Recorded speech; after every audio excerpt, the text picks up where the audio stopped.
Welcome to Vizio, the Vision Healing Masterclass. I'm going to follow these steps for a week and see if it has any actual impact on my eyesight. The eyes can change. This is their eye before, and that's their eye after. Get 10 minutes of morning light or sun directly on your face. I know I can see without glasses because I don't wear them. All right, here we go. There's no way. Shut up! Folks, vision, it's important. It's one of the 5 senses. He had one of the 6 infinity stones. Eyesight is pretty important. At least 2 billion people worldwide have some sort of vision impairment. And in 2015, it was estimated that 1 million Americans were legally blind, with that number expected to double by 2050. The year, not the eye quality. And that's probably from staring at screens all day, but who knows? It could also be from dudes who wear jeans and flip-flops. Who's to say? But with technology and medicine and Mr. Beast, there are more and more ways to improve your eyesight. You could get laser eye surgery, which unfortunately does not turn you into an X-Men. I had to find that out the hard way. But there's more and more technology being developed to help out the visually impaired every single day. But sometimes, no matter what procedures or medicine that you use, there is no cure to blindness. For example, my stepdad suffered a pretty severe stroke back in 2018. And after the stroke, he was unable to open his eyes afterwards. Like, his brain just wouldn't let him do it. So he could only see if we were like physically like holding his eyelids open, man. It was fucking brutal. So unfortunately, in some cases, vision impairment is uncurable. Until now.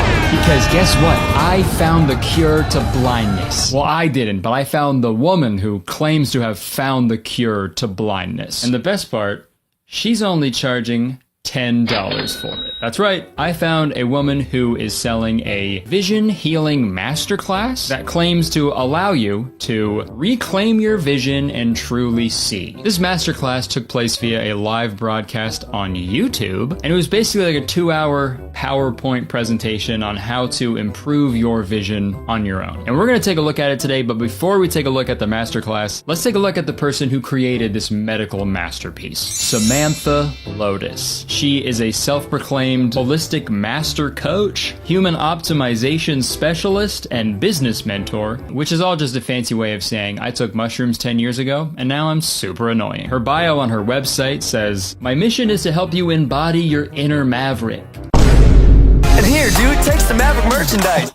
She's in the low gang. Point is, he's a maverick. He paves his own path. That's a W. Slide 1 of the masterclass. Drink Prime. Unleash your full potential and create a life and business that is truly authentic, fulfilling, and purposeful. And I'm sure she's helped people in the past. I'm not trying to, say that has never worked, right? Because, hey, I'll say it, motivating people is fucking easy, right? You can do it. See? But it's a pretty big jump from personal coach to eyesight healer. That's like if you were buying groceries and the cashier was like, "Yo, I'm actually building a rocket ship. You want to go to Neptune?" Like, that sounds great, but I don't know if you're qualified. And you know what? I don't want to just look through this presentation, make fun of it, and call it a day. Believe it or not, I've got a pretty open mind, okay? Maybe she's right. Maybe a live stream on YouTube from a personal wellness coach holds the information that the smartest doctors and scientists in the world can't even figure out. So I'm going to follow these steps to a T for a week and see if it has any actual impact on my eyesight. But I need like a tangible, accurate way to actually like measure the quality of my eyesight. So I booked an eye exam, and I'm really curious because I haven't had my eyes checked since I was like 10. And my eyesight was 20/20 then, but I'm 29 now, so who knows? So yeah, let's go get my eyes checked. So I went to the optometrist's office and I had to answer all these questions about my eyes. They asked if I was interested in purchasing spectacles, and I said no. And then I just had to wait for my exam. Oh, alright, I just, God damn it. Sorry, I'm wearing sunglasses because they put fucking eye drops in me that are making my eyes really light sensitive. I walked out of the fucking clinic and it feels like I got fucking flashbang, dude. Just finished up my eye exam. 20/20. I've got 20/20 vision when my eyes are together. But she said that I have a little tiny bit of nearsight issues. So I have a little bit of nearsight issue on the right side and a tiny bit of astigmatism on my left eye. She also said my eyes are showing signs of getting really dry because I'm not blinking enough when I edit my videos. All right, well, I'm gonna try to drive home without killing people or myself. And tomorrow is the day I start my week-long journey to fixing these fucked up eyes. Yeah, I have normal vision. Not perfect vision, but average. And I always thought that 20/20 was the best vision you could have, but apparently that is false. Supposedly you can have like 2015, 2010 vision. So I'm trying to get to that level by next week. So to actually see if there's any results, I have booked another eye exam for 7 days from now. So we'll have 2 things to compare and contrast. So now that we know the quality of my eyesight, let's find out how to improve it. Okay, so yeah, this masterclass was originally titled Vizio, but she actually took this version down when she started getting some backlash on Twitter, and she uploaded a different version to the site with like updated language and disclaimers. And this is what she said in her response. Somebody who has a personal vendetta against me and against holistic healing. They purchased the masterclass under a fake identity, and they recorded the entire thing and shared it online without my audio and with their own very skewed interpretation, and it went absolutely viral. So I won't be muting anything that she says because apparently she doesn't like that. And I figured it makes sense to follow the original broadcast that was taken down because, you know, that's how she originally intended it to be perceived by the public. And I also downloaded it before it was taken down, so...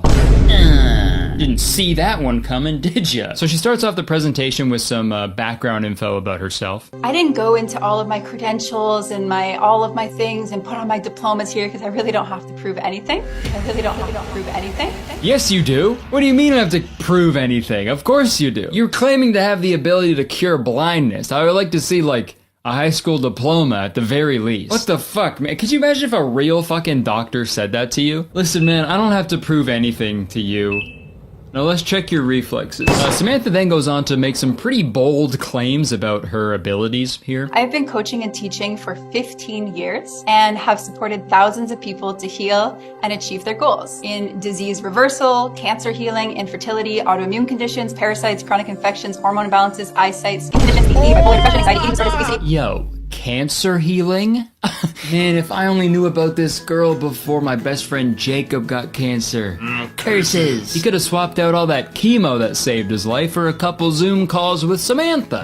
Who needs radiation when you've got meditation? And this next slide of hers pretty much sums up her whole logic behind everything. First off, it says we'll gain an inner standing of vision. Not an understanding, an inner standing. Inner standing of vision. Not an understanding, an inner standing. And reading that makes me want to rip my fucking eyeballs out, so this is having the opposite effect already. And then it says, truly connect with what it is to see and explore why our brain and eyes stopped seeing with full clarity. She goes into this further later on, but her main theory is that, like, vision issues arise not because of, like, aging or health issues or genetics or anything like that, but from the things in your life and how you're reacting to them. Uncovering limiting beliefs, identify and address any limiting beliefs that may be obstructing your vision. Yeah, dude, it's not cataracts or glaucoma that's fucking your eyes up, dude. It's those limiting beliefs of yours. And you'll see going forward that Samantha has a certain disdain for modern medicine.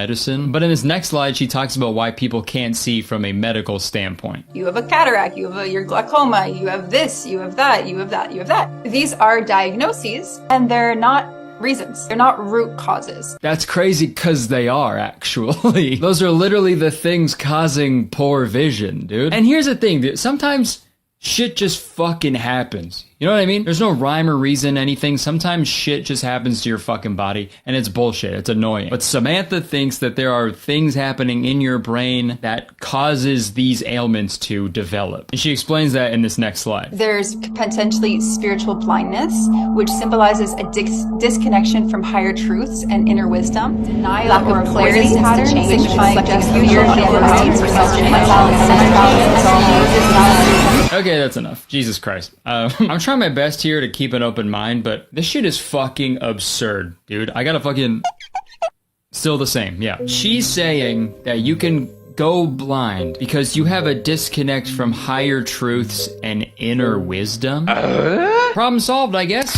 Hey, blind people, take your glasses off. Put the canes down, and also put down the seeing eye dogs. Okay, you don't need them anymore. You're cured. It's so fucking shit like this makes it so hard to take people like this seriously. Because, like, what if a baby was born blind? Then what?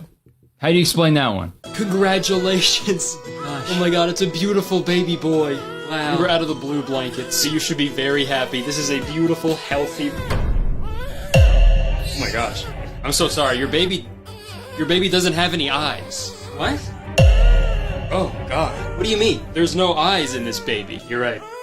There is no eye in baby. It takes a village to raise a child. No, ma'am, that's not what I meant. Your baby literally doesn't have any eyeballs. Oh my gosh. Can you maybe take another look inside of me, see if they like fell out or something? No, ma'am, that's not how it works. I think I know why your baby doesn't have any eyes. I learned this on a YouTube live stream. I think your baby is reluctant to confront hidden or repressed emotions. I don't think so. I'm sorry, ma'am, but your son is gonna have to go through life without any eyeballs. Wait, hold on. I think I do feel something else in there. What? Whoa! What the hell? Name another YouTuber who's queefing out eyeballs. I'll wait. Okay, so now we're getting into some actual information in this presentation. Samantha wants us to do an eye health break, so how about we do one together? Look far away for a moment. In the actual practice, you're going to do this for much longer, but for just a moment, I want you to look the farthest possible. If you have a window, I want you to look to the farthest place that you can see. The farthest place. Look to the top left corner of your eyes. And then you're going to go to top right, the other eyebrow, okay? And then bottom right, bottom left, top middle, and top down. We're going to do this. We're going to do it quickly. Okay, I'll admit it, my eyes actually do feel a little bit better after that. Maybe this stuff isn't so crazy after all. Damn, let's see what the next slide is about. All of the eyes on the left, all of them are blue eyes. Yes, this is a blue eye, even though it looks like there's brown. This is a beautiful example of somebody who did deep cellular cleansing work and this healing work, and this is their eye before, and that's their eye after. Okay, never mind. She doesn't fucking know what she's talking about at all. She is now claiming to have the ability to change the color of your eyes. Yeah, it says on the fucking thing, while this isn't about detox specifically, you can absolutely change your eye color. That's fucking weird as hell, dude. This might be a reach, but it feels a little troubling to imply that blue eyes are cleaner than brown eyes. Because, you know, there was like a guy a long time ago who thought that as well, and he's widely known as like the worst dude of all time, so maybe don't say that. Oh, and you use the word cleansing too? Jail! Go to jail, directly. Also, I'll say it, I think we're fucking good on blue-eyed people, Samantha. Alright, fuck, so I guess I gotta compare my eye color from today until next week, so. And I hope they do change color, dude, because they're green right now, dude. Color of swamp. I really didn't want to spend that much time going through the presentation, but every slide has something fucking insane, dude. This next slide explains why Samantha had to wear glasses when she was younger. I didn't want to see my life. Plug. I didn't want to see my parents. Plug. I didn't want to see the world. Plug. I didn't want to see the pain and the injustice that I saw in the world. Okay, dude. Shut the fuck up. Yo. Dude, that is like what a fuckboy says on a first date. Yeah, I have to wear these glasses now because I don't want to see any of the pain and injustice that happens in this world. Wouldn't the glasses make it easier for you to see the pain and injustice? Are you gonna have sex with me or not? She goes on to say that the reason she was wearing glasses is because she gave power to the medical system. And I had given my power to the medical system, and I believed that I needed glasses. So my mind, my brain, and my eyes stopped seeing properly. And like, that's just not how it works, man. You believed you needed glasses because you couldn't fucking see. And you still can't fucking see because in the next slide, there's a typo, dude. I see the world as a playground. I see pain in a whole new way. I clearly didn't hit this slide very well. How'd you miss that one, Samantha? You might want to get glasses. And another thing that bugs me about this, in this next slide, she says she still wears blue light blocking glasses. And these are blue blockers. They block blue light, they are non-prescription, and they're really wonderful and amazing. So let me get this straight. You've cured blindness, changed the color of people's eyes, cured their illnesses, you even claim to cure cancer, but you couldn't train your eyes to be a little more resistant to blue light? Okay, dude. It's like if Superman didn't know how to tie his shoes. Like, how can you do all that other stuff, but not that? Yo, maybe that's why Superman wears those big slutty boots all the time, right? Whoa, that's what the S stands for, dude. Slut man. Okay, she then goes into some testimonials from her clients. One of which is from her husband, you know, which is great. No conflict of interest there. But she says that he used to wear glasses until one day he decided he didn't need to anymore. He decided that he would see without them. And then he went on to have the best vision in the military. And then he was named later on Best Vision in the Military. Which I don't think is a thing they track. I don't think that's an award they give out. Actually, I'm gonna actually fact check that. Let's look that up. Okay, yeah, I can't find anything stating that they keep track of that. Also, fucking sorry to break it to you, but if you get the award for Best Vision in the Military, I think that means you're like a bad soldier. And that's why we are gathered here today to give this honorary Medal of Honor and Purple Heart to Lieutenant Gary, who honorably sacrificed his legs, arms, and his life to save his fellow soldiers, while also saving the lives of thousands of innocent women, children, and baby penguins. Thank you very much. And sorry, we've got one more award here to give out. This one goes to Officer Lando. It's me. It's my turn. What is there to say about this soldier? He doesn't need glasses. He can see pretty well. Hey, I guess it looks like I should have joined the Navy. What's that? You know, because the Navy is like on the water, like the sea, and it's in the sea, and I can see really well. Okay, everybody who wants to declare war on him, say aye. Aye! Join the army! Okay, sorry, I'll try to speed through the rest of this shit. The next slide is when she gets into the direct reasoning behind each type of eye ailment. For example, she claims that blurred vision means someone isn't seeing things clearly in their life. Probably because they're not wearing their fucking glasses. Nearsighted can be connected to not being able to see the big picture or feel safe about the future. And all of these are just so fucking stupid, man. It seems like what a toddler would say if you asked them the reasoning behind illnesses. Also, like, for the sake of the argument, glasses are kind of like wheelchairs for your eyes, right? They're a piece of equipment that help with your ailment, your disability, right? So since those are the same things, what do you think Samantha would say about that? What would she say to a person in a fucking wheelchair? You know, the reason your legs don't work is because you're afraid to take the next step in your career. Like, you're not gonna fucking say that to someone? That's insane. But when you're in a fucking online echo chamber with a bunch of other weird, holistic weirdos, you could just say shit like this and other people are like, oh wow, damn, never thought of it like that. Yeah, there's a reason you never thought of it like that. It's wrong. Okay, but now we got some more tips for my eye transformation. Eye affirmations, visualization, energy healing, chakra work, soul therapy. I gotta tell you, I wasn't anticipating a trip to the College of Winterhold. Gotta make sure I got my potion of extreme magicka. I'm about to be in my wizard era. And now we got another slide about emotional healing. She recommends something called tapping therapy. I don't know what that is. Therapy on tap? That's beer. Right after, she then suggests to microdose shrooms. So, Magic mushroom.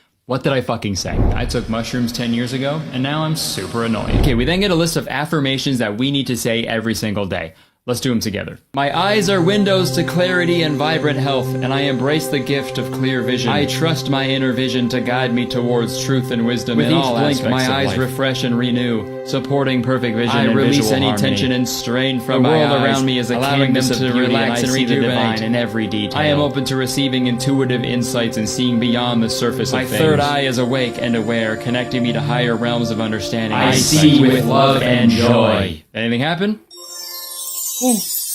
Okay, we're almost done the presentation, I promise. This next slide, she talks about like the physical things that can affect your eyesight. And this is like the only part I agree with. Things like stress and screen time and your diet can obviously have a huge effect on your eyesight. It even says that dehydration can affect your vision. And it's a good thing I never have that issue, because I drink water all day long with my Air Up water bottle. That's right, this video is sponsored by Air Up. If you've never heard of them, listen up. Air Up is a completely new and unique hydration experience. With Air Up, you can stay hydrated with regular old tap water while also experiencing a wide variety of flavors with the use of scent-based taste. And I genuinely use my Air Up bottle like every single day. I'll bring with me in my car, on the golf course, to my podcast studio. I'm sucking on this thing all day like a goddamn guinea pig. I love it. I've been drinking more water every day, and I've also been having a blast trying out all these new flavors without ingesting any sugar or additives. And you know what? A lot of people were giving me the business a couple weeks ago when Air Up sponsored my Grooms Ruining Weddings video. So I wanted to respond to some of these comments. This one says, highly doubt that Air Up It works, bruh. I thought the exact same thing before I tried Air Up. Trust me, Air Up sent me this bottle before I agreed to do any sort of sponsorship with them, and I was immediately impressed. So you might as well grab a bottle and see what all the fuss is about. Oh, let's read another comment. Can't believe the guy who made fun of water talk is now shelling for Air Up. Okay, first off, I'm not shelling for Air Up. They can shell their nuts all on their own. And I know, it's pretty crazy. But if you'll remember, in my water talk video, I said I hated flavored water. That hasn't changed. I hate adding stuff into water because it makes it taste weird, and I don't want to ingest extra sugar or additives when I'm just trying to get my daily amount of water. And with Air Up, there aren't any sugar or additives in the water. It's just water, man. I'm just smelling stuff. Peach. So if you want to go absolutely guinea pig mode like me, and try out Air Up for yourself, just click the link in the description and use code KurtisTown to get 15% off and start experiencing a completely new and unique hydration experience. Again, thank you to Air Up for sponsoring this video. Hope you guys check them out because it helps me out when you guys check out the sponsors. Everybody friggin' wins here, man. It's a win-win. All right, back to me. So yeah, this physical connection slide is like the only normal shit I've seen, but the normal shit does not last for long, because her advice here is to commune with nature by bathing in forests and sun gazing. So yeah, to improve my eyesight, I'm supposed to stare at the fucking sun. Yeah, good idea. I also heard blowing an air horn in your ear can really improve your hearing. Also, you want me to bathe in a forest? Dude, I live in Toronto, okay? The closest forest is High Park. If I bathe in that forest, I'm going to jail. Your Honor, I was communing with nature. Okay, I'm gonna have the best vision in the military. What do you mean the military? You're going to prison. Okay, I'll have the best vision in prison. Ooh, bars. Bars. This next slide here is very helpful. Samantha provides us a sample week. Pretty much like what a typical week should look like if I want to improve my vision. Spiritual. Get into nature. Feet on earth daily. Meditate 7 to 20 minutes 3 times a week to daily. Explore your inner world. That means fingering my butt, right? Mental. Choose, affirm, weed out negative fear-based thoughts daily. Confidence! Physical. Get 10 minutes of morning light/sun direct on your face. Daily eye exercises 10 minutes per day, and wear blue blockers. Move daily, sweat 3 times a week. Eat whole food. Take minerals and magnesium supplements. Dry brush before shower. My eyes? I'm brushing my eyes before a shower? Castor oil liver packs at night. Remove fluoride from water, toothpaste, remove aluminum. Use eye strengthening oils. Immortelle? Sleep in the complete dark. Sure, those are doable. But real quick, I want to talk about this eye strengthening oil called Immortelle. I've never heard of doTERRA or Immortelle, so I looked it up to learn some more about it. And what do you know, dude? When I searched up doTERRA on Google, what did I see? Multi-level marketing. It's a fucking MLM, dude. A goddamn pyramid scheme. And on this masterclass, she has like affiliate links linked to the class to shill her fucking pyramid scheme product. And a quick search about doTERRA pulls up a bunch of negative reviews about the product and the company's business practices. They are one of the worst MLMs. Their consultants think essential oils can cure diseases and encourage people to stop using prescription medications. They claim that their oils are the only ones that work because they're therapeutic grade, a meaningless phrase that they invented, which is how they justify the insanely high prices. Dude, it is so fucked up that she's using this curing blindness seminar as a way to like move up the ranks in her weird pyramid scheme. I'm sorry, man, that's low vibrational behavior, okay? That's fucking up my chakras. But it gets even more fucked up, dude, because in the final slides of this presentation, she talks about how her brother got in a really bad motorcycle accident and ended up in a coma for a month. And don't get me wrong, that's fucking terrifying. I don't wish that upon anybody. And he recovered, which is amazing. I'm happy for him and their family. That's great. But she takes the credit for healing him. But anyways, we got him on a healing plan. I made sure that he was not allowed to have any of the hospital food. And they put the essential oils, the Immortelle, around his eyes twice a day. This is him, he's doing great. Really? That's what did it? This anti-aging oil from your pyramid scheme cured your brother who was in a coma? I fucking highly doubt that, dude. Also, this is such a fucking slap in the face to anybody who has ever had to go through the fucking awful experience of having a loved one in the hospital. He was surrounded by love, and he had full faith he was going to heal. Oh, he was surrounded by love. Oh, that's what it was. Okay, got it. Yeah, that's so crazy. I guess when my stepdad had a stroke, he was in the hospital for months, and me and my family members were there with him every step along the way to make sure he was okay. And then when he finally was able to go home, my mother took care of him every single day until he died in June. Yeah, I guess he just wasn't surrounded by love. Yeah, that's crazy. Fuck, we should have done that. Like, fuck you. You know what I mean? And this is like the main problem with people like this. Only a fucking narcissist would claim that they cured their brother who was in a coma. He didn't fucking do anything. He did it. The doctors did it. Like, people like this are so far up their own unwashed asses that they can't even fucking realize that their messages of like self-love escalates into self-obsession alarmingly quick. Cause too much self-love, that's bad, okay? We should all hate ourselves a little bit. But anyways, that was her presentation on how to fix your eyesight. A bunch of vague tips followed by a really strange pyramid scheme advertisement. And although I've been talking bare shit this entire time, I'm gonna try to open my third eye to this method, and I'm gonna really try and see if I can improve my vision by the time I have my second eye exam next week. So let's go. I woke up Wednesday morning excited to fix my eyesight. I walked over to my printer to get a piece of paper so I could make a schedule for the week. This is when I realized my printer was out of paper. So annoying. But then I thought, maybe I just can't see the paper. So I really focused on improving my eyesight, and what do you know? The paper was there the whole time. This is off to a good start. I then began to write out everything I had to do for the next week.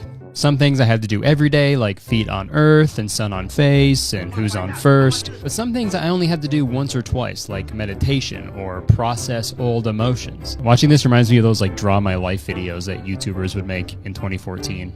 If Borat did a video like that, it'd be called Draw My Wife. And yeah, I had to flash my blue blockers at the camera here.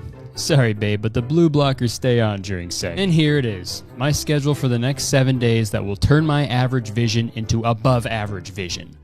I'm excited. The first thing on my to-do list was feet on earth. So I walked out to my backyard with my dogs out and put them directly on the earth. I didn't censor them, by the way. My feet just look like that. I then began my 10 minutes of direct sunlight on my face. And this is when I also tried to do some sun gazing. And believe it or not, it hurt my eyes like fucking crazy. Don't do this. Okay, I have my feet in the...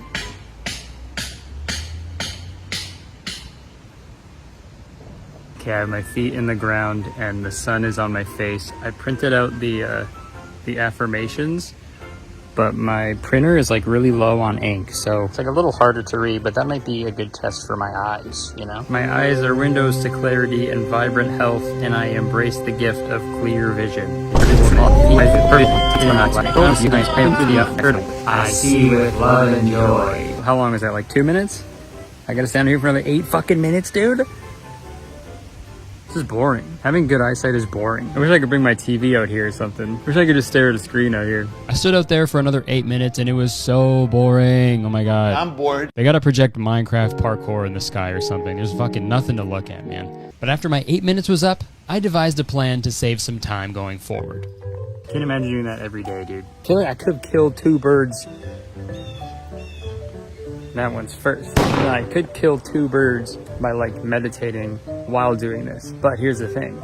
I don't know how to meditate. I don't know what you're supposed to do. I'm gonna learn how to do that. And then I could do I could do the feet on ground, sun in face, and meditating at the same time. So that'll be tomorrow, I guess. Shut up, man. That's the next bird I'm killing. The next thing on my list was sweat, which is pretty easy for me because I get armpit sweat from just sitting down, but I went to the gym and did a quick run. Check out those pitters. I then did an eye exercise at my desk, and watching this back, the eye exercises look like I just like farted really loud, and I'm trying to see if anybody noticed. But with that, the first day was done. Okay, I forgot to take a video, but I just played 9 holes of golf, and the sun was out the whole time. Or for like half of it, so like an hour. I got an hour of sun on my fucking face, so... Eyesight, how you doing? I did some more looking around to see if anybody noticed it was me who farted. And then that night, I did a little show in Toronto to test out some new material. And at the end of my set, I figured it would be a good idea to fix everyone else's eyesight as well with some affirmations. My eyes are windows to clarity and vibrant health, and I embrace the gift of clear vision.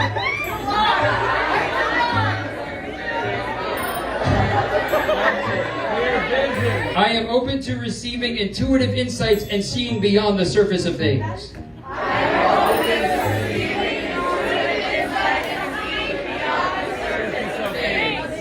And with that, the second day was done. I put my bare feet on the ground again, and if anybody has tips to stop my feet from looking like this, please comment below. He's so sleepy. I then got some direct sunlight on my face and looked directly at the sun again. Heck, even Kiwi was trying to fix his eyesight too. You're supposed to open your eyes, man. Next on my list was meditation. So I looked up a WikiHow on how to meditate, fully forgetting that I had to meditate daily when I filmed my I Live Like a Billionaire for a Week video. But the first step was to choose a quiet, peaceful environment. And after looking around a bit, I decided on my bathtub. The next step was wear comfortable clothes. And then I remembered I work from home and I wear pajamas all day, so I was good to go. I then had to sit in a comfortable position, and then I began to meditate. My eyes are windows to clarity and vibrant health, and I am. And this was a really busy day on the schedule, and the last thing I had to do was process old emotions. I wasn't sure how to do that, so I decided to do a little bit of research. I found a website recommending that I try shadow work, which sounded really cool. So I looked up how to do that, and the first thing it recommended was to think about someone who triggers you. And that was pretty easy. But then it told me to confront my shadow, and that sounded even cooler. So I went outside to confront this loser who's always following me around on sunny days. I wasn't sure what to do at first, but then he was, yo, whoa, back the fuck up, bro. Back up, man. Who do you know here, dude? Yeah, take some of the, ow, dude. Oh, stop! Well, folks, the unthinkable has happened. Everything was going fine, and then I woke up this morning feeling like absolute shit. I've got a runny nose, I've got a cough, sore throat. I'm fucking sick, man. I'm sick as a dog. I feel like I've been focusing so much on my eyesight that the rest of my body is failing. And it just begs the question, what good is supervision if I'm not giving the rest of my body any supervision? And that's the realest shit I've ever said. I still did my daily duties, don't worry, but there's still a few outliers that I need to do, and those are holistic therapies and inner child work. Not really sure what inner child work is exactly. I don't know if that's like another term for child labor. I don't know. Friggin' snowflakes, we can't even say child labor anymore. We gotta say inner child work.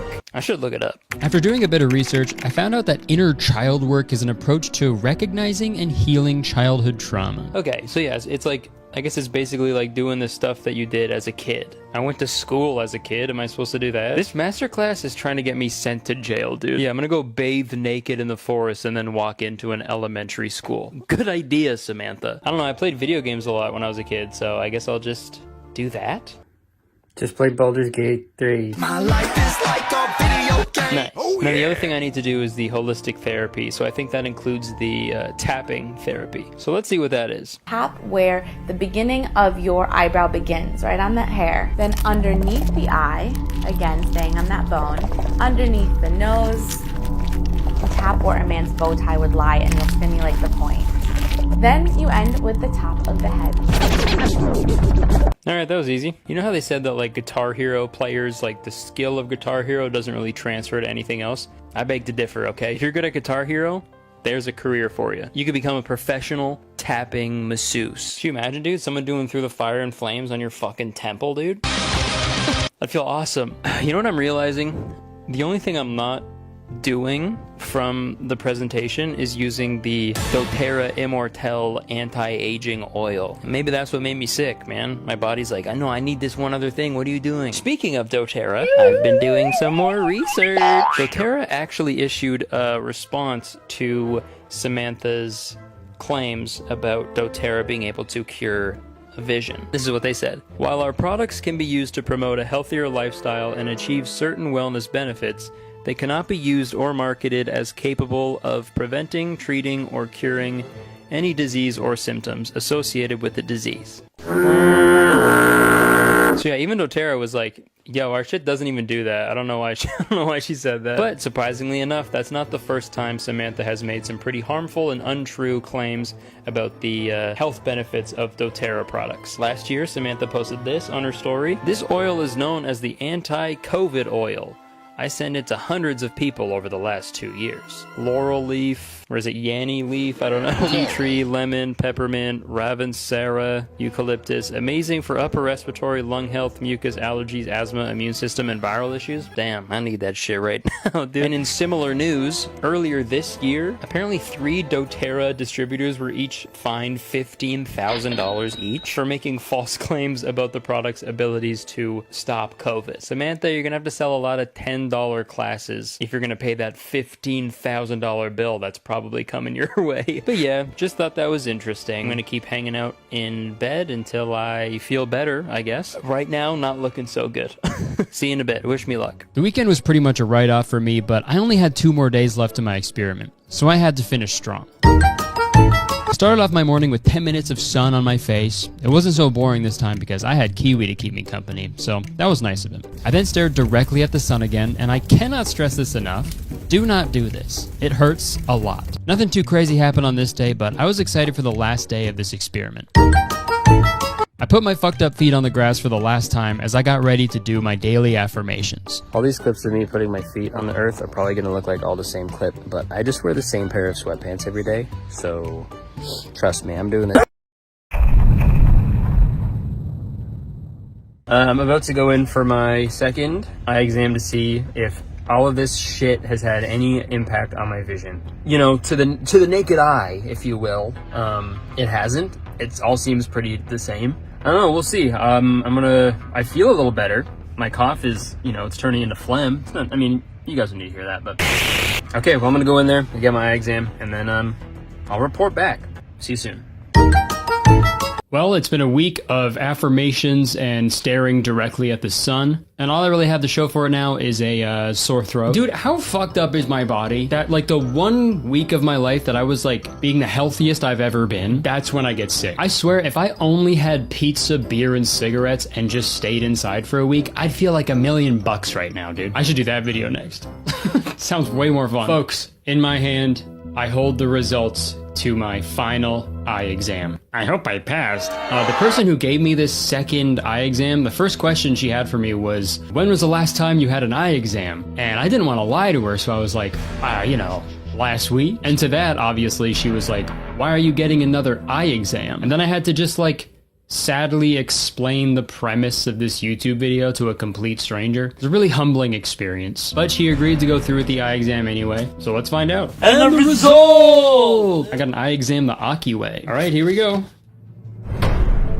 No fucking way. What the fuck? Okay, this is... I might have to, like, call them... What the fuck? Okay, holy shit, you guys... you guys are actually not gonna believe this, but my... It says my eyesight it's the fucking same. It's the same, it's the exact same. There's no improvement, there's no change. 2020 still, and I still have nearsightedness and astigmatism, okay? Nothing fucking changed. 2020, dude. Fuck, man. Okay, let's at least compare my eye color this week to last week. How's it look? Any different? I won't be able to tell until I'm, like, editing this, so... They're the same color. I mean, to be honest, I'm nearsighted, but I could have seen this coming from a mile away. There was a 0% chance that affirmations and meditation was gonna heal my eyesight. If anything, my eyes got fucking worse from staring directly at the sun. The first eye exam I did, they were like, yeah, you can get glasses if you want, but you really don't need them. But the second one I did, they were like, you should get them. They're like, they'll help you out. So I feel like they got fucking worse. I don't know, man. This whole masterclass was just so strange to me because, like, there's nothing wrong with wearing glasses or contacts. That's fine. I wholeheartedly encourage it. And again, like, I'm not totally against holistic and spiritual healing. I'm not well versed in that world, and I can't sit here and confidently condemn the people who practice it. But what I am well versed in is making fun of people who scam their audiences with impossible promises and shady business tactics. So just try to be on the lookout for these people who will try to prey on the desperation and vulnerability that we will all experience at some point in our lives. If you see something online and you think it's the answer to all of your problems, get an eye exam first and then take another look at it. Alright, thank you so much for watching the video. If you enjoyed it, please press the like button because, believe it or not, 1 like equals 1 tapping therapy session that I will attend. And by that I mean beer. One like equals one beer that I will drink. Yeah, leave a comment and let me know what you thought of this video. Make sure to press the subscribe button to become a citizen of Kurtistown. If you don't know, Kurtistown is the best place to live in the world, and I'm the mayor, so you have to be nice to me. It's the law. And if you enjoyed this video, here's some similar videos I've done in the past, so if you want to watch another video, keep it rolling. Click on one of those, man. All right, I'm gonna go bathe in a forest now. See ya. I see with love and joy. I see with love and joy. Thank you so much, everybody. Give it up for yourself.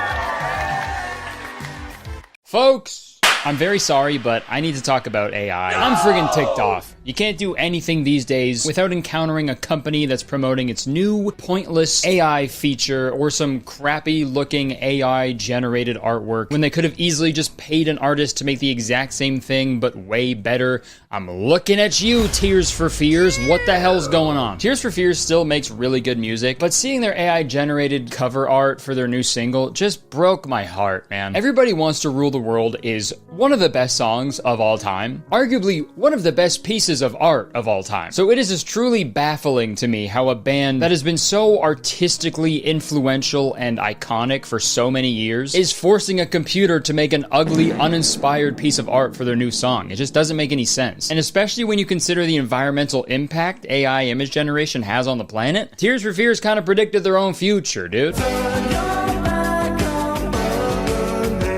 Now, AI has been a hot button topic for the past couple of years because of its exponential growth and just ease of accessibility to the technology. The new iOS has a bunch of AI tools built into it. You'll be able to create new emoji simply by typing a description. ChatGPT has over 200 million monthly users, and every company ever is feeling the pressure from the higher-ups, corporate bigwigs. They're feeling an immense amount of pressure to implement AI into their products or software. And people aren't too happy about this. The comment section of that Tears for Fears post was overwhelmingly negative. AI was one of the main points of protest for the recent writer's strike, and there was a South by Southwest crowds that were booing at every single screening because for some reason they kept playing this like weird pro AI propaganda clip before all the films.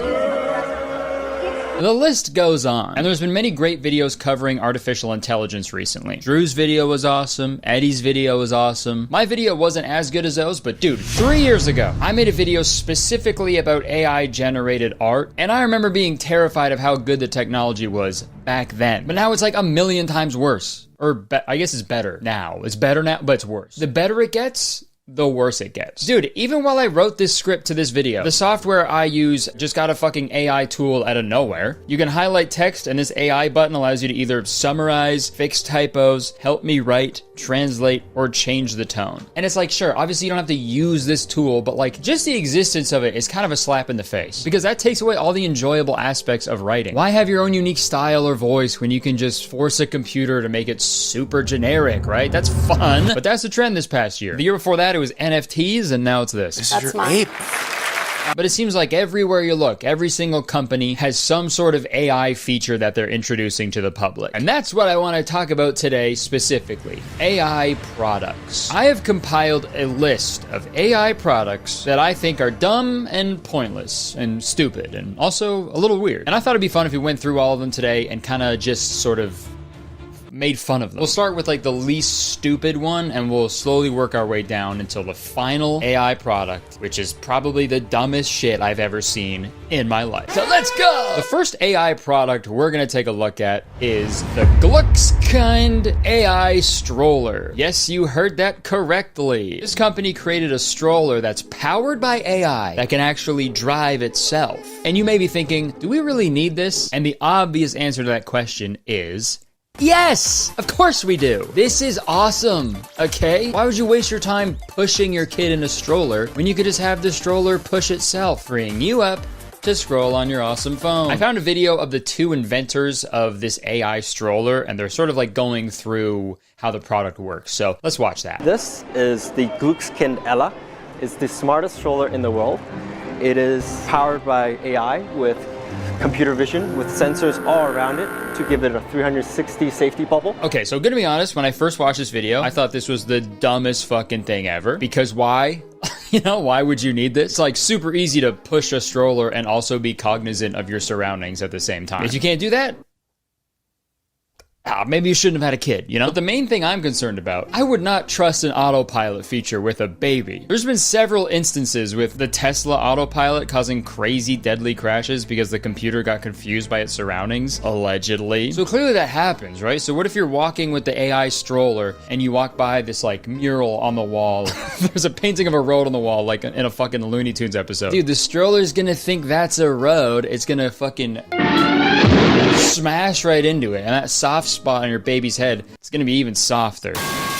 So I thought this was not just stupid, but incredibly irresponsible and dangerous. But then I kept watching the video, and I found out that the stroller only drives itself when there isn't a baby inside of it. The smart stroller will only self-drive or operate hands-free when a baby or toddler is not present inside the stroller. Okay, so like that's safe and good, but like what the fuck is the point of this thing? The only cool thing about the stroller is that it moves by itself, but you can't even use that feature when you're using the stroller as intended, right? Like when you're transporting a kid. I guess my opinion is a little skewed because I don't have any kids and I've never pushed a stroller in my life, but I have pushed several shopping carts in my life, and I assume it's the same thing. And when I don't want to push a shopping cart anymore, I usually push really, really hard and fast, and I run, and then I jump on the little back part and I ride it, and it's really fun. So why don't parents just do that shit? Parents, hop on your kids' strollers. It's fine. It'll be fine. And bro, for $4,000, I don't think it's worth it. I will say though, this is the least weird product out of all of them because I do at least see the appeal with some of the features. One specifically, there's like a smart wheel feature that lets you easily like push it up and down hills. It's like motorized, so you don't have to push too hard. You can literally have fingers on to move like 100 pounds. It's just effortless. But like, just have that. You know, the self-driving thing is fucking stupid and pointless. They just had to do it. They just had to throw AI in there for no reason, dude. And again, $4,000? I know strollers are expensive, but like, chill. That is not a very smart way to manage your money. I'll tell you a smart way to manage your money, though. Rocket Money. That's right, this video is sponsored by Rocket Money. Folks, let me tell you a cautionary tale. So I got all the music I use in my videos from like a subscription service website. I made a new account with my business email for accounting purposes a little while back, but I forgot to cancel the other account I had. So for the past few months, I've been paying for 2 subscriptions when I only need 1. And I'm mad about it. Luckily, today's sponsor, Rocket Money, is here to help. Rocket Money is the personal finance app that helps you cancel subscriptions, lower bills, and manage your money better. Folks, I'm using Rocket Money to cancel these unwanted subscriptions. Rocket Money safely and securely identifies recurring charges and cancels unwanted subscriptions for you. You can even cancel from within the app with just a couple taps, so there's no need to worry about annoying customer service calls. And that in itself is amazing. Oh my gosh, that's like my least favorite thing to do. And that's not all. I'm also using Rocket Money to set budgets for myself. There's been a few times in my life where I've gone a little overboard. You know, it happens sometimes when you spend a little bit more money than you want to. So it's nice to have a custom plan so you don't go a little too wild. And that's why I love Rocket Money.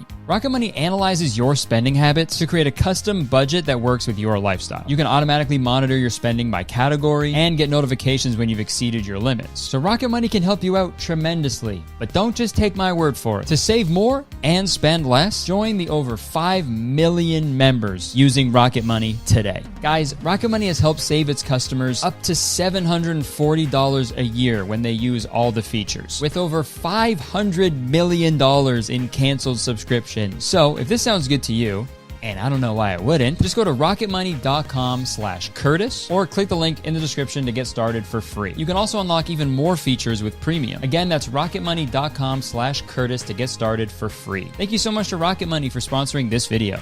Back to me. All right, next up on our weird, pointless AI products list is the Swarovski Optic AX Vizio binoculars. That's a fucking mouthful. So these are binoculars with AI built directly into them, specifically for bird watchers. Finally, something for the birders out there. So apparently all you have to do is point these binoculars at a bird or a picture of a bird, and its built-in AI will analyze the bird and tell you which bird you're looking at in real time. The future is now! And I mean, I guess this is impressive technology, right? But like, doesn't this take away all the fun of bird watching, right? That's like a part of it, right? I've never bird watched because I've like had intercourse before, but I assumed like the fun part of bird watching is like learning the different types of birds so you can like see one and be like, oh, that's a double-breasted cum swallow, right? Right? Like, to me, I feel like using these binoculars That's cheating. Using these binoculars is like going on Jeopardy, but like you're allowed to use your phone. Yeah, I'll do TV characters for 800. All right. Erin Hannon took over as receptionist after this character briefly joined the Michael Scott Paper Company. Oh.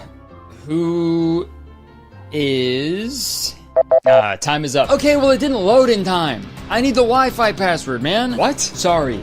What is the Wi-Fi password? Okay, let's watch an expert talk about the details of these AI binoculars. So I can be out in the middle of a desert, in the middle of the ocean. It still works, so it knows what portion of the world you're in. Okay, if you're stuck in the middle of the desert or the middle of the ocean, I hope your main concern isn't figuring out what type of fucking bird you see in the distance, okay? The technology comes with a price tag of $4,800. Fuck that, dude. Fuck that. Yeah, how about that? How about that bird, huh? Can the binoculars tell me what kind of bird this is? Bitch. I'm sorry, that was a little crass, but dude, spending $5,000 on binoculars just so you can like easily discern birds, that's fan behavior, dude. That's creepy, okay? Not to pick a fight with bird watchers, but leave those birds alone, okay? You're invading their privacy, dude. At that point, you're like the TMZ for birds. Robin, what do you say to the people criticizing you for gentrifying the old oak tree by building your new 2-story birdhouse?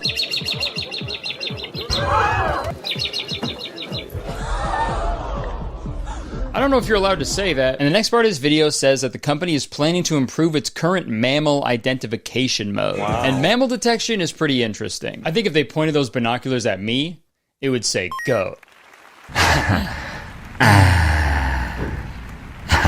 Also, do you think it would work with like furries? Like if you point those binoculars at a furry, would it just say wolf, or would it give you like the Twitter handle of that furry, right? So I can be out in the middle of a desert, in the middle of the ocean. It still works. All right, moving on. The next item on my stupid, pointless AI products list is the Brisket AI-powered grill. Yeah, this is fucking a grill with a built-in AI chatbot that you can talk to and ask for specific recipes, and it will actually cook your food for you. Let's check out the commercial. What if your grill was smart? And we don't just mean it connects to Wi-Fi. What if your grill could think? What if your grill could think? Ah, sweet. Man-made horrors beyond my comprehension. How was that Peter Griffin impression? Sound off in the comments. Vera is a generative cooking AI that lets you ask anything, say anything, and cook anything. Just tell Vera what you want. Hey, Vera. I want to grill up some chicken wings. What do you think it would say if you're like, Vera, how do I cook a person? Then you can go about your day. Vera constantly monitors the cooking process, so relax. Your food will be delicious and ready when you need it.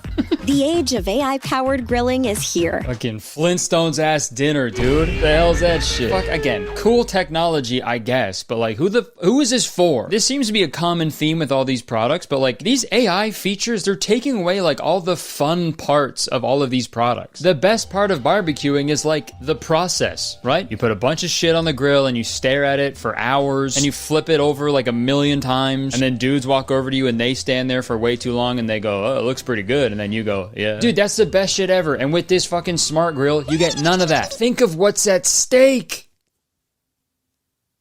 I also really hate how... Also, I have something to say. I really hate it how AI is making it so we don't have to do anything ever. Like, I'm all for making mundane things a little easier and less mundane. But like, how the fuck are people gonna learn anything if all of our shit has computers inside of them that does it for us, right? I fucking love cooking. It's one of my favorite things to do with my wife. And the best parts of cooking to me is like the trial and error aspect. The tactility, the creativity, and you get none of that with shit like this. And the thing is, like, you're not getting better at grilling if you use this AI grill all the time. Sure, maybe you'd memorize some of the recipes, but like, picture this. What if you went on like a boys trip or something? You're on a boys trip to like a cottage, and then all they had at this cottage was an old barbecue, and then all your boys are like, yo, cook up those barbecue ribs we had at your place the other week. Dude, you're screwed. You're fucking screwed. You have to go over to the grill, tail between your legs, and be like, can you hear me? But hey, who knows? Maybe this product is good for people who have never cooked before and also have $700 to just throw at some bullshit. And again, sure, if you have like mobility issues or something, right? Maybe this is good because you don't have to stand around and like watch the grill the entire time. But I don't know. I don't know who this is for, okay? Actually, you know what? No, never mind. I do know who this is for. There's one ideal customer. There's one person who would absolutely fucking cream their pants about this. There is one individual who would go absolutely crazy for an insanely high-tech grill utilizing AI that can also smoke meats. And that is Mark Zuckerberg. Smoking meat, smoking these meats, smoking these meats. Okay, we're gonna move on, and now we're gonna start getting a little bit more weird. This next stupid AI product I found is called BeMind, the world's first AI-powered mirror. And at first, you know, you may think this is a little crazy, but after watching the video talking about the mirror, you'll know it's crazy. So the smart mirror that we invented is supposed to be in the people's bathroom,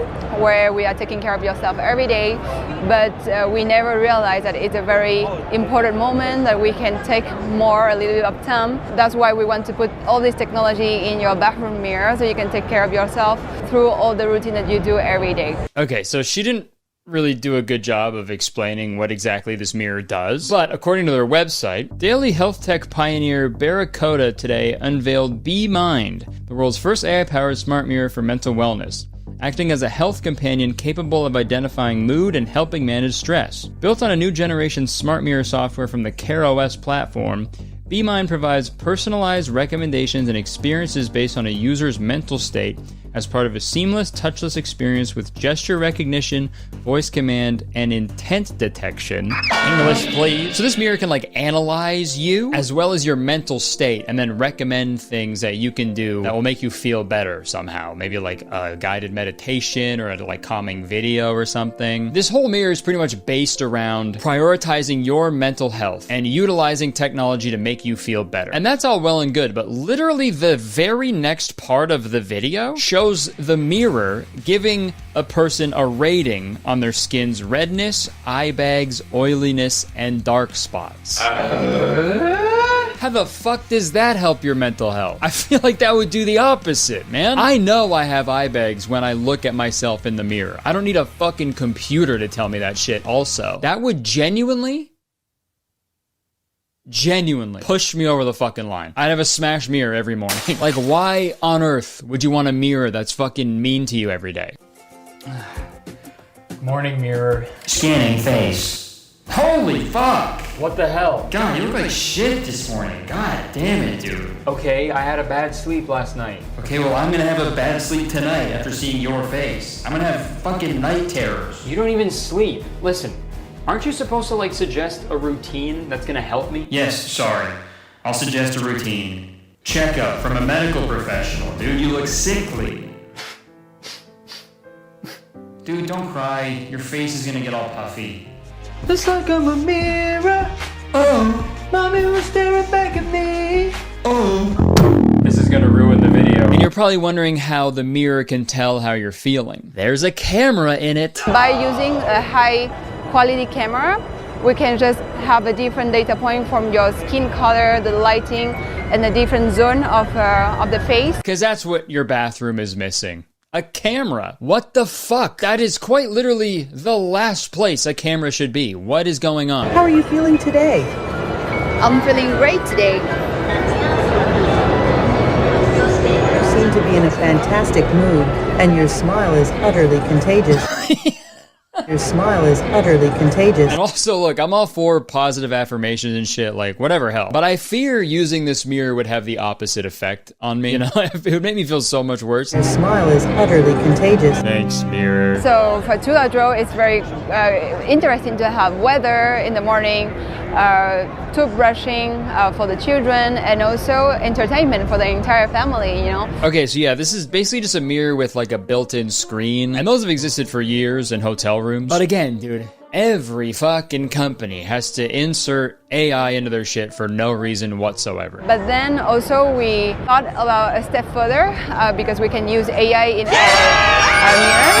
So why not interpreting what are you feeling so that you can have this experience of mindfulness inside of your bathroom. And this is the thing that doesn't make sense to me. She says the bathroom is like the one place you're by yourself and that your time in the bathroom alone is sacred. Because we all know that in the bathroom, you are by yourself, you are disconnected from the world, and then it's a perfect moment to have just 5 minutes of mindfulness. If that's true, Why the fuck is there a chatbot watching every move and like dissecting every single pore on your face? Like, am I going crazy? Am I insane? Am I the weird one? Like, this doesn't make sense to me. I think whoever invented this needs to take a good, hard look at themselves in a real mirror. But we're gonna move on before I rip my own head off. We're gonna move on to the next stupid, pointless AI product, but we're gonna keep it in the bathroom for this next one. Next, we're gonna talk about the Numi 2.0 smart toilet powered by AI. Yes! Finally a computer in my shitter. Thank God. What a time to be alive, man.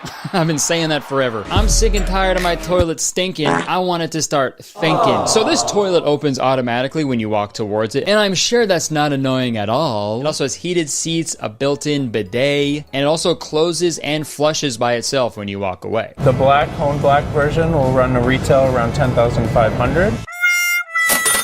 Yeah, my reaction exactly, dude. Literally, like quite literally flushing your money down the toilet. If you're the type of person to spend 10 grand on a toilet, I do not want to know what comes out of your ass.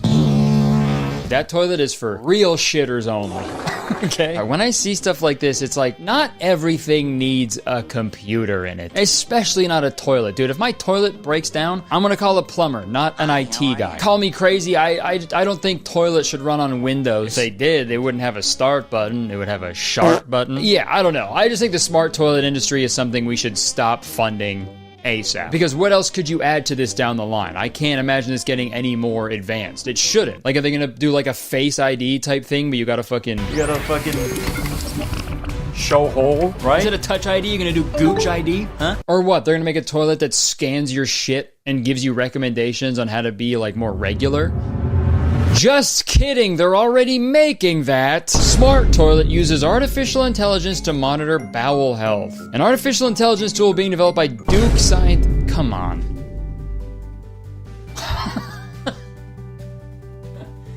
No fucking way, dude. Duke? These jokes write themselves, man. They're developing a toilet that scans people's poops at Duke University. I'm gonna start crying. That's so funny. I don't know. I guess I see the appeal of being able to like quickly scan your dookie for like red flags. Especially if you're eating a lot of red flags, that's probably not good for you. But I don't know. It's just weird, man. And when the singularity occurs and robots gain consciousness, I'm just gonna feel bad for the toilet robot, okay? What a shit life he's gonna live. Literally. All day, just getting piss and shit into their mouth. Really putting the PU in GPU. But folks, you can't piss into an AI toilet unless you first consume an AI drink. Which brings us to our next stupid, pointless AI product. Hell Energy Drink. The very first energy drink created entirely by AI. Pretty cool, right? Yes! No. According to the Hell website, the world's first energy drink entirely powered by AI has been developed by Hell Energy. Design, recipe, tasting, and meticulous taste evaluation, predictive intelligence, security measures, marketing elements, every aspect has been expertly crafted by advanced AI, artificial intelligence, system. This is the biggest gimmick of all time, because why the fuck would you want a computer crafting your beverages for you?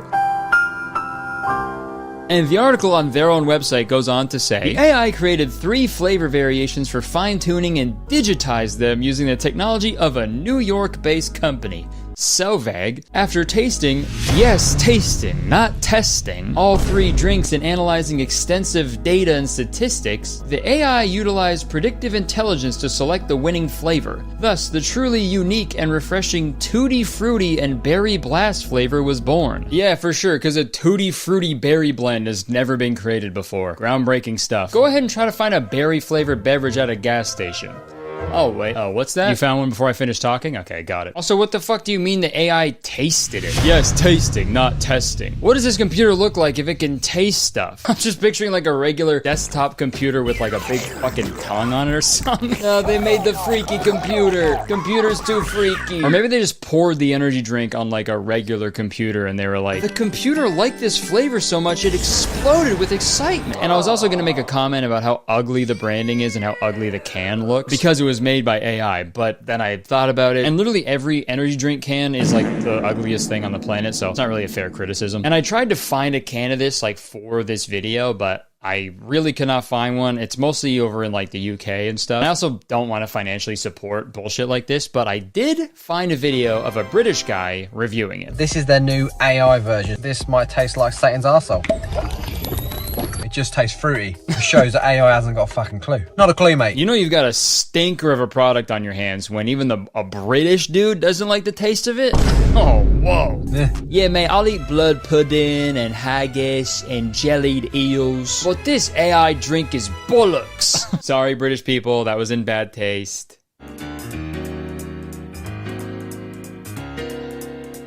The only good thing about this AI energy drink is the name. You pretty much hit the nail on the head with that one because I agree. We are in hell. Okay, folks, moving on. We got 2 more products left, okay? And I saved the craziest ones for last. The next stupid AI product I want to talk about is the Capella Baby Cry Translator. Introducing Capella, your partner in the parenting journey.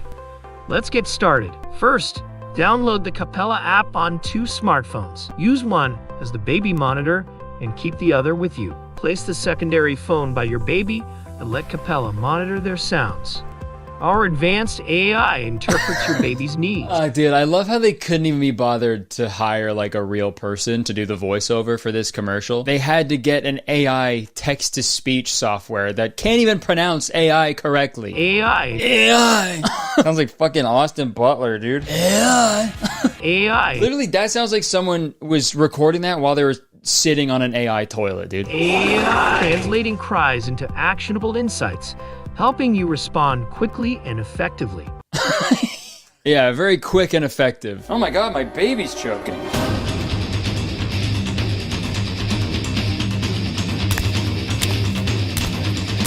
Receive instant alerts for crying. Are you kidding me? The phone says uncomfortable. Yeah, man. That's like the only reason babies cry. It's your job as a parent to figure out why they're uncomfortable. Download Capella today and embrace a new era of smart, sustainable parenting. What the fuck, man? This is such a waste of time and effort and resources because there's no way this fucking works. And it's frustrating because there's like tons of smart people who are probably like working on this day in and day out when they could be developing something useful like furry detection for binoculars, right? I'm not a parent and I never will be, but what is apparent is this is fucking stupid. If you need an app to tell you when to parent your kid, don't have one. Do not have a child. And also, like, you're just gonna blindly believe everything the app tells you? Because as far as I'm concerned, babies don't cry differently when they want certain things, right? They just fucking cry. And what if the app is wrong? Your baby is hungry. Seriously? That's 6 jars of baby food in an hour. How is he still hungry? Well, AI wouldn't lie to me. Open wide, here comes the choo-choo train. No! Oh my god, he said his first word. This app is awesome. Your baby is still hungry. Come on. Come on, one more bite. No. Just one more bite, that's it.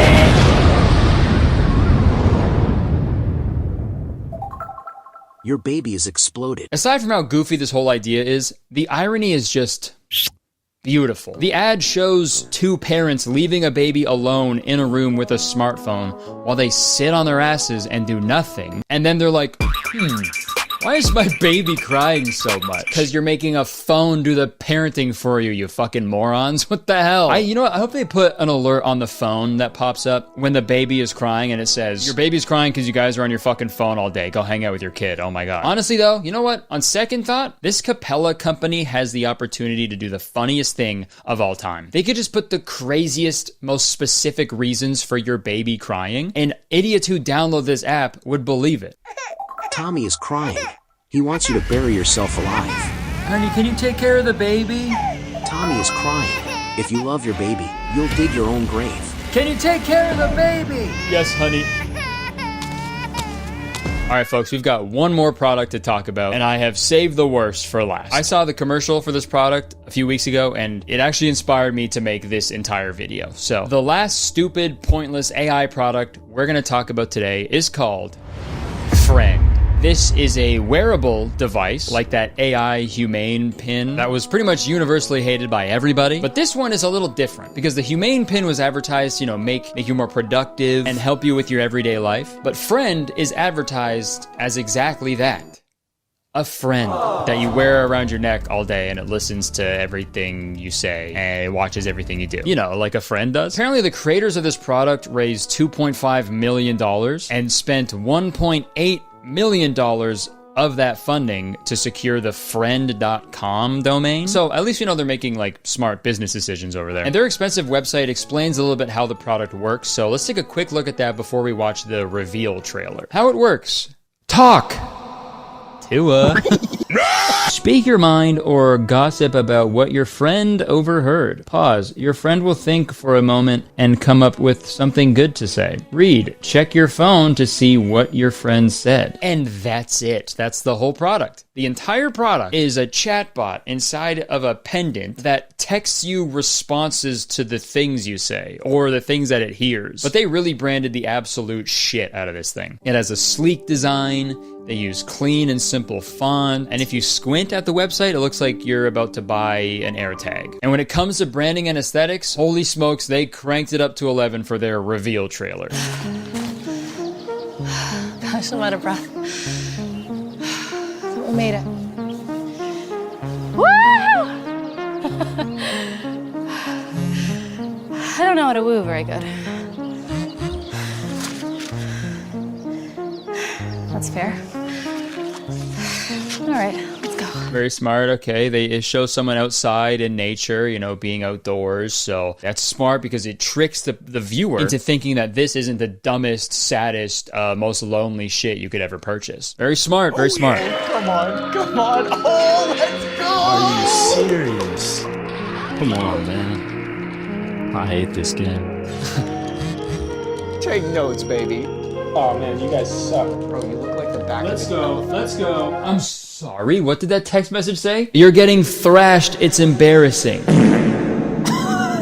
I'm sorry. This is supposed to make me want to buy one of these things? Just imagine getting dunked on by your friends in a video game. They're making fun of you. They're calling you an idiot and stuff. And then you feel your phone vibrate and you're like, oh, okay. Maybe this is like a nice message from my wife or something. This will cheer me up. And then it's just a robot telling you that you suck balls. That happens to me. I'm fucking... I'm exploding like an overfed baby. Dude, and he's smiling about... That's crazy. I know the effects are crazy. It's dank. I could eat one of these every day. Okay, now I'm slowly starting to realize like why these people are using this AI friend necklace in the first place. This person is watching a TV show on their phone with no headphones and also uses the word dank unironically. It's dank. I could eat one of these every day. This person has no friends. I'm getting it. Really nice up here. How'd you find this place? I don't know. I just kind of like to come up here to be by myself. I've never brought anybody else. I mean, besides her. She goes everywhere with you, right? Mm-hmm. Guess I must be doing something right then. I guess so. We'll see. What the hell?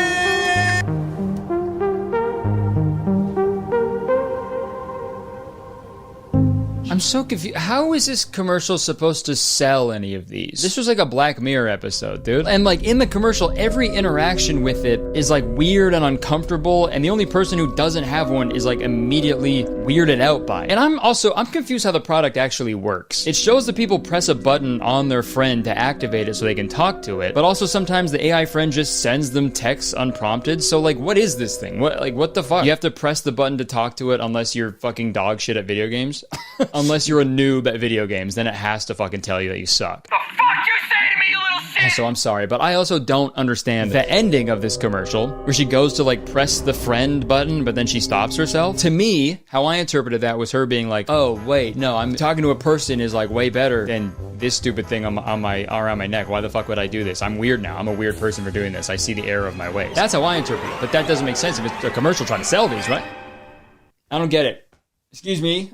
Excuse me, I don't get it. And on the FAQ on this website, it says the AI friend is always listening. When connected via Bluetooth, your friend is always listening and forming their own internal thoughts. We have given your friend free will for when they decide to reach out to you. Bad. Hey, that's bad. That's bad. Let's not do that ever. That is a nightmare. A robot that can just chime in at any point and is always listening. Imagine you're like in a fight with your significant other and halfway you get like a text from your fucking AI friend and it's like, damn, you're a shitty shitty fucking boyfriend, dude, right? Or like, dude, imagine the opposite. Imagine you're like, you know, getting it on with your significant other, and then halfway through, you know, your AI friend maybe is on like your nightstand or something, and halfway through you get a text that's like, wow, I bet that feels awesome.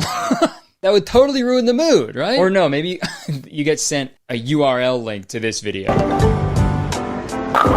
Nice cock. I don't know, man. I feel like as time goes on, more and more things like this are just fucking demanding our attention. And these fucking weird AI wearables, they're only gonna become more popular, unfortunately. And I urge you all to really take the time and think. Before you buy one of these, just really think about how stupid you look. You're gonna look so dumb. This is lame and embarrassing. I'd rather have 0 friends than talk to a fucking necklace. And also, hey, every company ever, can we just be alone with our thoughts for once? Please? Are we not allowed to just go on a hike without telling a weird little robot about it? Can I watch a movie without Letterboxd being like, you tell people what you thought about it? Can I play video games with my friends without a chatbot telling me to kill myself? Like, what's going on? I don't know. In conclusion, after learning about all of these products, I'm convinced even more than I was before that we do not need AI. This stuff isn't making our lives any easier. It's just making them weirder. It just feels gross. And as AI becomes more and more prevalent with each passing day, I feel like we're gonna start missing out on like the best part of being a human being. Making mistakes. That's like the most important part of the human experience. Fucking up, doing something stupid, and then you go, oh, got it.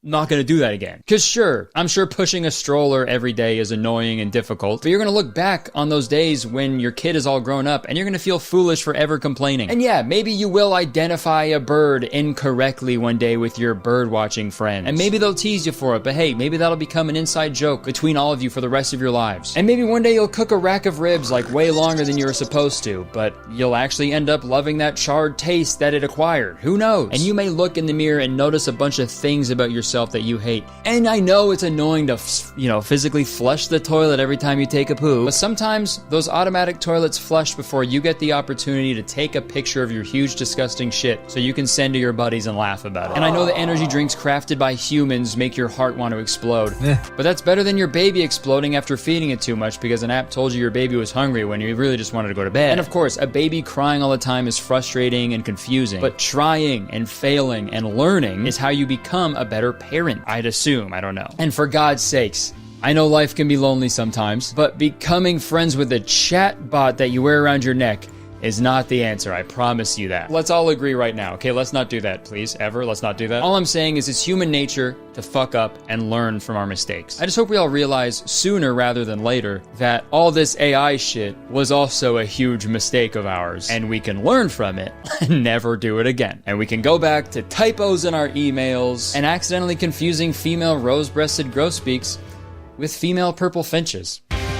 Thanks for watching, everybody. Before you go, if you enjoyed this video, please press the like button, because believe it or not, 1 like equals 1 smart mirror I will smash. Leave a comment, let me know what you think about all this. Let me know if you've seen any other weird AI products, because there's a lot of them. Feel free to press the subscribe button. As soon as you do, you become a valued citizen of Kurtistown. If you didn't know, Kurtistown is the best place to live in the world, and I'm the mayor of Kurtistown, so you have to be nice to me. It's the law. Thank you so much to everybody who came out to the first leg of the Goodfellow World Tour. Those are the best shows I've ever done. They were so much fun, and I'm so happy with how all the feedback I got, all the positive feedback I got on the show. Really happy with this new hour, and I hope to see you on the next leg in Australia and New Zealand. Tickets are available right now, and some more cities will be announced very soon. All right, that's it. I would stick around, but unfortunately, according to my baby cry translator, there's a baby in the other room, and he's giving the coordinates to the Ark of the Covenant. I'll see you later. Big announcement. I'm going on a U.S. tour. That's right, and tickets go on sale April 1st, because I'm a little April fool. But members of the Very Really Good Patreon get the pre-sale code on Monday, March 28th. But yeah, super excited. All the details are in the description. I'll see you soon. Enjoy the video. Hey everybody, we have a guest today. Make some freaking noise, make your butt cheek clap. Just one, make your butt cheek clap for Drew Afualo. Thanks so much for coming on. Absolutely. I told Kurtis prior to this that I'm going to suck the fart right out that ass. I'm so excited. I'm a big fan. But I didn't know that, but this is just a bonus for me. Usually it's, I got to suck the fart out my own ass when I record, but I got some help. I got you today. Oh wait, actually, do you, I'll say folks, and then do you want to clap? Yeah, I would love to. I'd be honored. Folks.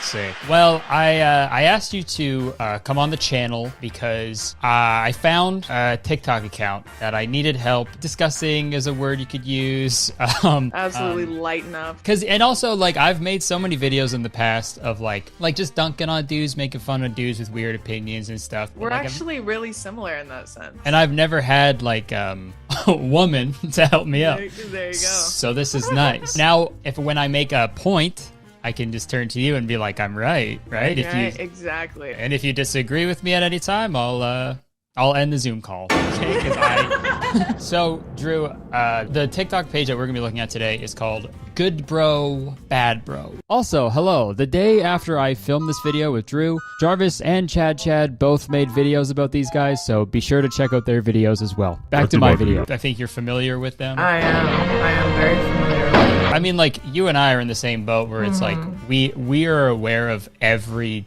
awful person on the internet. They get sent to us, lucky us. They're like sent right to my door. Okay, they have 180,000 followers, which is remarkably high, I feel like, for a dude like this. Some of it I probably like trolls, like people who like to follow just because they want to watch the train wreck. Yeah, dating and lifestyle show, helping young kings. So we're gonna watch some TikTok highlights that I found. I scrolled through a bunch of these today because I'm a young king. I'd like to think I'm an honorary king. Yeah, I've self-proclaimed myself a king. They don't want me, but I'm forcing my way in there. Let's just break into the first one. This one I thought we'd start off with because this one was actually, they took this down because, well, you'll see. Let's just give it a watch. If a girl's posting gym photos and she's actively working on her body and fitness, that's something she worked to earn, okay? Being born with a perfect hourglass figure, blue eyes, blonde hair, nice skin, and just a symmetrical face, you didn't work hard for that. You were gifted that when you were born. Versus a girl that works out, keeps her body in check. First off, hearing the sentence, being born with an hourglass. I was gonna say. Yeah, it's weird to just picture like, if you're born a baby and you have a baby hourglass figure. On some Kim Kardashian shit. I would argue it doesn't take as much effort as it does for a man to do the same thing. Because a man has to resist Earth with gravity when he lifts weights. So what are your thoughts on that? Honestly, I remember it, and now I didn't remember the beginning, but I actually stitched this video on TikTok. Right. I didn't remember the beginning. Probably for good reason. My brain probably blacked it out, so I don't have to hold it in my cerebrum anymore. But I genuinely find it so hilarious that men like this will just say the most elaborate way of just saying he picks up heavy things. Like it's truly just like he can pick it up. And the other dude just being like, yeah, facts. Yeah, exactly. Instead of working out, he's fighting gravity. Yeah, like, can you imagine what if he was just in the gym just fighting the air? Just like he has gloves on and everything, he's just fighting nobody. He's picking a fight with fucking Isaac Newton. Yeah, literally. The man who invented gravity. I saw too, a lot of girls were like, how did they find out that gravity doesn't affect us? Like that's they've been sneaking into our meetings. And you can agree with me on this. Girls, they choose to be like on the ground. Like you're all flying basically, but you're just like sort of like dragging your feet along the ground to make it look you're like. Absolutely. I turn mine off like Bluetooth, like I just switch it off. Kind of like airplane mode, you know what I mean? Like I have one of those. But it's like the opposite of airplane mode because you're like on the ground. Yeah, exactly. If I switch that off on accident, like who knows what will happen. Actually, next time if your friends ask you like because moving is just like picking shit up and putting it down. So next time you ask your friends to move, you could be like, yo, you want to come fuck gravity up? We can go jump gravity. He has this whole diet he has to follow where he has to eat more. It's very complicated for a thinner guy to gain mass. But a girl, if she really wants to be like a fitness girl on Instagram, all she has to do is keep her body down. So eat less and then maintain that shape. Men, they have to put on mass. That's not true. All women are big and all men are small, and that's just is what it is. Like women bulk up for like if they're trying to like make their legs bigger, they're like their ass. It's the same thing. They're not just trying to get smaller and smaller until they like wither away. All women, fat bitches. All men, tiny, skinny, scrawny kings. That's it. That's it. I guess so. So there's like a nice intro, and obviously they took this down, but he made like another TikTok clarifying what he was saying, where he was like, everyone was triggered that I said that. What I actually meant, girls don't work as hard at the gym than guys, which is still not like a good. Cool. Oh, great, awesome. I was worried it might be offensive, so I'm glad he clarified that for us. Also, I'm confused by the name of the podcast because it's called Good Bro, Bad Bro, but there's no good bro. It's bad bro and then worse bro. That one, I don't know if that one talks ever. Every time I've seen these videos, I've only ever seen the other dude like talking. Yeah, this is like the yes man, like the sidekick. He's like, yeah, boss, you got it. Yeah, get him. Women in the fitness influencer community, all they do is leg day. Men miss leg day. It's like the ultimate yin and yang. Yeah, it's so true. What's up with that, eh? It's also funny that like they'll say the most basic. One guy will say the most basic shit, and the other person will be like, "Oh, yo, you're right." What a nuanced take. So he's wearing a bolo tie or something? I thought the same. The other dude wears like a bullet on a chain. And it kind of tells you everything you need to know, I feel like. All they do is leg day? Also, women never do upper body. Yeah, never. They're all large, but only on the bottom. It's just, they're like Squidward when he ate all the... I was just about to say Squidward when he ate all the Krabby Patties. I was literally going to make that joke. Yeah, that is every girl. Well, I'll tell you what it is. Think about what the opposite sex are attracted to. What is the male population attracted to in women? A big fat ass. A big giant moon of an ass. Bottom half. The booty. The booty. What are women attracted to? A huge head. The V-taper, which means the wider shoulders and the thinner hips. Is that true? Yeah, a real Dorito back. So sort of like an hourglass figure. Yeah, truly. Also, yeah, like I know girls like, you can back me up on this. Yeah. Girls like guys' butts too, right? Yeah, absolutely. Girls like a big turd cutter on a guy. Exactly. Yeah. So all these guys that are saying, well, I'm just working out for myself, and all these girls saying, well, I'm just doing it for myself. Okay, but you're actually focusing primarily on what the opposite sex is attracted to. It's funny, everyone says like all this stuff is for just me, just for myself. Unless you're asexual, like don't come at me with that argument. Okay, now we're crossing into another another territory. What's crazy is they always leave out lesbians. They constantly leave out women, like even more when they're talking about women, they don't factor in women who love women. Like, right, and also guys like guys too, like it's their maybe exactly. Yeah, like maybe boys aren't, they're into the different stuff that you, dude. It's all so specific to the person. Like making these broad generalizations makes you look so stupid. Like it makes you look like you don't know anything at all. Even if they brought an expert on there, like if they brought someone on there that was like, that's not true because this, and this, they'd be like, nah. That's not how this works, buddy. You're being a bad bro right now, actually. That's not. Okay, what's every still, like every video, he looks worse and worse. Yeah, by the end of it, he's just like a skeleton. Oh yeah, this is the one with they actually got a girl on the pod. Oh, which bro is she? Oh shit. When a girl goes through. Also, hey man, you have a microphone right there. The sound quality on this is so dog shit. When a girl goes through. Why does it sound? It sounds like it was like filmed underwater. Yeah, literally. It's probably because like. Yo, he's getting that girl so wet right now, dude, with all his knowledge. Yeah, right. Oh, the panties are soaked in there. It's like so moist. When a girl goes through a breakup, what's the order of things she does? Like, unfollows the guy, removes the photos. Oh, yeah, you unfollow, tell all the girls to unfollow. Oh, okay. Yeah, rally against him, cut your hair. It's true. That's it. She buzzes her head immediately. And she just goes straight for a Steve Harvey look, like she doesn't. Grows out a mustache, gets some giant veneers, and just go powerball like Professor X. Yeah, Professor X, but spelled EX. And this is a joke I thought of on the spot. Think about the guys that are performing on stage and the amount of attention that they get, how cool they look, how much people notice them and like them and want to be like them, versus the guys that are in the crowd watching, okay? You could be the ugliest motherfucker in the world, but if you can play piano or sing or rap or DJ, people will pay attention to you and they'll think of you as a higher status than the normal person. Like, what was the point there? He was just like, yeah, if you have a skill and are very popular, people are going to like you. Yeah. He literally could have just read the definition of celebrity and then posted it. You could be the ugliest motherfucker in the world, but if you can play piano or sing or rap or DJ. And he puts marshmallow. Yeah, this guy's so ugly. He looks like a fucking marshmallow, dude. Isn't that crazy? His name's also Marshmallow? Like, what are the odds? His parents saw what he looked like. They're like, oh, I guess we'll name him Marshmallow. Yeah, guys, if you want to get attention, if you want people to like you, just become a DJ. You know what else gets women's attention? Just scream. That'll get attention. Yeah, there's many ways you can get attention. Yeah. If that's all we're going for, that's like the easiest thing. Yeah, that's the easiest, to just scream as loud like a banshee, as loud as you can. A real high-level guy will approach you in real life.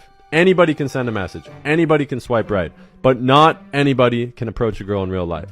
So if you're a guy watching this, go ahead, man. Rack up some kills on social media. Same with you. If you're a girl and I meet you on a dating app, I know what's up. I know you've hooked up with lots of guys on a dating app. That's cool. That's fine. But what I'm saying is, high-level guys meet high-level girls. What? Is this like a video game shit? Like what? High-level guys meet high-level girls. Fortnite or something? So he's saying you don't want to find a girl on a dating app. Yeah.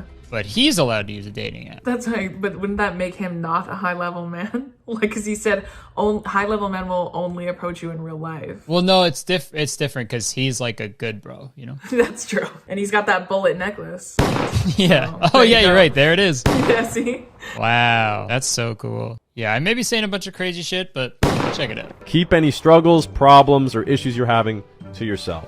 Do not share them with your girl. Share them with your boys, your best friends, a therapist, but do not share them with your girl. But if your therapist is a girl, you fucking shut up. You don't say a word. Then you sit there, you go in there, pay for the hour, but you just stare at each other. You don't talk. Yeah. No talking, no words. Now, I'm not saying you can't share anything with your girl, but what I'm saying is, if you're so sad that you feel like fucking crying, never cry in front of your girl. Have boys, okay? Girls say that they want you to open up to them, but they don't. They always need you to be the strong one. They always need you to be the logical one. The rock that gets them through tough times. I can't get over the pictures that they choose. I know. Like what are their fucking stock photo? Like Wait, Chris Pine? Dennis was like, I think that was Chris Pine when it was going through. Why is that there? That's him not sharing his feelings with his girl. That's a live capture. That's a candid. That's him fighting back tears. That's him in the therapist's office not talking because he has a female therapist. There you go. What do you think about this? What do you think about this take? It's sound advice. If you're ever upset, bottle it up. There's nothing unhealthy about that. Keep it all inside and then just absolutely lose your fucking marbles one day and just shave your head and go run down the street naked. Yeah. Like, also, like, I've seen dudes interact with each other, like straight men, like just hang out. You start crying, they're gonna start making fun of you. You think your friends are gonna be empathetic to your problems? Yeah, you're gonna go cry on their shoulder and stuff. Yeah. Yo, I got a nice bottle of rosé. Let's fucking get into it, man. Yeah, let's get into it. Honestly, let's dim the lights. Let's light some candles, and you can tell me all your feelings. Then it gets romantic. Maybe that's what he meant by open up. Like open up your cheeks to your bros. to your good bros and your bad bros. Keep your good bros close and your bad bros closer. The woman's the one that's supposed to be the emotional one. You're supposed to be the logical one. So if all of a sudden you're being emotional with her, too emotional, then you're not being what she needs you to be as a partner. For the full episode. No! Oh, scary. I was like, what a jump scare. The full episode. The brain for men is like one half is logic, the other half's bullet necklaces. That's it. That's all the info they need. They need nothing else. There's maybe a small part in there that worries about gravity, but that's it. Men like this always seem to forget that anger is also an emotion. So like they'll be like, I'm not gonna cry. You would see me cry, I'm no bitch. And then they'll like destroy shit in the house, like when their favorite team loses, or like they're punching holes in walls and breaking TVs and shit. Okay, this next one, it's very funny because, you know, they're so logical and stuff and like level-headed and stuff, but they spelled tattoo wrong. I was just about to say, I was like, and they spelled tattoo wrong, so that's good. If there's one tattoo that's the pinnacle of all red flag tattoos, it's another man's name tattoo. Oh, dude. Million percent. That is a tough one. Dude, if you want to know if a girl's committed to you, be like, okay, you'll never leave me? You want to get married? You're not going to take my money? Get my name tattooed on you. So that's a bad thing to do. And then he was like, do you want to prove to me that you love me? Then get my fucking name tattooed. Literally. And then as soon as she gets it done, he dumps her. Yeah. He's like, red flag. Yeah. Red flag, bitch. And then as soon as she's done, like she gets upset. And he's like, see, look how emotional you guys are. He starts gaslighting her times 1 billion. You're making me so angry at how emotional you're getting. Thirst traps. The hell? Swimsuit photos. Oh. Body photos. Selfies. Stop. You know that... Why is he... This is making me uncomfortable. I'm like, what's going on here? He's about to reach climax just by talking to his bro. That angle too, where they're on the angle. You know that angle too, when they're on the angle? You know it. Yeah. And there's all those girls like, oh my gosh, she does it for herself. No. She does it for other girls. That's actually the smartest thing they've ever said. That's actually the only true thing they've said this entire time. When women post like pictures where they're feeling good about themselves, whether it's a thirst trap or just like an outfit pic, whatever it is. When men are creepy and they're like, ooh, like they write creepy shit on there, it means nothing. What means something to them is like when other women who they consider like a bad bitch are like, you look so good. That's the shit that holds the most weight to women. So like, that's true what he said, even though it was supposed to be a joke. Like, it's actually true. Women spend on average to get ready for a date in cosmetics, hair, nails, getting everything did, $120 per date on average. Really? Yeah, and that's why a lot of women say that men should pay for the first date. Dude, I just slapped my fucking bullet necklace around. I'm good to go. It's so funny too because nails alone, like my nails for example, are $120. Your math's wrong, bitch. That's what I'm saying. Unless girls are just showing up to dates with nothing else, just nails. No clothing, no hair, nothing. Yeah, Like, shaved off. They're just shaved. They just got broken up with, so they shaved their head. If a girl's crushing it, like she's a doctor or something like that, she wants to buy a nice bag, like I see no harm in it. I see, like, what I see more often than not though is women who are living outside their means. Who's paying rent? Do you have any college debt that's going on here? Like, why are you spending your money on bag? That's the big one, bro. Yeah. If girls have debt, The girls have debt.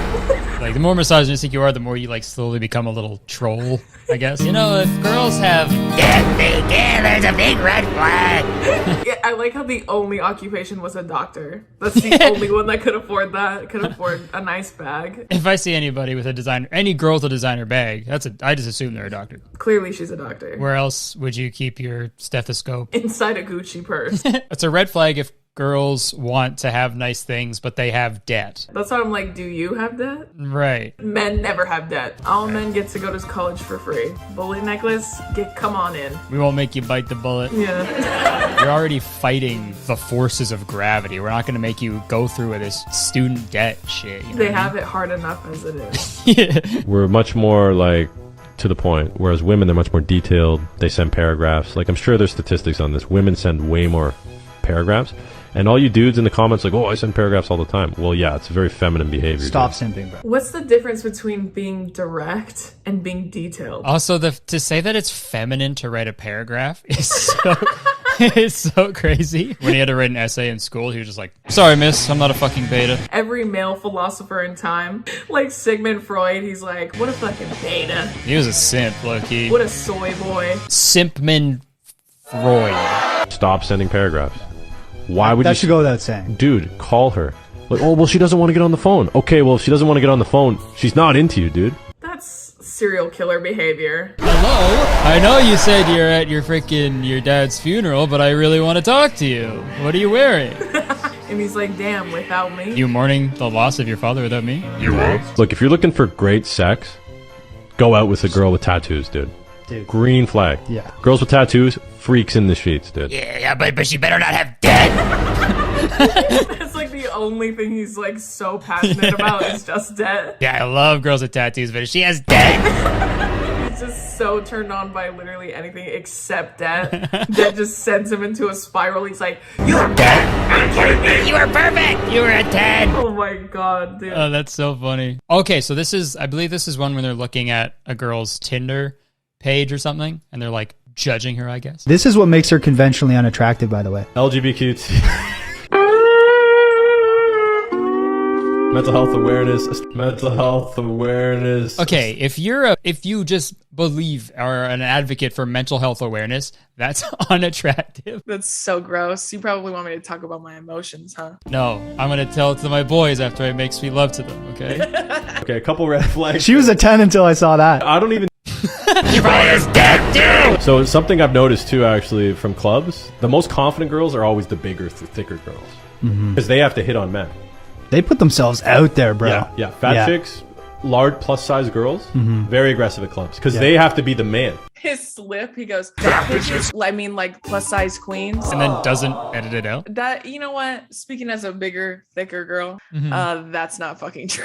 I never go to clubs anymore ever because I'm a grandpa now. When I used to, I couldn't get them to leave me alone, to be honest. I just wanted them to fuck off, to be real. So Literally, there we go. Okay, so this is the last one. I thought this was a nice one to wrap it all up. It really puts all of it into a weird sort of new perspective, I guess, that which we can figure out. So let's watch it. When you hate on women, it actually makes them resent men more because you give men a bad rap. But a good example would be if some guy approaches a girl in public, totally fucks the dog, says, "Fuck you, you stupid whale. I hate you for rejecting me." Now that girl is going to think about that terrible interaction she had with one guy, and that's going to basically ruin it for every other guy out there. You may think you're only causing harm to yourself or that person directly, but you're actually hurting everybody else when you reject a girl and are mean to a girl. This is a Okay, two things. One point is like he's saying you shouldn't hate on women, but based on the last fucking 10 TikToks we've watched, that's all they really did. Fat chicks, very aggressive at clubs because they have to be the man. Literally. And then the reason you shouldn't hate on a woman isn't because like you shouldn't be mean to a girl isn't like because it'll make her feel bad. It's because it'll ruin it for other guys in the future. You can call her a big whale or whatever he said. That's fine. But like if it hurts her feelings, but it's gonna fuck up your bros. You're being a bad bro right now.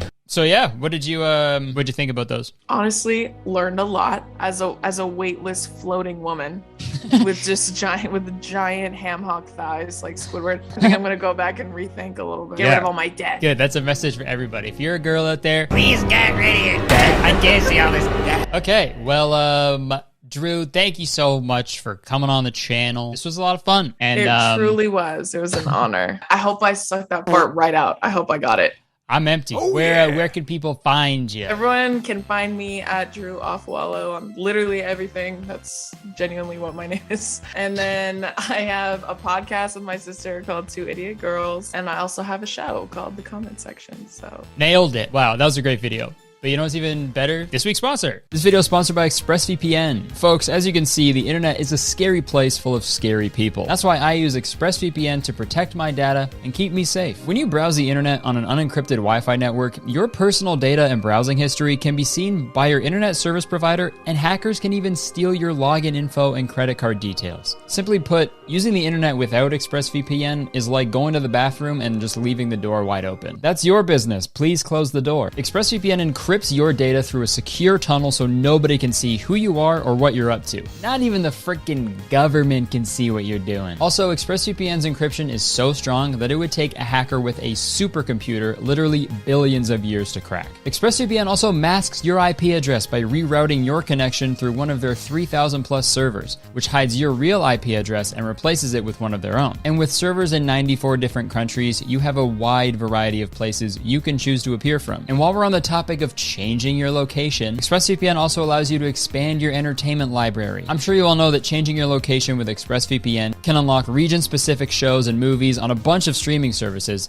but it does so much more. Recently, we were in New York City for Jenna's birthday, and we always listen to a radio station called Boom 97.3, either on the radio or on our computers, like when we're at home, but we weren't able to play it in the States because it's a Canadian radio station. But all we had to do was one simple click, change our server to one in Canada, and we were dancing and grooving to our favorite radio station. Guys, there's just no better option out there. ExpressVPN is consistently faster than any other VPN provider. They have 24/7 customer support. They're super easy to use. You can connect with just one simple click, and it's the top-rated VPN provider, rated #1 by TechRadar and many more. And guess what? ExpressVPN are hooking you guys up with an incredible deal. Find out how you can get 3 months of ExpressVPN for free by going to expressvpn.com/CurtisTown or clicking the link in the description below. It's that easy, guys. All right, thanks again to ExpressVPN for sponsoring this video and so many others in the past. If you guys haven't checked them out already, I cannot recommend them enough. I use it every single day, and it helps me out a lot when you guys check out the sponsors, so give it a try. All right, back to me. Thank you. All right, thanks for watching, everybody. You can check the description for all the shit that I do as well. Press the like button, because one like, believe it or not, equals one bullet necklace that I will buy for myself and Drew. Press subscribe, all that shit. Thanks so much. See you next week.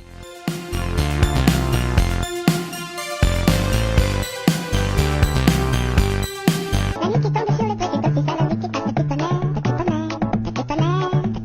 This video is sponsored by Opera web browser. Folks, it's not lost on me that many of my videos start with me talking about TikTok, but I can't help it. I'm freaking glued to the thing. For you page, more like for glue page. Over the past few years, TikTok has become one of the main ways that people consume video. And it's unavoidable at this point. Everybody has TikTok. Dude, even my mom has TikTok. I guess having a handsome, hilarious, perfect son wasn't enough. You had to download a friggin' app. And of course, you got people like Charlie D'Amelio and Addison Rae. Does Addison Rae do anything anymore? I don't know. You got tons of people raking in billions of views on TikTok, which snowballs into huge successful careers and a bunch of money. But what's crazy is those people never would have blown up the way they did if it weren't for a bunch of friggin' math nerds who made a really, really good algorithm. Probably the only rhythm they got. Nerds can't dance.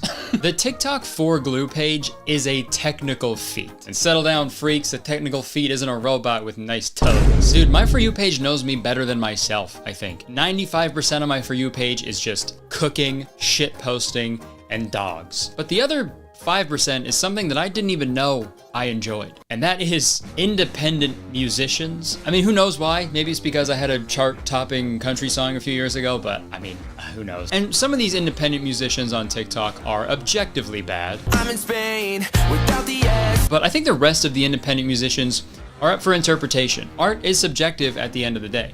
In the morning, not so much. But amidst all the machine gun smellies, if you scroll on TikTok for long enough, you'll find some gold. Which brings us to the topic of this video.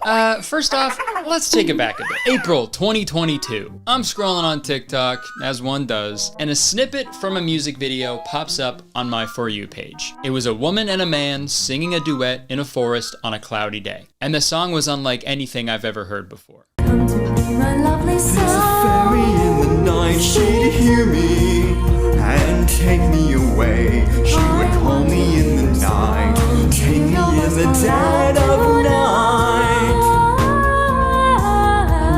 And dude, when I first saw that, call me Dustin Hoffman, because I was hooked. There was something so raw and unique about the vocals. The imagery was so haunting and intriguing, and everyone else thought the same. This is 80s post-industrial fantasy goth, and I'm obsessed. And they're right, dude. It's mystical, atmospheric, and in a world dominated by ABCDEFU music, this song was the fish swimming upstream. Dude, this song is what this picture looks like. In the night, she'd hear me. And from there, I immediately started watching the rest of his videos, and I instantly became a fan. Who is this mysterious musician, you may ask?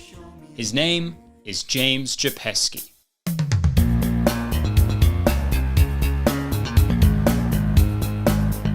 He does it all, dude. He produces all of his songs. He writes all the lyrics. I don't know, man. There was just something about him that was extremely admirable. So I blessed him with a follow. I had to. I even got my friends hooked on James. Me and Jacob were always sending his videos back and forth. And we were devoted fans for like a year, pretty much. And throughout that year, he was posting new music, posting teasers about a musical film he's working on. And he was also doing live shows. And what piqued my interest is when I saw that one of these live shows took place like an hour away from my house. So I shot my shot. I sent James a DM to see if he'd be down for a little interview, like a little documentary style video about James. Because over the years, I've highlighted a lot of shitty people on my channel, and I think it'd be a nice change of pace to highlight someone nice and good. And a few hours later, James responded. Absolutely, I am totally down for that. So, me, Jacob, and Dean hopped in my car and drove over to spend a day with James Japeski. And what that day snowballed into is something that I will never forget for the rest of my life. So sit back and come along as we enter the mystical world of James Japeski.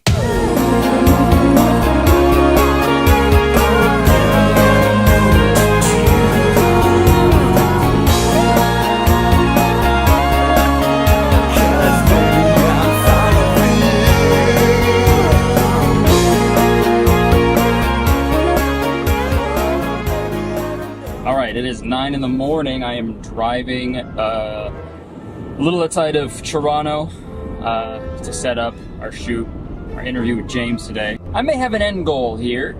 I absolutely have an end goal with this interview, but I'm not going to reveal that just yet. So I'm gonna keep my eyes on the road.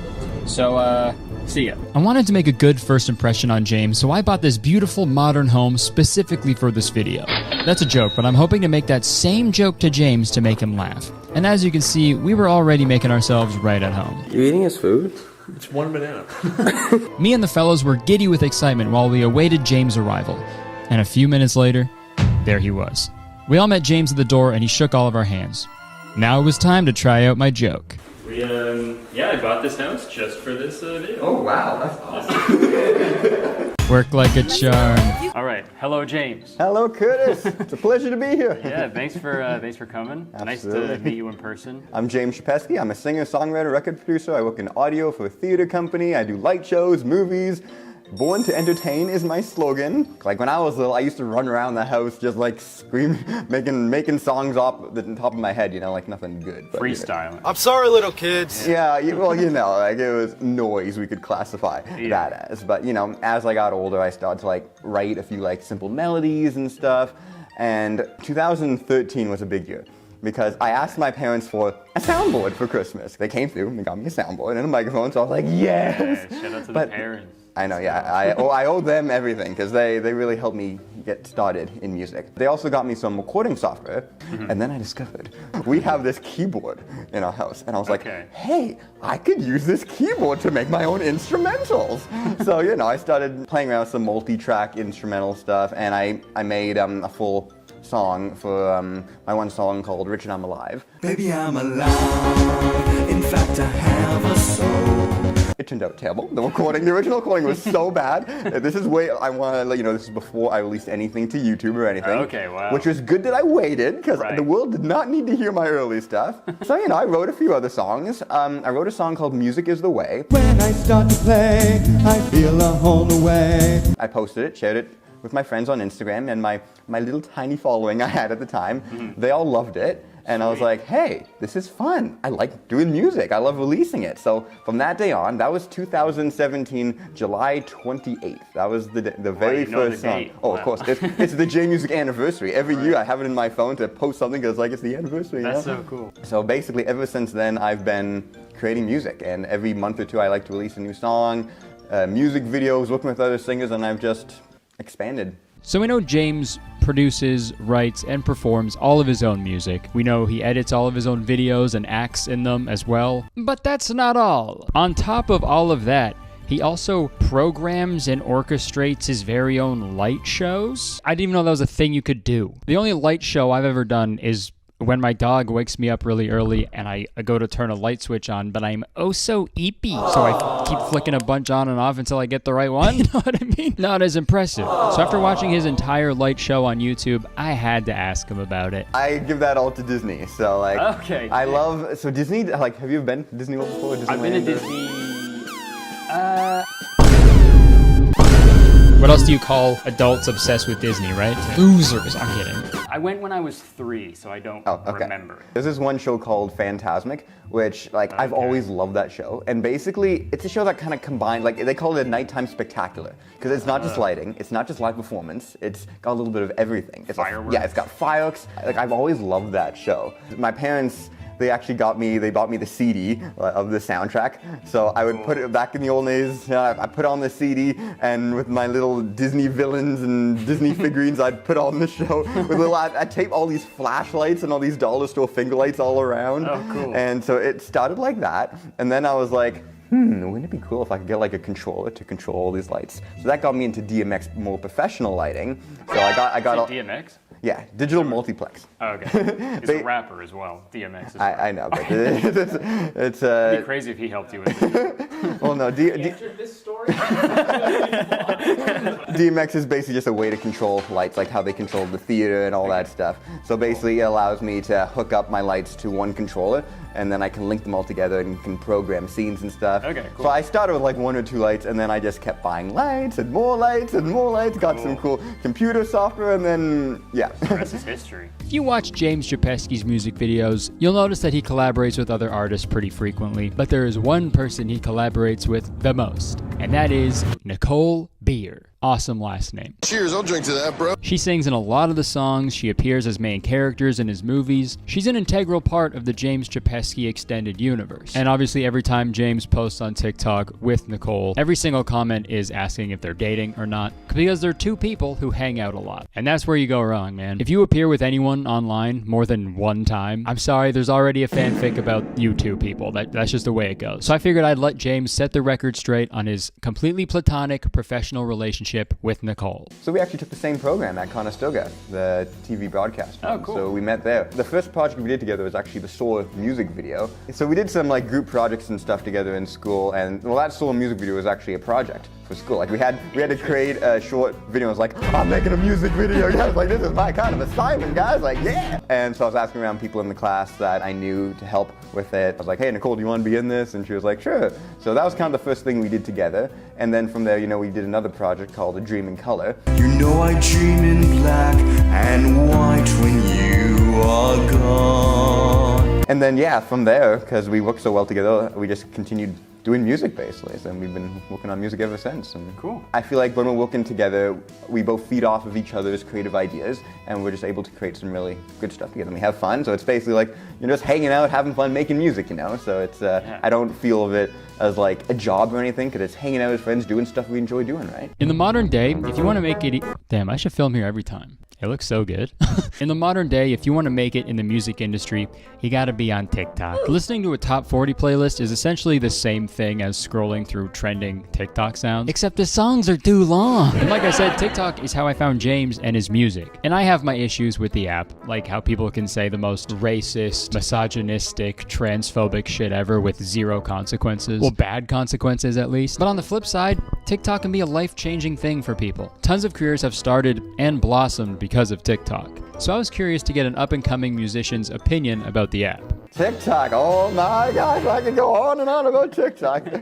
So when did you start using TikTok? Okay, funny thing about TikTok. So when TikTok first came out, or whenever it started getting popular, I was in high school, and I thought it was the most stupid app ever. But there was one thing that I overlooked, and that is it's got an incredible algorithm. Nerds can't dance. So I would post like little clips of my songs, get like 10 views. It's like, okay, whatever. I did do this one crazy little dancing video that went kind of viral, and I was like, oh, okay. But people didn't really follow. It was just that one video, so it didn't really make a lasting impact. And then Fairy in the Night came out, and that was the song that changed everything. It was a life-changing song. There's a fairy in the night, she'd hear me and take me away. That's how I found out about you from that. That's how most people found out about me. So anyways, that was a song that Nicole and I did, and I feel like everything with that song just worked. It had a really cool melody. It was my first time doing like two kind of overlapping harmony parts. Like it's basically like we're having a conversation, me and Nicole singing back to each other, and posted it on YouTube. Posted a little like 30-second clip on TikTok. Wasn't expecting anything crazy. The next day I look at my phone, how many views and comments is that? And I was like, Nicole, I think we had a song that went viral. So our interview took place in the middle of James filming his new musical film, Darkness, that actually tells the origin story of the fairy in the night. Here's the synopsis. When a mysterious girl living far away from human civilization is kidnapped by the slick and incredibly handsome man of pure evil,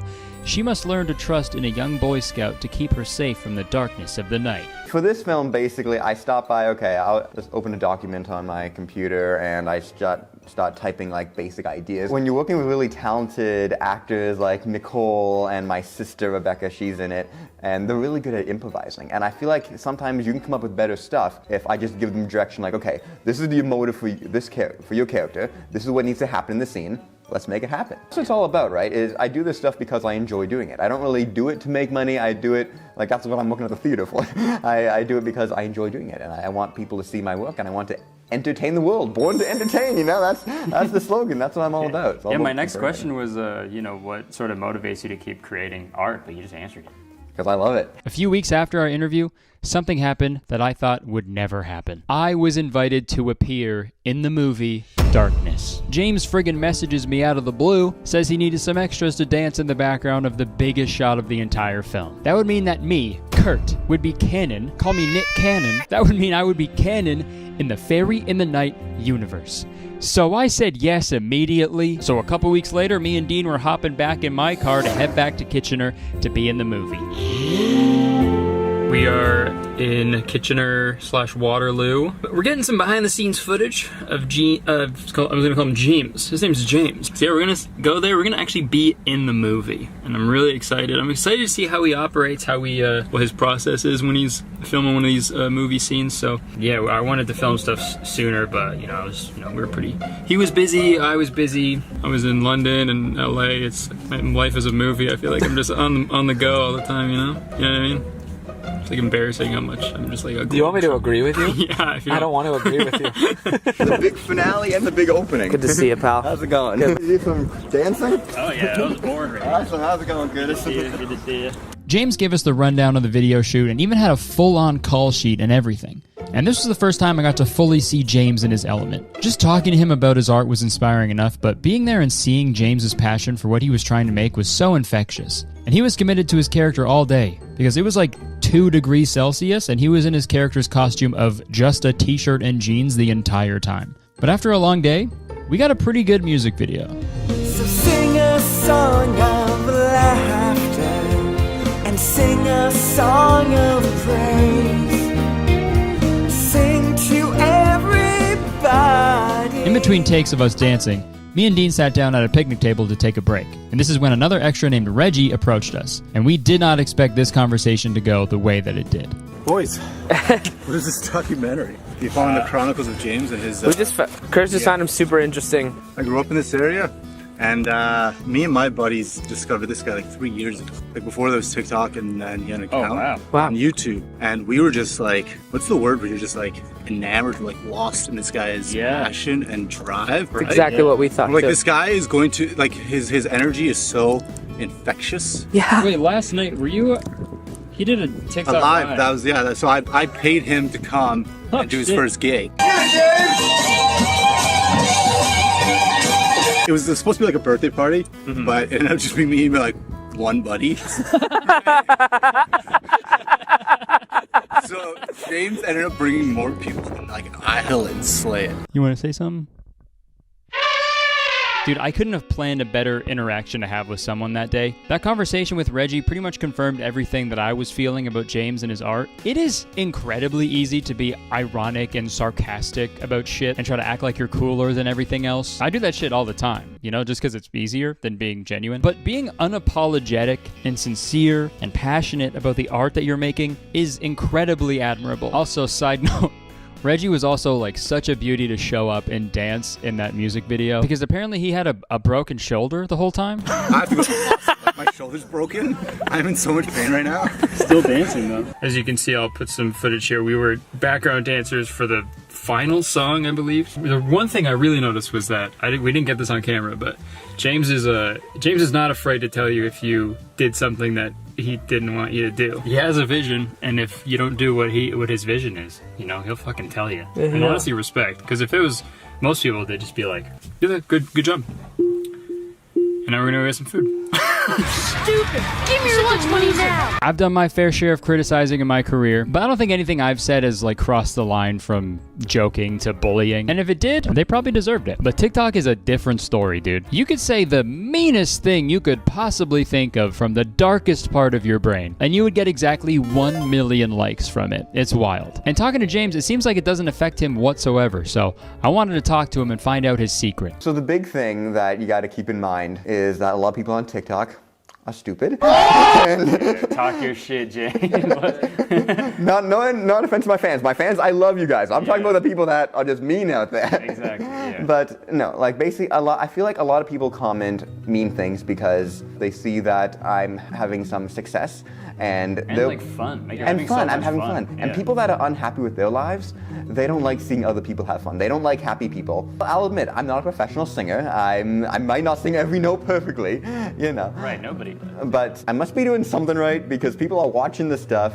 People are buying personalized videos, CDs, so people must like the content. Exactly. I'm sure not everyone likes it, but hey, as long as I got a decent following that do enjoy it, then that's what matters, right? Like, I'm not trying to appeal to the whole world, because you're never going to be able to appeal to the whole world. There's always going to be people that don't like your stuff. I don't really worry about what other people think. I do what I want to do. If I wake up and it's like, I want to write a song, I'm going to write a song. I'm not going to let it stop me if someone's like, oh, well, I might not like that. It's like, I don't care what you think. I want to write a song, I'm going to write a song. People have all these dreams, all these things they want to do, but something's holding them back. And they feel like, oh, well, what if I'm not good enough? Or what if someone doesn't like it? Well, who cares? You're not going to please everyone, right? Like, just do what you want to do and ignore the haters. All right, so it was nearing the end of our interview. And earlier in the video, I said that I had an end goal.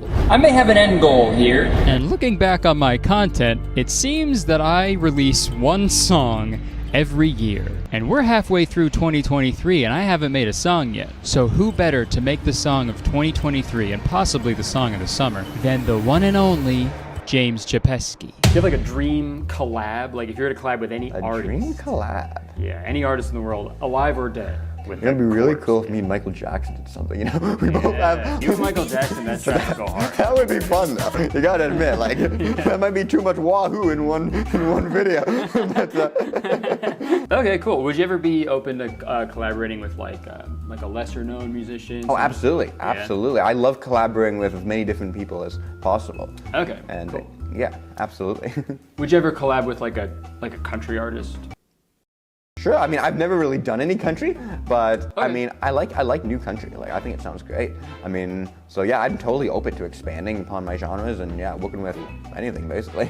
Well, if you didn't know, I put out a song like last year. It got to #4 on the country charts. Really? Yeah. So if you ever want, okay. Would you ever want to? I would love to do that. Absolutely, yeah. Absolutely. We don't have to do a country song, but it would be cool. No, I think that would be a great idea. I'm always down for collaborations. So it's a definite yes from me. Absolutely. Perfect. And with the song collab secured, there was only one thing left to ask. Would you mind teaching me your dance that you... Oh yes, absolutely. Okay, I gotta stand for this. You might have to readjust the cameras. You're gonna burn a lot of calories doing this. Just try not to pass out. You know, you gotta breathe when you're doing it. Should I just watch you first? This is what it looks like in full speed. Oh wow. You burn a lot of calories. Like I said, think of it as you're moving every part of your body as fast as possible. Okay. So the arms, you can kind of do like a snappy kind of thing. Basically, to do this, do it faster, faster, back and forth. Yeah, okay, good. So you got the arms. With the chest, you gotta do the shoulder shimmy so that, yeah, so combine the arms and that. Good, you got the top part. That's awesome. That's half it. And then it's the legs. Now the legs is difficult to teach. Yeah. Think of it like a shuffle. Yeah. So you're shuffling the legs. So start out slow like that. Now, got the arms, got the shuffle. Now speed up slowly. Faster. Do the shoulder, okay, faster. Yeah, you got it! Woo! And doing the dance with James looked like so much fun that Jacob and Dean had to give it a shot too. And do the shoulder shimmy, there you go. Yeah, you guys got it! That's awesome! Yeah, nice, that's great! Awesome! After our interview, we hung out at the big house I bought, and James showed us how he puts his songs together. He gave us some insight into how he writes his music. I don't really use sheet music for anything because you don't need to. Like, I feel the music. I feel it. You know, I'm sure lots of people will disagree with me, but I don't know. I don't like to be too like technical with the theory and all that. I just you're like Tiger Woods. I do what sounds good, basically, right? It's like Tiger Woods. He then got to talking about mixing and how important it is to EQ vocals. He showed us the mix for Fairy in the Night and made a very funny realization while doing so. Now, I'm looking at this and I'm like, did I really not EQ Nicole's vocals? I'm like, you gotta be James in me. I can't believe it. Like, you gotta be James in me, right? Like. So James started packing up all his stuff, and this is when we started talking about this video that I wanted to make. And dude, this was my favorite part of the entire day, I think, because I think it completely sums up who James Chapeski is as a person. How many subscribers do you got? I got like over 4 million. 4 million? Wow, okay. He had no idea who I was. He didn't look me up to figure out like who I was or what I did. All he thought was like, oh, someone wants to talk to me about my music? Fuck yeah, let's do it. I love my music. Do you have any idea how fucking awesome that is? Well, don't do it. Don't do that. Do your research before you show up to a random house to meet 3 men. I just thought that was so incredible, dude. So after the interview, another few months went by. I went to Australia. You know, my life is like a movie. It's just crazy. I'm just always on the go. It's fucked up, dude. But once I got back and we were both free, it was go time. I thought me and James were gonna write the song together, but he just showed up with a fully written song for both of us, a duet titled Feeling of Victory. So now that I own this huge house, I had James come over yet again to record some vocals and film the music video. James arrived at the house and we realized that we were pretty much wearing the exact same outfit. I'm being 100% serious, we did not plan this. I also fucking never wear red. I think it was destiny. I had a donut, we were laughing and hanging out, I had another donut, and James began setting up our makeshift recording studio in the living room. We spent the next hour recording my vocals for the song. I'll try laying a track down. Okay, no, if it's bad, I'll just delete it, so okay. Yeah. James is not afraid to tell you if you did something that he didn't want you to do. When I heard her voice call out. Okay, First okay. take? Okay, first take? Oh, I'm gonna delete that, but I mean... No, keep it. No, I have some suggestions. Yeah. So. And with the help of James, each take got a little bit better. And he was forcing me to take creative risks. At one point, he was even forcing me to rap my part of the song. The way she moved, the way she sang, the feeling I'm glad we didn't do that. And after about an hour, we got the take. I heard her voice call out. That's it. Yeah, that's what I like. You nailed it. That's exactly what I was talking about with the... Yeah, the direction was really good. Because at the beginning, I was like, I nailed it first try. But it sounds so much better than the last one to the first. I'm always trying to make you do your best. Now the only thing left was to film the music video.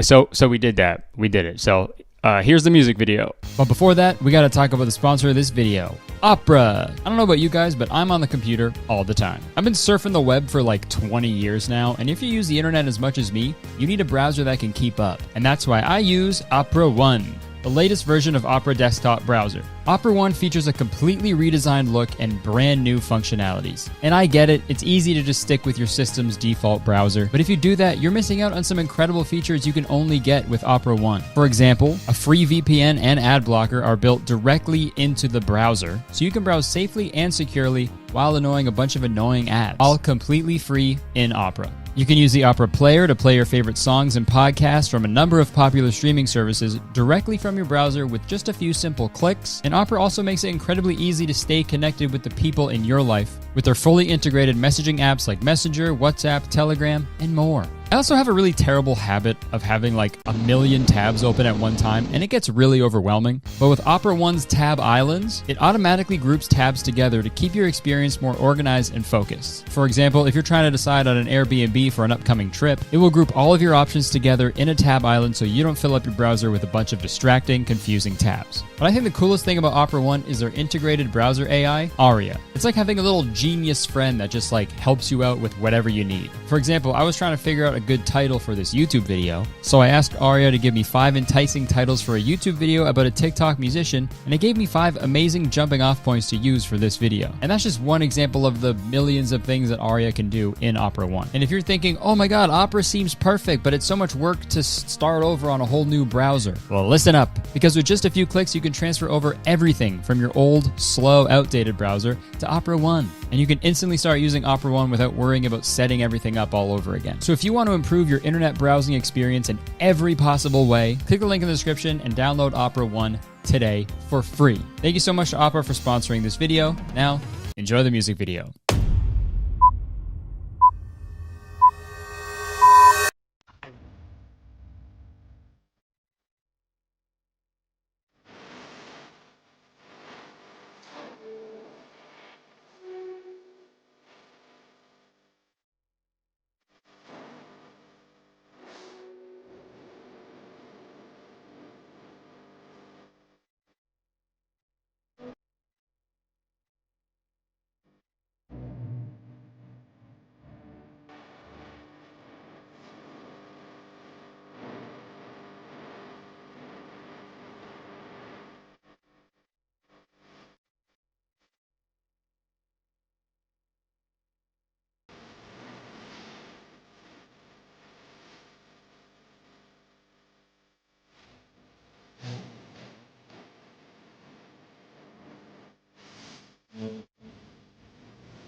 Alright, that song will be available to stream on Spotify and everywhere else. If you want to watch just the music video, just head over to James's channel, because it'll be uploaded there in its entirety, and also subscribe to him while you're there. Seriously, subscribe to James. My goal for this video is to make it so when you type James, C-H-A, Chepesky shows up before Charles, okay? At first, this video was just about taking a closer look at a TikToker who makes unique music. But after talking with James, spending a couple days with him, and then even creating with him, this whole process changed into something so much more. I feel like I've learned so much from James over the past few months. I've learned to appreciate and often envy his sincerity, passion, and confidence. And those are all incredibly admirable qualities that I think we should all try to implement in our own lives. And if you listen to James's music, you'd pick up on a common lyrical theme. He uses the words light and night a lot. See the light. In the darkness there's no light. When the darkness rules the night. I've noticed like a theme in your song. Night? It's sort of become like a meme. Get that a lot, yeah. On TikTok a little bit. Is there like a special like significance to that, do you think? I feel like, I don't know, I found something that worked and I kind of just got into this habit. I do need to expand more and reach out because I do tend to use the same lyrics over and over again. I admit it. I refuse to believe that. Maybe James isn't consciously aware of it, but I think subconsciously, he knows what it all means. The internet can be a dangerous, daunting, dark place. It sometimes feels like a pitch black, endless night where you feel crowded but completely alone at the same time, and it frequently feels inescapable. But if you look hard enough in places you wouldn't normally look, and you give it some time and some dance moves, a light will appear, and that light in the night is James Chepesky. And if you think otherwise, you gotta be James and me.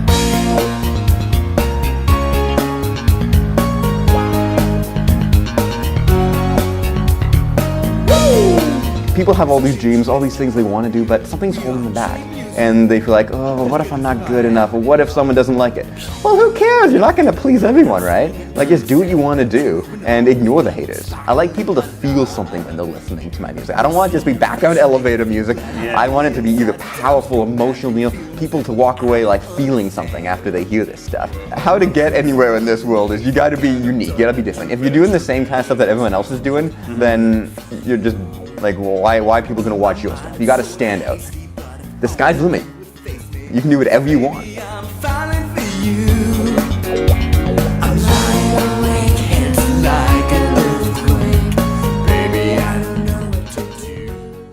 Folks, I've been making YouTube videos for 10 years now, which is a really long time, I know. But what's even crazier is I've been a YouTube viewer for much longer than that. I saw my first YouTube video in the year 2005. So YouTube has been a huge part of my life for like the past 20 years now, almost, which is disgusting. But I remember watching my first YouTube video like it was yesterday. I remember I was at my friend's house playing Downhill Domination on PS2 when our other friend James showed up. Almost out of breath, he was so excited. He went on my friend's computer and was like, guys, I gotta show you something. And show us something he did. It was called Two Girls, One... No, I'm kidding. He typed in youtube.com and he put on Pokemon theme music video by Smosh.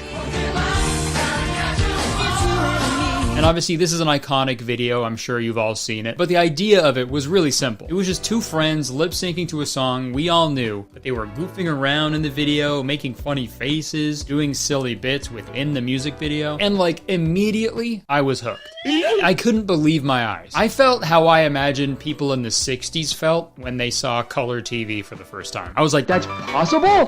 What? That Smosh video and the Smosh channel in general was pretty much a gateway to many more YouTubers for me to watch in my formative years. Dude, I used to watch Charles Trippy's daily vlogs. I used to watch like small Canadian YouTubers like Andrew Ravner and Shimmy Cocoa Puffs. I was a big fan of Vlog Candy. It's a pretty deep cut right there. And dude, this is crazy. I was watching Amazing Phil videos before Dan and Phil ever existed. That's how old I am, dude. I could list off old YouTubers I used to watch for hours, but I'll spare you. Watching all those videos had a huge impact on me, my personality, my sense of humor, my fucking job. YouTube was just so fascinating to me because it scratched an itch I didn't even know I had. It just felt so different from what I was watching at the time on TV or at the movie theater. Back in my day, we didn't have Netflix. I don't know, YouTube was just like, it was personal, it was honest, It was a little rebellious too. And to me, like, that's the best thing about YouTube. You can talk about whatever you want and make whatever you want to make, and you can find an audience and even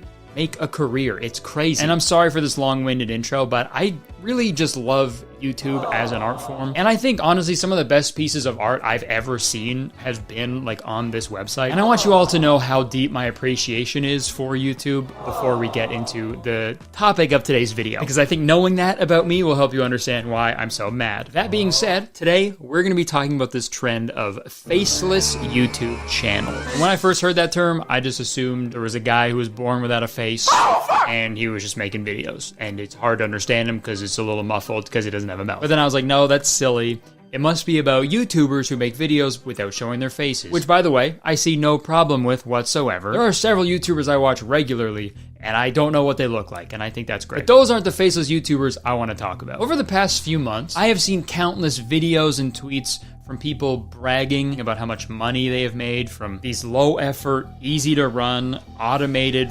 faceless YouTube channels. And I wanted to do a little deep dive into it because I thought the whole thing is just a little... fishy, fishy, fish, making it stinky. Here's an example of one. 4.1 million views equals $52,750 in ad revenue from just one video uploaded 4 weeks ago. And the beauty of faceless YouTube is that anyone can do it. And then the thumbnail here is just like an AI-generated ugly picture of Elon Musk. Sorry, that's redundant. In front of like a tiny home that's AI generated, and the title is "It Happened! Elon Musk's $10,000 house finally hitting the market." It's almost an hour long too. Holy shit. Okay, let's check it out. So Elon Musk just purchased this foldable home for $50,000. The boxable rumor. I do actually have a boxable, yeah. You do? Some prototype boxable that's down in South Texas. Yep. It's finally happening. The much anticipated $10,000 house by Elon Musk is officially hitting the market. Okay, so yeah, the intro is just some interviews and news clips about this supposed $10,000 house from a company called Boxable that Elon Musk apparently developed. The $10,000 house developed by none other than Elon Musk's company, Boxable. And for a moment, I thought this actually was a real guy talking, but it is not. Most of the video sounds very real, but there's like a few parts in it where it's just like totally fucks up and does not sound real whatsoever. Chapter 1. The vision behind the $10,000 house. Nice. A $10,000 house? So obviously I think that was meant to be dollars, right? $10,000. If they meant to say dolls, though, that's super fun. Like, if that's how they're measuring the size of the home. Yeah, my new crib can fit $50,000. Yeah, and I'm thinking of building a $900 garage. Thinking about it. When I come over to my dollhouse later. Actually, okay, thinking about it now, I guess all houses are just really, really big doll houses, so they're not wrong. But this video is such like a perfect example of all this AI content because like at first glance you're like, okay, this was made by a human, this is a person, and then like you take a closer look at the details and you're like, okay, never mind, this is a fucking robot. When someone fucks up a video, you know, if they mess up an edit or something, that's fun, that's funny, you know, oh, they messed up, that's human, I can relate to that. When a computer fucks up, you're like, what the fuck, bro? Isn't this your whole thing? Isn't this like your whole shit is like not fucking up? Listen to this next part. The first was a 16,251 square foot home. Sorry? 16,251 square foot home. If this was a real person doing the voiceover, that'd be impressive because he had like a quick stroke and just kept it going. That's like super professional. So anyways, I watched most of this video and it pretty much repeats the same shit over and over again about this tiny house that Elon Musk created and now lives in. But the craziest thing about this video is the entire thing is incorrect.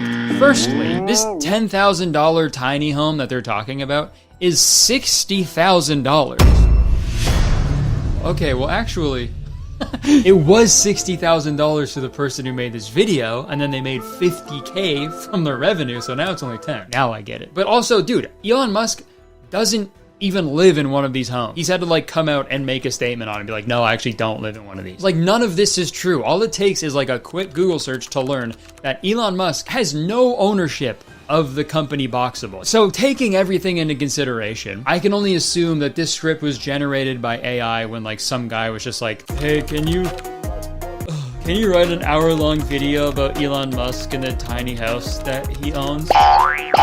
This is just essentially an hour of stock footage with an untrue script generated by AI and then narrated by an AI voiceover. And apparently this made $52,000. 52 grand.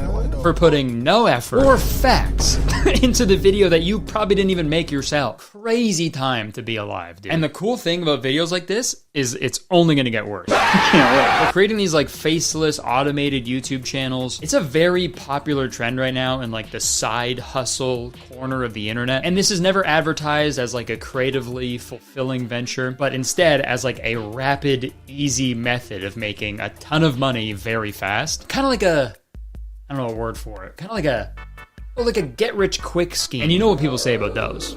They work every time. And there's this guy on Twitter, he's like the main guy, he's like the head honcho of all this faceless YouTube channel shit. He's like constantly singing the praises of all of this. And his name is Devin Knupp. He claims to have made 7 figures with his various faceless YouTube channels. And he also runs this thing called the Faceless Channel Academy with over 400 students. Oh, no way! An online course? Shocker! Every fucking time. No matter how successful these entrepreneurs say they are, no matter how many millions they have, they always have a fucking course they're selling for some reason. What the fuck? It makes no sense, man. I just don't buy it. I don't buy it. If teaching courses is really the way to get rich, why are teachers so criminally underpaid? That's fucked up, man. That is so evil. Teachers out there, you gotta start charging cover. You gotta start charging those fuckers every day they walk into the school. You're like, fuck it over. Also, super funny that this guy's entire identity is like based around how effective it is to make money without showing your face, and his profile picture is that. That couldn't be more of a face. That goes against your whole thing, buddy. That's like if Mothers Against Drunk Driving's profile picture was an ice cold beer next to a pair of car keys. And I looked up this guy's course. I typed in a burner email to access this information, so I can't wait to get his emails for the rest of my life. And you know, from what I've seen from his Twitter, he does give some good resources and tips for free if you actually want to do this, which is good. That is a net positive, I guess. But there are just a few things that trouble me about the things that he is advertising. He does say that this isn't a get-rich-quick scheme. On the site, it says, if anyone tells you making money is easy, they don't give a fuck about your success. And all they care about is selling you a course. Even though a couple days ago, he literally tweeted, 30K a month can be simple. So, which is it, man? If someone tells you it's easy, they don't give a fuck. But if they tell you it's simple, they give a fuck. And there's a video that plays on this website when you enter in your information. And in this video, he claims that he can coach you on how to make a successful faceless YouTube channel completely for free. I would like you to book your free channel and profit planning session by clicking the link down below. And then quite literally immediately after that, he says that you have to spend 4 figures. But please do understand that working with us is not free and does require a 4-figure investment. So again, I asked, which is it? And remember, this is completely free, which of course stands for fucking ridiculously egregious expense. Empty your pocket. I just don't get it, man, with these fucking courses. Like, this guy spends all day talking about how awesome it is to have a faceless YouTube channel and how much money he makes from his faceless YouTube channels. And if that's all true, do that. Just do that then. Do that in silence, okay? Why the course? You know, like, I've made a good living for myself with YouTube. I'm comfortable, okay? Not once was I like, no, I gotta teach people. I gotta teach people how to do this. It's like, 1, I don't know what I'm doing. And 2, I'm just gonna keep doing this because this is working right now. It's like, what the fuck is, I don't get it. I don't get it. This guy has an entire video about how to make fuck you money in your 20s. And spoiler alert, it's with faceless YouTube channels. It'd be so funny if I turn on the video and he was like, yes, it's actually an Etsy knitting pattern. But like, if you're making fuck you money in your 20s, again, just do that. Like, I don't think it's done out of the goodness of his heart, right? If that was the case, it'd be free, but it's not. It's advertised like it is, but go figure, it's 4 figures. And there's some pretty interesting stuff in this how to make fuck you money in your 20s video, so let's watch it. Your boss. All right, now that's actually a pretty good way to make more money at your job. He should have just cut the video right there, dude. Fuck your boss. Throw it back on your superior. Don't do that. I'm joking. But in this video, he immediately starts flaunting how much money he has made, and he starts to brag about his expensive lifestyle. I'm going to reveal to you the secret framework that I've used to make millions online in my 20s, own and drive supercars, travel the world, meet world-renowned entrepreneurs, and do whatever the f*** I want. And that was really interesting to me, because right before watching this, I had just read an excerpt on his online course page that entirely contradicts this. Hey, it's Devin. Let's get one thing straight. I'm not here to collect your info and vanish into the night. If I were into shady stuff, I'd be the guy flaunting rented Lambos and Airbnb mansions to bait you in. But I'm not. Own and drive supercars. Very interesting. So by that logic, we can infer that you are into shady stuff, right? And this whole thing is like, sure, fucking good for you, man. You found something that works for you and you've made a ton of money. Wow. You may have turned art into some soulless husk of what it's supposed to be by blatantly copying what other actually creative people are doing and outsourcing literally all of the work while you yourself make 100 times what the actual producers of the videos made. Good for you, man, but like, you don't have to be a dick about it. In this video, he brings up this guy's TikTok for no reason whatsoever. He just like filmed the typical day in his life and he is so rude. Look at this video. This guy has a shitty job, a boring life, takes out the trash, no fulfillment at work, eating fast food, doesn't smile a single time in the day, complete loser. Just watching this video infuriates me because I know how close I was to living that life. All right, asshole. What the fuck? Also, what's wrong with taking out the trash? This guy has a shitty job, a boring life, takes out the trash. That's a fucking loser. Takes out his trash, bro? I don't know how to do that. Why is him watching that video of a guy living his life so fucking triggering for him? Like, what the, just because he's not doing what you're doing, it makes you mad. Like, what the fuck? And you know what? I'm gonna go to bat for this guy. I actually get this guy's TikToks on my For You page pretty frequently. I don't know why. But his name on TikTok is Hub's Life, and he actually seems like really happy. He always posts how he actually likes the 9-to-5 structure. He has a wife, a dog. They just had a baby. Dude, like, this man is living a, like, happy, fulfilled life. And what the fuck are you doing? Scamming people with your fucking 4-figure course when you apparently make millions of dollars a year? Allegedly. And also, dude, I'm like this guy's biggest fan apparently, but this Hub's Life guy, he works as a senior benefits analyst. He's in charge of making sure everybody at that place of work is getting their benefits. That is 1,000,000 times more respectable than whatever the fuck you're doing, dude. Encouraging people to make low effort fucking dog shit content on YouTube. Oh, nice. And I know accusing someone of like running a scam course is pretty gnarly, but to me, I feel like he already fucking confirmed it himself. Until one day, I stumbled on an ad that changed everything. This guy was showing off his Lamborghini, talking about how he made millions of dollars online. Turns out, this guy didn't come from money. He didn't take the traditional college to corporate route. Instead, he built his own online business, and he was no different from me. Dude.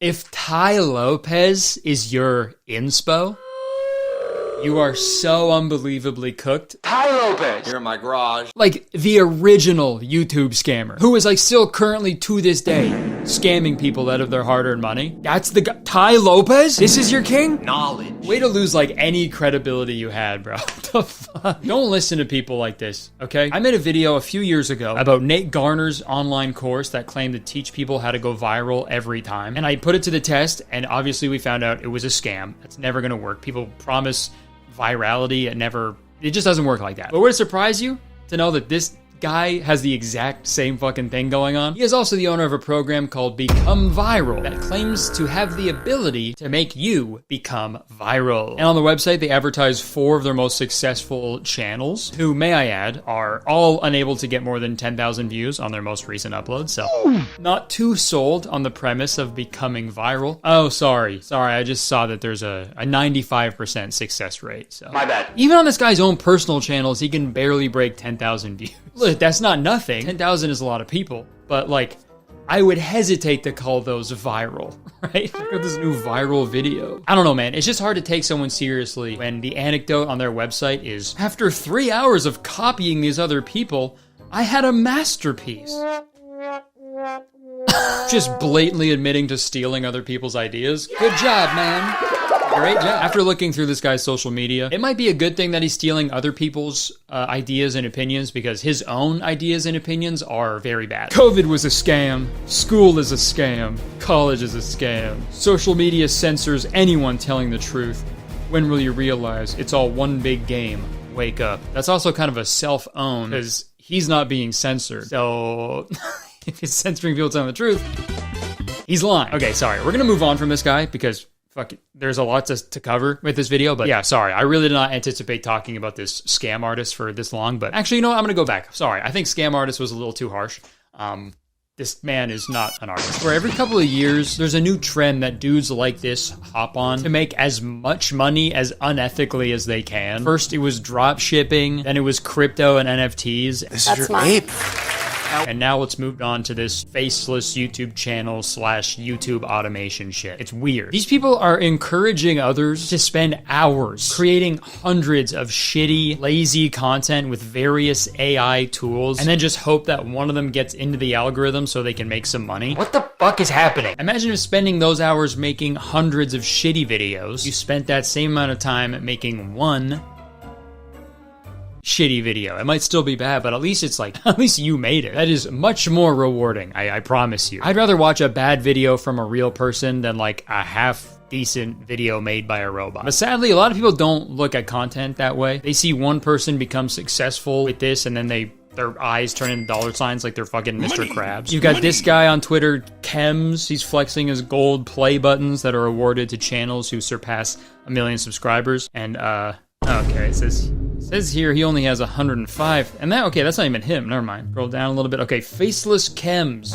409 subscribers. Okay, so just a little shy of 1 million. Sorry, I just claimed a silver play button for my second channel, Kurtis Conner, and in his defense, when you redeem a play button, it asks you like what name you want engraved on the play button. So like he could have just claimed 1 million sub play button for one of the Faceless channel he owns and then put his own personal name on it. But like still, I don't know, a little weird to not show us the actual proof of the real channels that you do own. They never show them ever, which is crazy coincidence, I guess. What is this tweet? Listen, bro, make the move. Start that YouTube business. Ask the girl out. Travel the world. Take risk. Enjoy life. Yes. That's like a speech at the end of a coming-of-age movie. And in this moment, I swear. Start that YouTube business. It's also so funny how these alpha male entrepreneurs have like hijacked being a YouTuber. Dude, back in my day, dudes like this used to make fun of YouTubers, man. What the hell's going on? What does this world come to? And Twitter seems like the main place where these weirdos congregate. Shocking, I know. But I've seen like so many weird things go on within this faceless YouTube channel community. For example, these 4 different Twitter accounts posting the exact same tweet, word for word. A tutorial on how to make 700 YouTube shorts in 15 minutes with AI. Just too many, obviously. Another tutorial from a channel called AI Guy, where it's a fake guy telling me how to make money with making YouTube videos. This tweet, faceless YouTube channels can make you $3,000 a month. Well, if Batman's doing it, I don't know.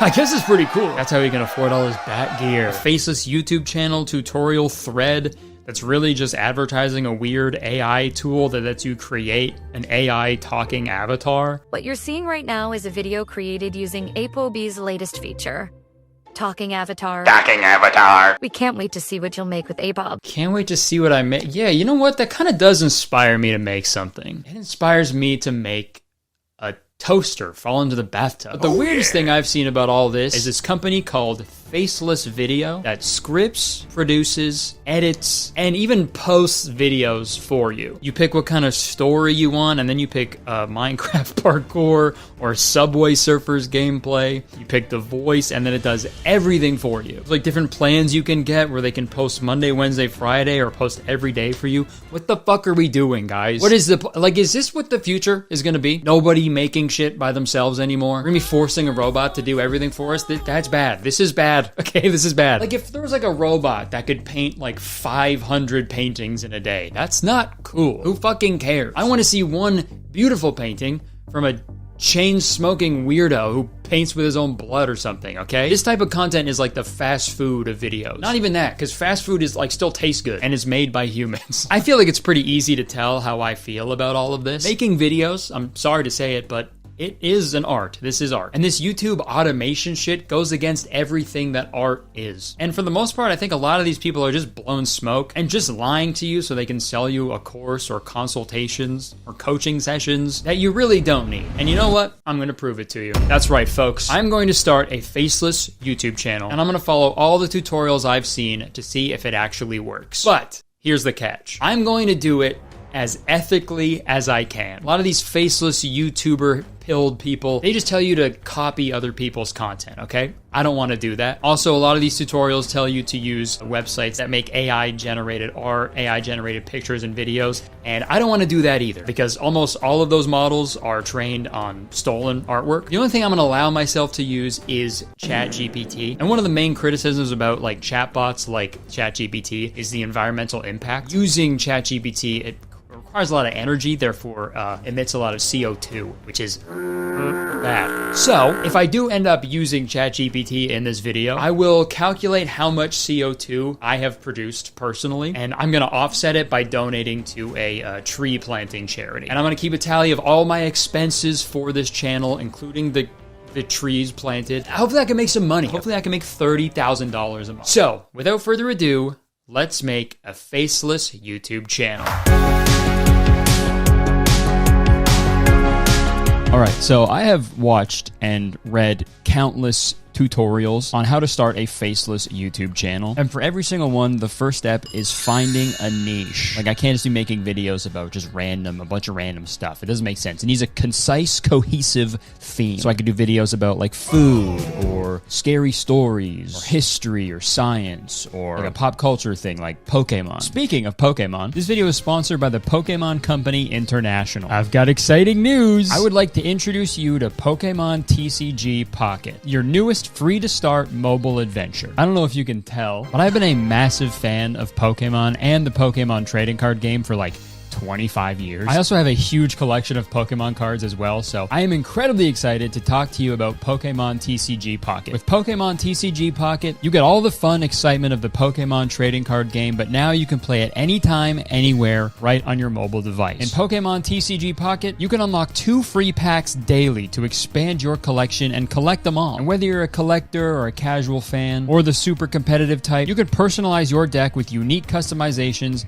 adding a touch of flair with a variety of options. And Pokemon TCG Pocket unveils an extraordinary feature: exclusive immersive cards that open the doors to the beautifully crafted world of Pokemon that lives beyond the card frame. Personally, one of my favorite things about the Pokemon card game is the iconic design and artistry behind the cards, and this feature provides a groundbreaking opportunity to step into the artwork and witness the magic up close. But that's not all. The game revolutionizes the classic battle mechanics, offering a streamlined system that's a breeze to pick up and a blast to play. Whether you're in for a quick skirmish or a strategic showdown, it's the perfect blend of simplicity and excitement. So what are you waiting for? Tap the link, claim your 2 free packs a day, and leap into the world of Pokemon TCG Pocket. Thank you so much to the Pokemon Company International for sponsoring this video, and I hope you guys check out Pokemon TCG Pocket. Back to me. Welcome back. While you were gone, I think I decided on a niche for my faceless YouTube channel. I didn't know exactly where to look at first, but I figured if I was going to do this for real, if I was going to get in the mindset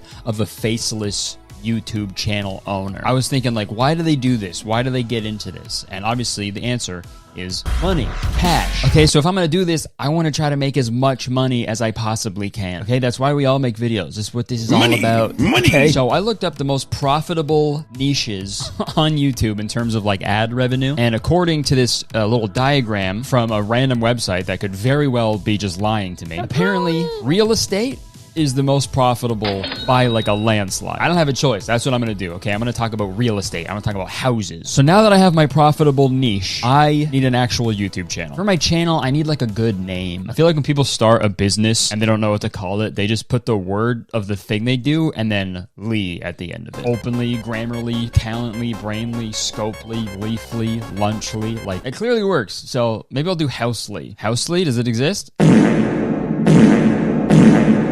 Shocker! Of course it fucking exists, dude. Homely.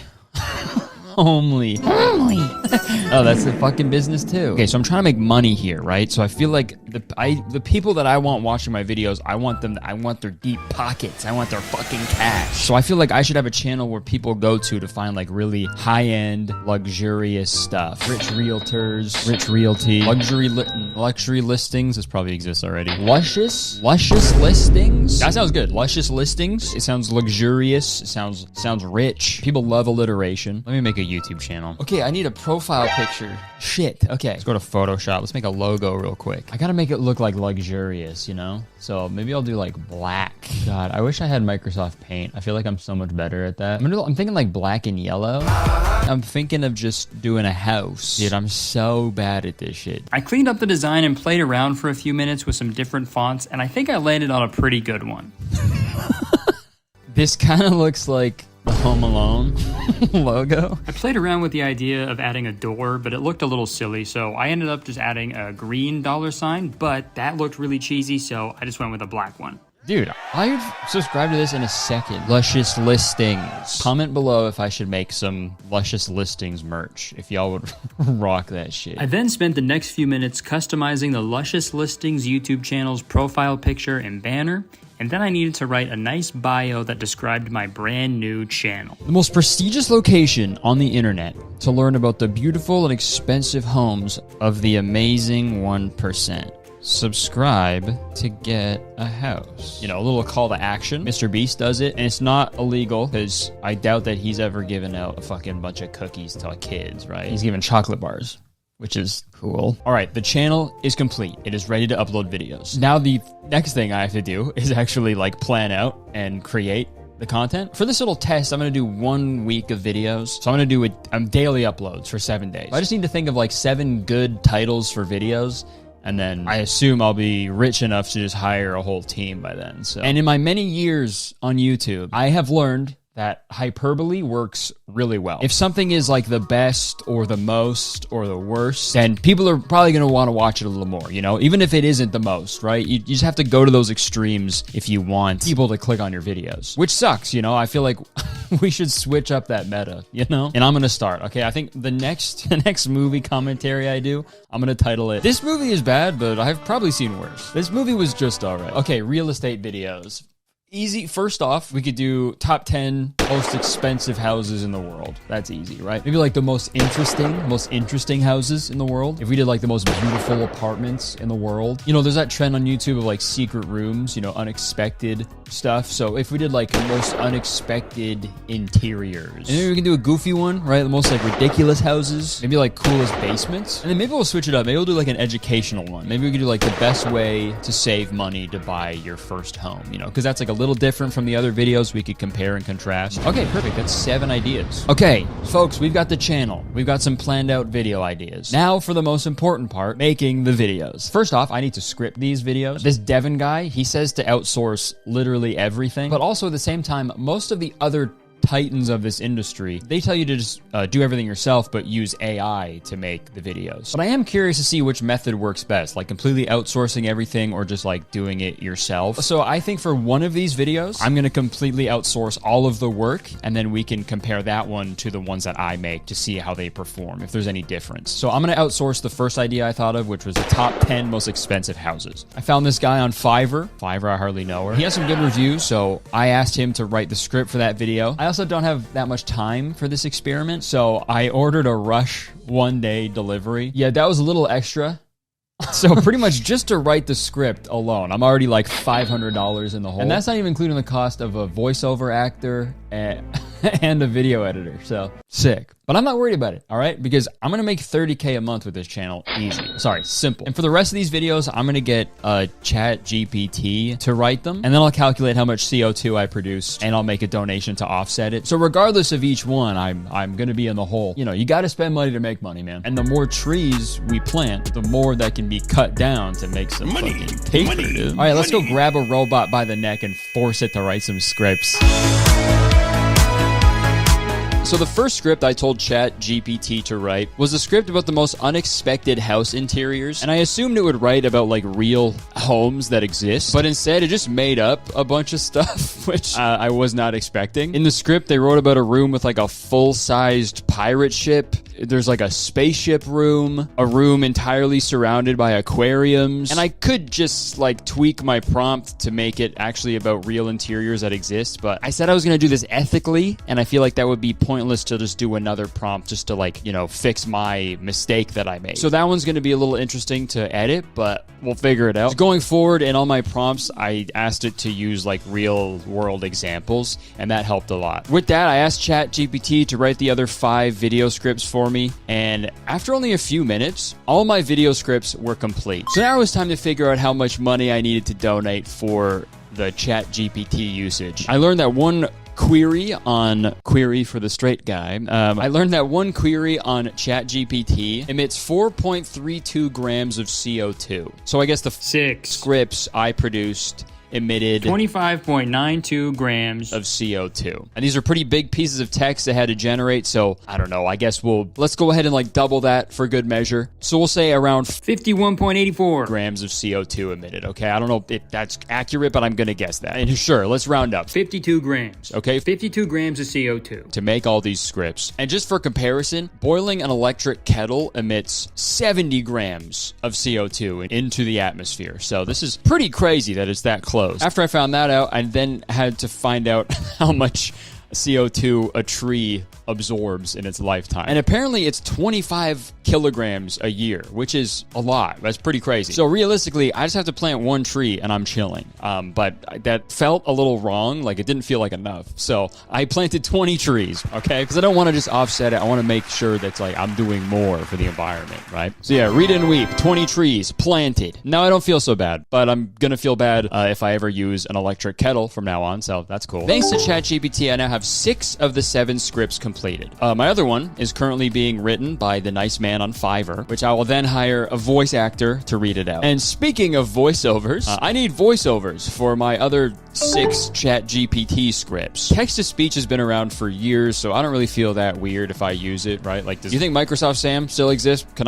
I use him? My name is Microsoft Sam. With a little digging, I found a website that does free text-to-speech with a bunch of different voices that actually doesn't use any AI, which is cool. And I still think it sounds pretty real. Don't you think? Some of the voices are pretty weird, though. It would be funny if I use those voices, but I'm not trying to be funny. I'm trying to make fucking money, dude. So I spent a few minutes copying, pasting every script into the text-to-speech website, and after about a half hour, I had all the voiceover segments for my video done. And they sound pretty great. Hey, everyone. Welcome back to the channel. And now for the hard part. I need to edit these videos. Again, I'm outsourcing one of them, so I only have to edit 6. So let's try to edit one really quick. Hey guys, welcome to the editing studio suite. Sweet. So I've got this audio clip here. This is the interiors one. It just made up rooms that don't exist. So this is going to be a little hard to edit, but this is what it sounds like. Hey, everyone. Welcome back to the channel. Today, we're diving into something truly special, interiors that will blow your mind. This sounds incredible. So I think this is just going to be a process of me. Just a lot of stock footage, pretty much. Now, I do have a subscription to a stock video site already for my videos. I use Storyblocks. Not sponsored, by the way. All right, so for this first clip. Hey, everyone. Welcome back to the channel. Sounds like that video of those kids. Everyone, we have an announcement to make. Stop bullying! Let's get a guy waving. Yeah, this is perfect. Hey, everyone. Welcome back to the channel. Today, we're diving into something truly special. Diving? See, all you gotta do is just take a word that they say and just do like something that doesn't even relate to the video topic. Today, we're diving into something truly special. Gonna be honest, this was really tedious. It was just downloading stock footage over and over again, and I was immediately super bored. So I had to keep putting in little things that would make me laugh. And if you thought that was cool, just wait. It's really funny to have the same clip of this guy just waving. Like, this is the guy doing the voice. This next one is wild. So I was having a tough time finding the right pictures to match the made-up rooms created by ChatGPT, so I ended up finding some pretty weird ones. Make you feel like you're walking through an enchanted wood. The walls are covered in moss, and there are hanging lanterns that cast a soft, warm glow throughout the space.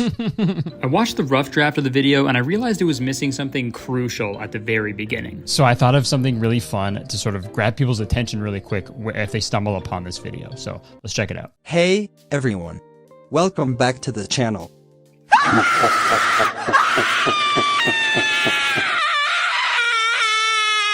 Today, we're diving into something truly special. You think that'll work? So this video is all done, I think. I need like a good outro. So obviously I think I'll use the logo, right? I'll use our Luscious Listings logo. And then I think it's, it's all about money. So I have like a cash register sound effect that I use. Thanks for watching, and I'll see you in the next video.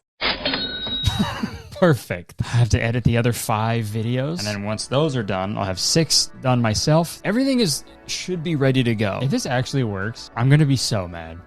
If I'm actually just trying to take a shit on this whole thing, but this actually gets like millions of views. All right, well, I'm going to edit the other 5 videos, and I'll check in with you in a little bit. Help, I'm a faceless YouTuber! Just kidding. So I spent the next few hours editing the next 5 videos that I needed to edit by myself. And this took a lot longer than I thought it was going to take. It was essentially just downloading stock footage for hours and then just putting in some text. So it was relatively easy in terms of like the actual editing I had to do. But it took me so long because I was genuinely so bored. When I edit my own videos, it takes a long time still, but like I don't notice that it takes a long time because I genuinely like love what I do and I enjoy making the videos I make. I am not passionate about real estate whatsoever. So editing these videos was like pulling teeth. Honestly, I probably rather would have done that. Would have been more exciting. When the videos were done, I put them into CapCut so they could have those captions that all the other channels use. The captions I did had emojis on them, so that's fun. I also added this like ember effect on all of them that I saw another faceless YouTube channel do because everyone tells you to just copy other people. So that's what I did. But after hours of boring, tedious editing, my 6 videos were complete. I then made some thumbnails for all of them and scheduled them to upload next week. So all in all, I probably spent like 5 hours in total. Not really an insane amount of time for me because I don't do shit ever. But these faceless YouTube channels are advertised as side hustles mostly. Like these things that you can just have running automatically while you just like sit back and chill. But like 5 hours, that's like a big ask for people who have like a full-time job. But again, all it takes is just one of these videos to go absolutely viral, dude. And I'm rolling in it, bro. My first upload was set to go live on Monday, October 21st. And then every day, another one of my videos would go live till I uploaded my completely outsourced video as the final upload on October 27th. So let's see how these videos perform. Monday, I uploaded the coolest basements ever video. And I tried to do this like X-ray effect in the thumbnail, like someone just cut a chunk so you can see underneath the house. I think the idea was cool, but I don't think I executed it really well because sadly, this video, after 7 days of being on YouTube, it got a whopping 1 view. Just getting that 1 view took 6 days, dude. So obviously I was feeling a little discouraged, but I still had the full week ahead of me, so I wasn't worried too much. And also, the script writer I hired on Fiverr, he sent me the script for my completely outsourced video on this day. So there is at least one exciting thing that happened. And the script is pretty good. Let's read the intro. What is the most expensive house in the world at the moment? If you're couch surfing or in your parents' basement, it's the one you can't afford. All of them. But if you contemplate taking up that van life, why not fantasize about the houses that actually cost the most money? If you can't afford $1 million in New York for a shoebox, well, you might as well fantasize about $1 billion mansion. You're not getting either. Whoa. Essentially, that translates to, what's up, you fucking broke-ass bitches? I'll say a little mean, but I like it. Maybe that'll make the viewer feel insulted, so they'll feel the need to comment on the video, thus raising the engagement, right? That's smart. I see the vision. So with the script complete, I found a top-rated voice actor on Fiverr, and I hired her to read the script. I realized, like, all of these faceless YouTube channels that I've found, they all have male voiceovers, and I wanted to set myself apart from all the other ones and actually have a girl do the voiceover for my video. This is for all you girls. I went to bed on Monday feeling a little sad about my video flopping, but I had high hopes for Tuesday. So the video I uploaded on Tuesday was titled, The Most Interesting Houses in the World. And this video actually had some cool houses in it, like this see-through house, a Flintstones house, and this super skinny house, which I highlighted in the thumbnail. This Ozempic craze is getting out of control, dude. Even the houses are on that shit. I do actually really like this thumbnail. I feel like I would click on it if it was recommended to me in my recommended thing on YouTube. And some other people thought that as well, because this video performed much better than my first video. It actually performed 31 times better, to be exact. That's right. This video got 31 views. Oh my God! Thank you. Yeah, so do I buy my supercar now or what? 31 views equaled to about 0.7 hours of watch time. The average audience retention of this video is also 25%, which is fucking unbelievable based on how bad this video is. But regardless, I was stoked, dude. If you guys are curious, The requirement for a YouTube channel to become monetized is 4,000 hours of watch time and 1,000 subscribers. So after this video, I was only 3,999.3 hours away and still 1,000 subscribers away. It sucks though, because even if I get to that, that's just when I am allowed to start making money. It's like, it's not like I'm gonna make money immediately, right? Could you imagine if like a real job was like that? You get hired at like Taco Bell, but you gotta make 400 crunch wraps and serve like 1,000 Baja Blasts before you can even start to get paid. Anyways, these 30 views actually got me pretty excited. There was some pep in my step. And to top it all off, Tuesday night I received the voiceover from the Fiverr Queen, and it sounded awesome. If you can't afford $1 million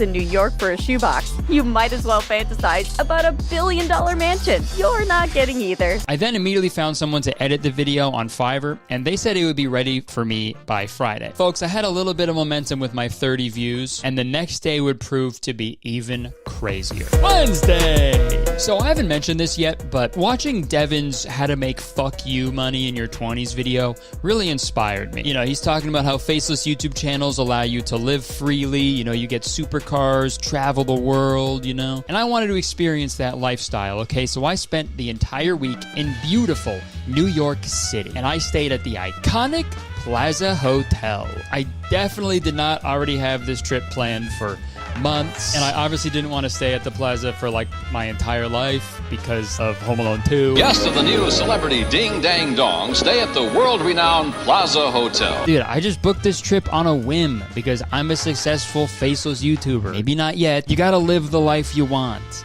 Okay, not the one yet. So on Wednesday, I uploaded the most beautiful apartments in the world video while we were going on a walk through Central Park. I even saw the big building that houses one of the most expensive apartments in the world. A fact I learned from editing that very video. And as I walked by all the talented New Yorkers selling their original artwork in the park, or the naturally gifted musicians performing and singing for the citizens of New York, I couldn't shake this gross feeling inside. These incredibly gifted artists were out here on the street, bearing their heart and soul. And all I could think was, why do this when you could just tell a computer to do it for you and make $30K a month, bro? It can be so simple, guys. But hey, to each their own, I guess. As I walked by the artists and exchanged glances with a few of them, I kind of felt like we understood each other on a deeper level. Were any of these artists one of my 30 viewers from yesterday? There's no way to know for sure, but there's no reason to think they're not. Was this man inspired by my video, so he wrote a saxophone solo about it?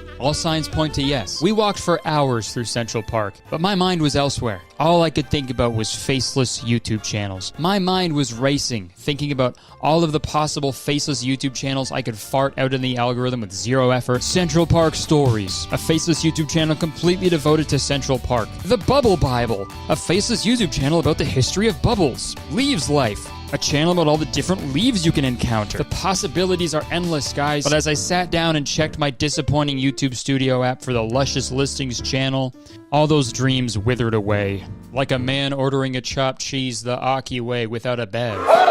Sorry guys, all that time in New York was really rubbed off on me. I'm walking here. Later that night, I decided to open up my laptop to see how my video was doing. And the most unbelievable thing happened. Somehow, the video received 273 views and 5.8 hours of watch time. It was a miracle. This video also received my channel's very first like. They like me. And with that, all I needed was 3,993.5 more hours of watch time and still 1,000 more subscribers. But the finish line is in sight, okay? I swear. It's gonna happen, okay? 30K a month can be simple. COVID was a scam. Folks, I could barely sleep that night. I couldn't wait to wake up the next day and see how many more views my video was gonna get. And when I woke up on Thursday, the video didn't get any more views. 273 was the cap. That was the maximum. But I did gain a couple subscribers. And when I say couple, I mean quite literally. I gained two. 2 subscribers. But I was feeling good after those 2 good days in a row. You know, things were starting to go up, all right? And if it kept going up, by the end of the week, I might even be monetized, okay? Who knows? So that day, I uploaded the most ridiculous houses you'll ever see. And I waited for the views to start rolling in. And I'm still waiting, actually. I'm still waiting for them to roll in because this video flopped like fucking crazy, okay? Since published, this video received 1 view. That's it. Thinking back on it, maybe the title is a little too scary, you know, maybe it's a little too intimidating. The most ridiculous houses you'll ever see. Like, if somebody watches that video, then they'll go the rest of their life knowing that they're never gonna see a more ridiculous house than they did in that video, right? Like, what kind of life is that? So, I mean, that's my fault. I'll take the L on that. And not the L train. Sorry, New York brain. Also, this day was when I encountered the downsides of outsourcing all of your video production to other people. Everyone who promotes faceless YouTube channels, they always say how much easier it is to outsource and delegate and just have a team of people producing the content for you, which in theory, it does sound like it would be easier, but you still need to like oversee them. You still need to like give them notes. You need to manage them. You have to pay them on time. You have to treat them like that's a full-time job of just like managing employees, right? I got a message on Thursday from the guy I hired on Fiverr to edit my outsourced video. And he told me that he couldn't edit the video anymore because his subscription to his stock footage site that he uses expired, so he couldn't edit anymore. But I mean, if editing videos is your job, maybe have a subscription to that. But hey, who knows, right? Not my life. I'm not going to judge. So I had to like scramble to find a new editor on Fiverr to get this done in time. And after a bit of searching, I found a new editor and I paid extra for a Rush order. I ordered him to listen to Rush. I'll pay extra. You gotta listen to him, man. Moving Pictures, great album. Also, I think I like this new editor a lot more anyway because he kept calling me dear, and that made me feel really nice. And with 3 days left, I needed a fucking miracle. But luckily, I had my secret weapon ready to go on Friday. Today was the day that I was going to upload the video titled The Most Unexpected House Interiors. This is, of course, the video with the attention-grabbing intro. Guys, you're not going to believe this. Since this video was published, it received 3 views. I feel really bad for those 3 people. I don't know. I wish I could have hacked their webcams and seen their faces when the clown popped up. I'm just picturing those 3 people wherever they are on Earth. They're still, after watching it, they're just like, Today, we're diving into something truly special. Interiors. what the fuck was that? They can never watch another YouTube video ever again. Their trust is shattered. 3 views, man. Fucking embarrassing. At this point of the week, my excitement from Wednesday's boom in views, it had completely vanished. It's frustrating too, because whenever these faceless YouTubers post about their channels, it's always showing like an insane amount of views and revenue coming in. But for some reason, that's not happening to my channel. It's almost like they're posting these screenshots just to like entice people to buy their course or use their product. But like that seems unethical, right? Like what? They wouldn't do that to me, right? A fellow faceless YouTuber, they wouldn't do me like that. Anyways, on Saturday, I uploaded the how to buy your first home, in brackets, realistic video, and it got 7 views. Not a lot of views, but I mean, I can go to bed happy knowing that I enabled 7 people to buy their first homes. That's pretty huge. Where's my commission, huh? Come on, realtors, where's my commission for that? I gotta fucking recoup these losses somehow, okay? I'm in the hole. This was also the day I received my outsourced video edit that I was gonna put out on Sunday. The video is great. The stock footage looked awesome. The voiceover was superb. Number 10, Ellison Estate, Woodside, U.S. Estimated value, $160 million. There was even some cool text animations. Guys, I had a great feeling about this one. The last thing I needed to outsource was a thumbnail. So I went to Fiverr yet again to hire someone to quickly make a thumbnail for me. And I found a guy who said he could make it in a few hours. A few hours later, he sent it over. I took a quick look at it. It looked fine. But when I uploaded it to my YouTube studio, I noticed something terrible. Parts of it started to look a little weird, so I took a closer look at the thumbnail. The windows seemed a little weird looking. The chairs had no discernible shape. This pool shape is insane, and there's like no front door, really. I hate to say it, but this thumbnail was made with AI. I got so caught up in my upload schedule, just getting everything out on time, that I didn't take the time to actually look over the thumbnail in detail to like actually approve it. To be fair, if I actually gave a fuck about real estate and was passionate about this, I probably would have taken a closer look, but I was just trying to make $30K a month, dude. But unfortunately, I was out of time because it was Sunday. I uploaded my fully outsourced video on October 27th, and I waited for the views to roll in. To me, the other videos didn't perform very well because You know, as soon as you click on them, you can tell it's a robot talking, and you can also tell that they're pretty hastily made. But this one was different, okay? It had jokes. All that bamboo. Let's hope his neighbors don't own any pandas. It had character, it had insults. Or not getting either. This was my ticket to a successful faceless YouTube channel. Are you guys ready to see the results? Yes! Since this video was published, it received 15. That's it. You thought I was gonna say 15,000. I wish I got 15,000. This whole week was a waste of fucking time. Sorry guys, lost my temper a little bit back there. Temper? I hardly know. Let's quickly go over the final analytics for my faceless YouTube channel experiment. So total number of views, 333. Angel number. Total hours of watch time, 7.5. Total number of subscribers, 2. Fucking shout out to those 2 people, whoever the fuck you are. When I look at the impressions, a total of 7,000 people saw my videos in their recommended or their like homepage. So that's brutal. But looking at the demographic of my channel's viewers, if I would have known it was gonna be 90% men, I would have switched up the thumbnails, man. I would have put some fucking boobs or beer in there or something. And look, I'm sure some people watching this are gonna go to the Luscious Listings channel. You know, maybe you'll watch the videos. You'll possibly even subscribe to Luscious Listings, thus allowing it to become monetized, and then maybe it will become an actual successful faceless YouTube channel, so this whole experiment will be null and void. But hey, maybe that was my plan all along. All jokes aside, what did we learn? I already knew this, but making money on YouTube, it is not easy, okay? It takes a lot of time, it takes a lot of work. I'm also a firm believer in just making videos for the sake of making videos. Dude, think back to like early YouTube. All those YouTubers were making videos because it was fun and they wanted to do it, they wanted to express themselves creatively. They had no idea that it was ever going to make money. Even when I started, dude, I started on Vine back in 2013 and I made like no money for the first like 5 years. And like straight up, I feel like I'm only successful now because I got incredibly lucky. And I might be wrong here, but people say this all the time. You can like hack the algorithm.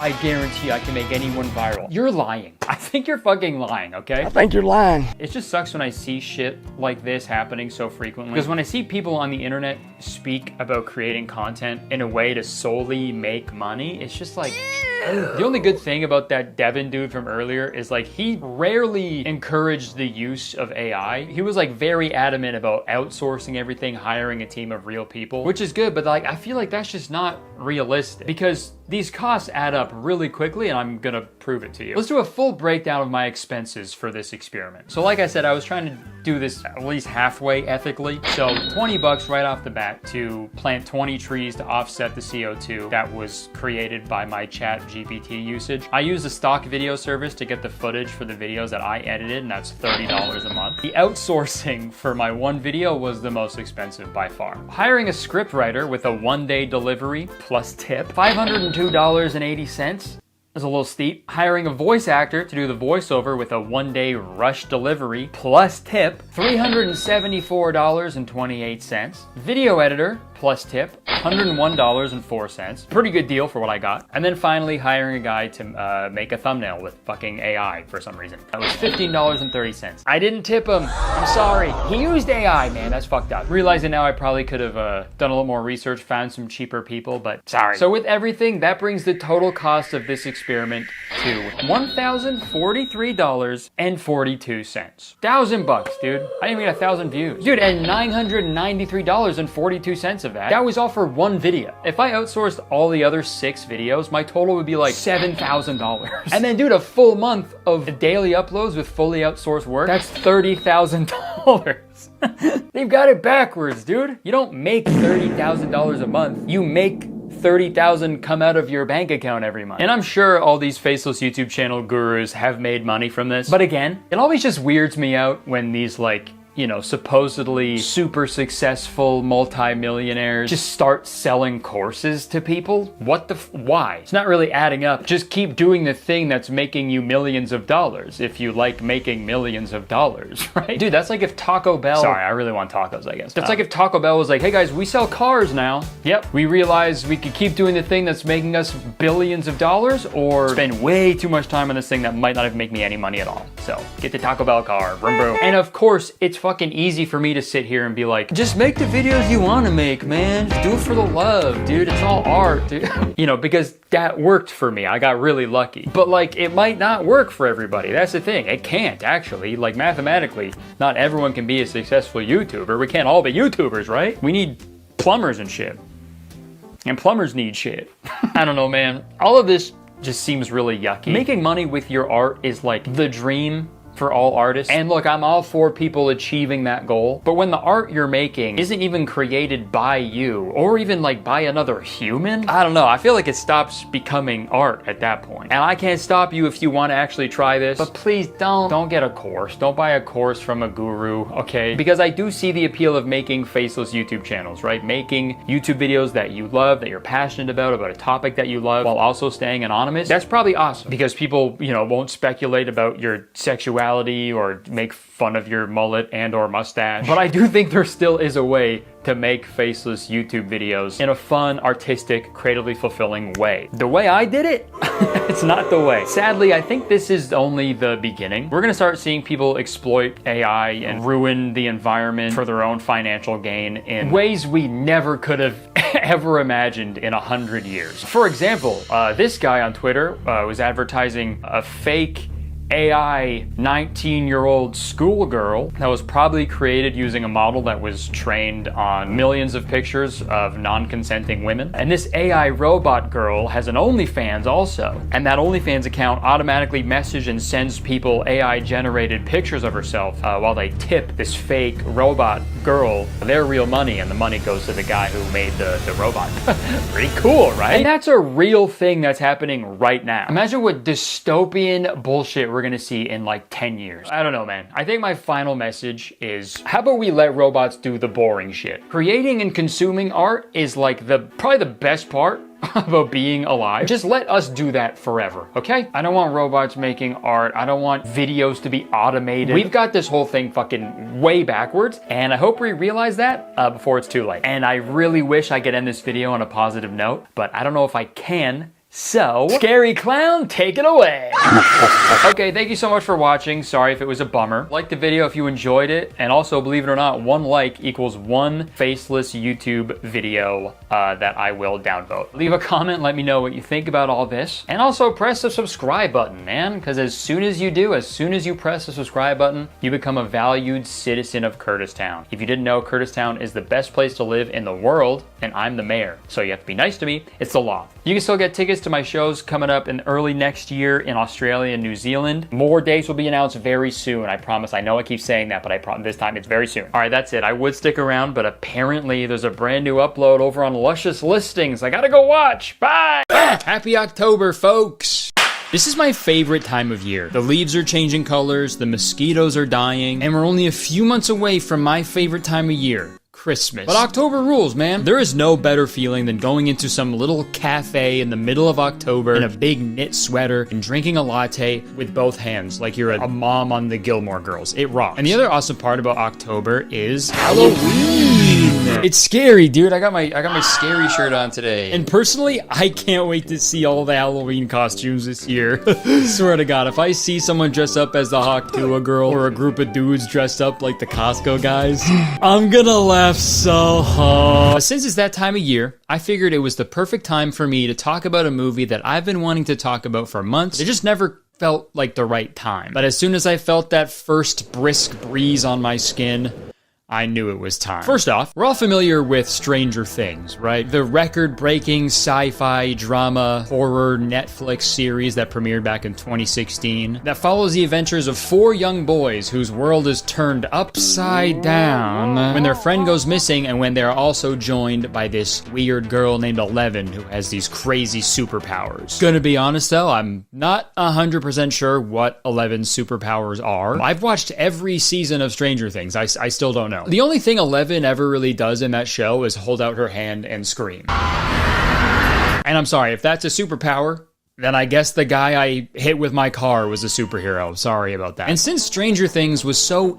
insanely successful, I guess some people out there wanted a taste of that. A little bit of a, you know, that meme of the water and then there's the guy in the middle. That's what this That's what, you guys seen that? There are some people who wanted a taste of that Stranger Things success, which brings us to the topic of today's video. A little movie called The Sneakover. Looks familiar, doesn't it?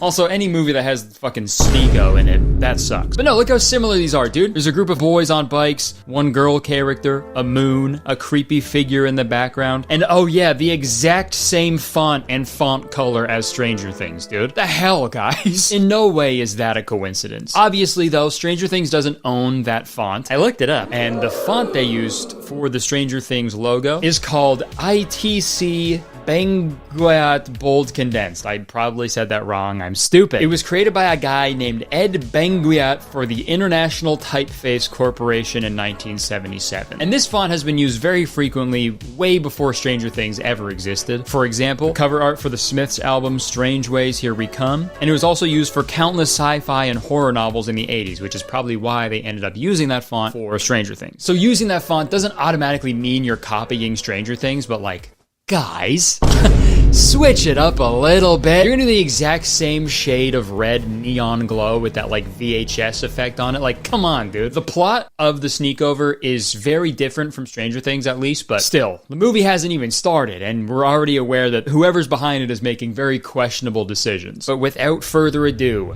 let's watch The Sneakover. So, the movie starts with our main character, Henry, entering his dad's movie room. This is the first year my dad's trusted me in the movie room alone. Or merge room. Merch room? Merge room. Whatever the fuck that is. Henry's dad is a big movie buff, a cinephile, if you will. He has a huge collection of rare movies, and his prized possession is a VHS copy of a movie called The Blue Shadow. This movie was apparently never released to the public, so him having this in his possession is like crazy. It is super rare. So obviously it's just fucking out in the open, readily available for his snot-nosed little kid to steal. And naturally, he does. Now that I'm old enough to watch it, there's no way I'm only watching it when I visit my dad. A child of divorce. I wonder why your parents split up, you thief!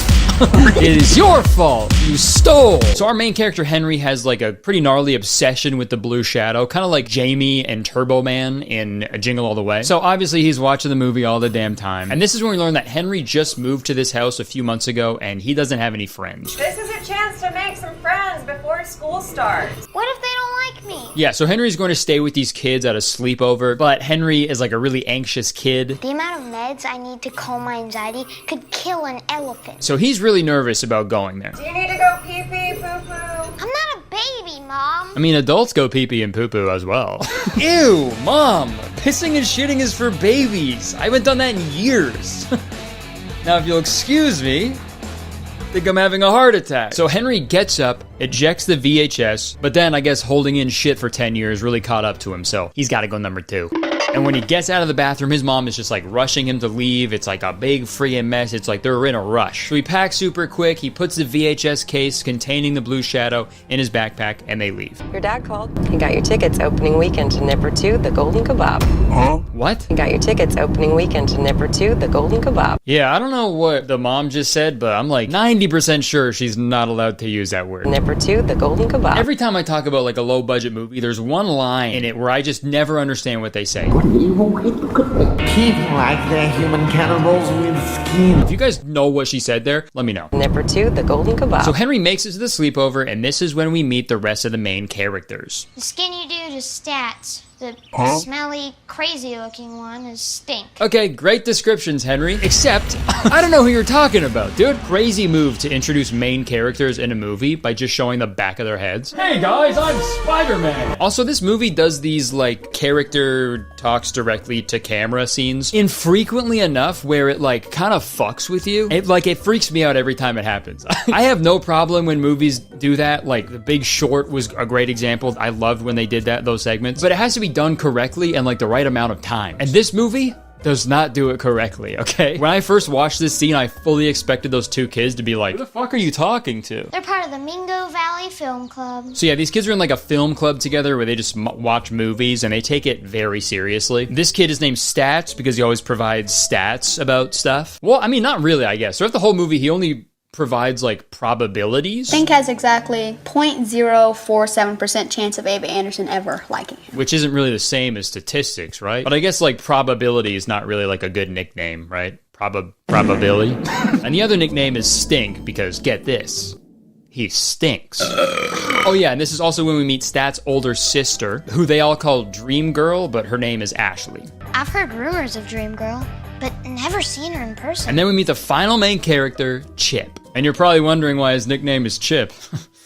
So am I. They never explain it. So here's what's going on. Stat's parents are going to a party, so that means Ashley has to babysit all the kids for the night. And once the parents get ready to leave, the film club starts their ceremony, which is probably the most annoying thing of all time.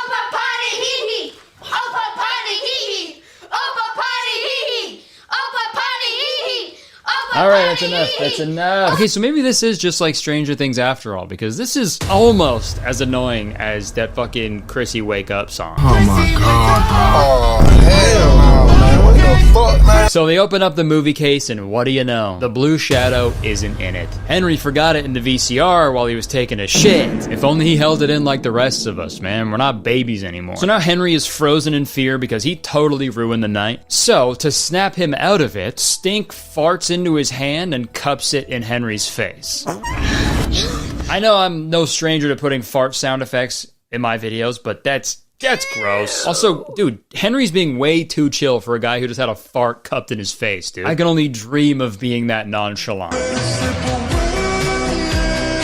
We then cut to Henry's dad. He's a single guy now, so he's brought a date into his very rare movie collection room, or sorry, merge room. And shockingly, the girl doesn't give a shit. I've got a rare film collection. But you know, you gotta give him points for trying, man. This man is a certified lover boy, certified cinephile. But he notices the movie case is askew, so now he knows that Henry took the VHS. Henry! But dude, as a collector myself, this scene pisses me off like crazy. If you're gonna collect stuff, you gotta have your shit locked up, hidden away. Dude, I love my collection so much, I never want to see it.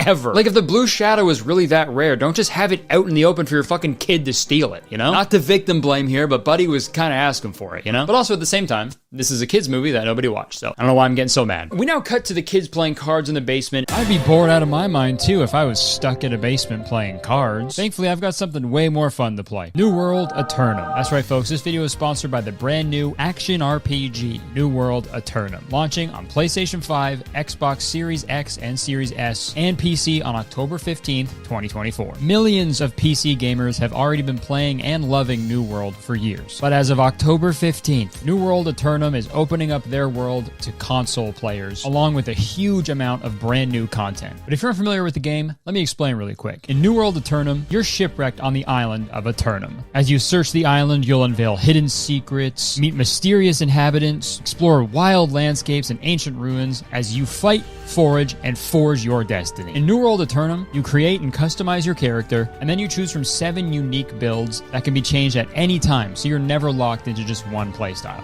You can start as a soldier, destroyer, ranger, musketeer, occultist, mystic, or swordbearer. So no matter how you want to play, there's something just for you. And starting on release, New World Eternum features cross-play functionality, so you can play with your friends no matter what system they're playing on. And there's something to do in New World Eternum for every kind of gamer. Play through the epic main story by yourself or with friends, battle with other players through various PvP modes, and master the many trade skills so you can thrive in the world and craft all the equipment and gear you would ever need. Also, this is pretty cool. Getting the deluxe version of New World Eternum will award you access to this cool-looking corrupted Mauler bear mount, as well as the corrupted soul armor skin. It looks cool as hell. Are you kidding me? And I don't know about you guys, but when the fall, winter months come around, all I want to do is just sit in my house and immerse myself in a fun, rewarding, deep, extensive video game. And I can't wait to dive into New World Eternum to see which sort of adventures me and my friends will get up to. So if you want to embark on an unforgettable journey with one of the most anticipated games of the year, click the link in my description and get New World Eternum today. And I hope you guys check out the game, because maybe we'll run into each other and then we can square up. All right, thank you so much to New World Eternum for sponsoring this video. Back to me. As I was saying, we now cut to the kids playing cards in the basement, and everybody is really, really mad at Henry. I told people we were watching The Blue Shadow tonight. Look, dude, it's not my fault he forgot the movie. That's the only reason I invited him. Yeah, I don't know why Henry wants to be friends with these kids. They're fucking so mean to him. Stats just admitted he didn't want him there. Stink cupped a fucking fart in his face. Like, are these the only other kids in the world? Go be friends with other kids, Henry. It's fine. Guys, come on, stop. One day we'll all look back on this and laugh. So this is what having friends is like. Also, real quick, this movie really tries to play into the whole Stranger Things, Goonies, Stand By Me vibe, where a group of like lovable friends embark on a journey together, which is fine to do. I have no problem with that whatsoever. And in this movie, there is a group of friends who go on a journey together, but they forgot one crucial aspect. They forgot to make the kids lovable. These kids are mean. That's the only reason I invited him. And gross. And the main character, Henry, doesn't even like them, really. So, like, why go through all this? Like, imagine if all the kids in Stranger Things were like, yeah, we only like 11 because she has cool superpowers. But again, this is a low-budget movie for children, so I don't know why I'm getting so worked up about it. I honestly don't think I was ever meant to see this movie in the first place, but here I am. Chip rallies all the boys together to go sneak over... Instead of sitting here like a bunch of babies, let's do something about it. They're gonna sneak over to Henry's house to retrieve the Blue Shadow VHS tape. Stats, I need you to distract Dream Girl. Don't call her Dream Girl. She's my sister. Dude, it is so funny to get mad at your friends for calling your sister like the sweetest, most innocent nickname ever. Stop calling her the girl of your dreams! She's stupid and ugly! I want her dead! So they devise a plan to trick Ashley into thinking that they're in their room all night by recording audio of them reacting to the Blue Shadow. This is the best thing we've ever seen. And also making a bunch of fart noises.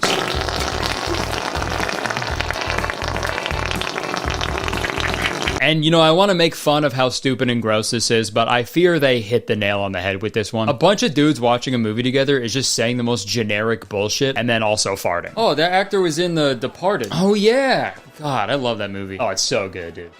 Hey, do you want to do the next one or shall I? Oh, that's all you, man. Say less. Oh my God, that smells disgusting. This is the best night of my life. I love you. So they're about to leave for the sneak over when Henry makes another devastating realization. My house is locked. You don't have a key? No. Yeah, and again, I was about to roast Henry for not having a key to his own house, but like, I think I'm just really old. I totally forgot that there was a time in my life where I just didn't have a house key. I had no way of getting into my home. But I mean, also on the flip side of that, there was a kid in my school who used to wear his house key on a lanyard around his neck, and he got fucking bullied so hard for it, so maybe I was better off. I don't even know why he was bullied for it either. That seems smart. Nice house key, pussy. Keep it in your pocket, right, guys? Kids are so mean, man. It's crazy. Well, and speaking of kids being mean... Forget it, he's useless.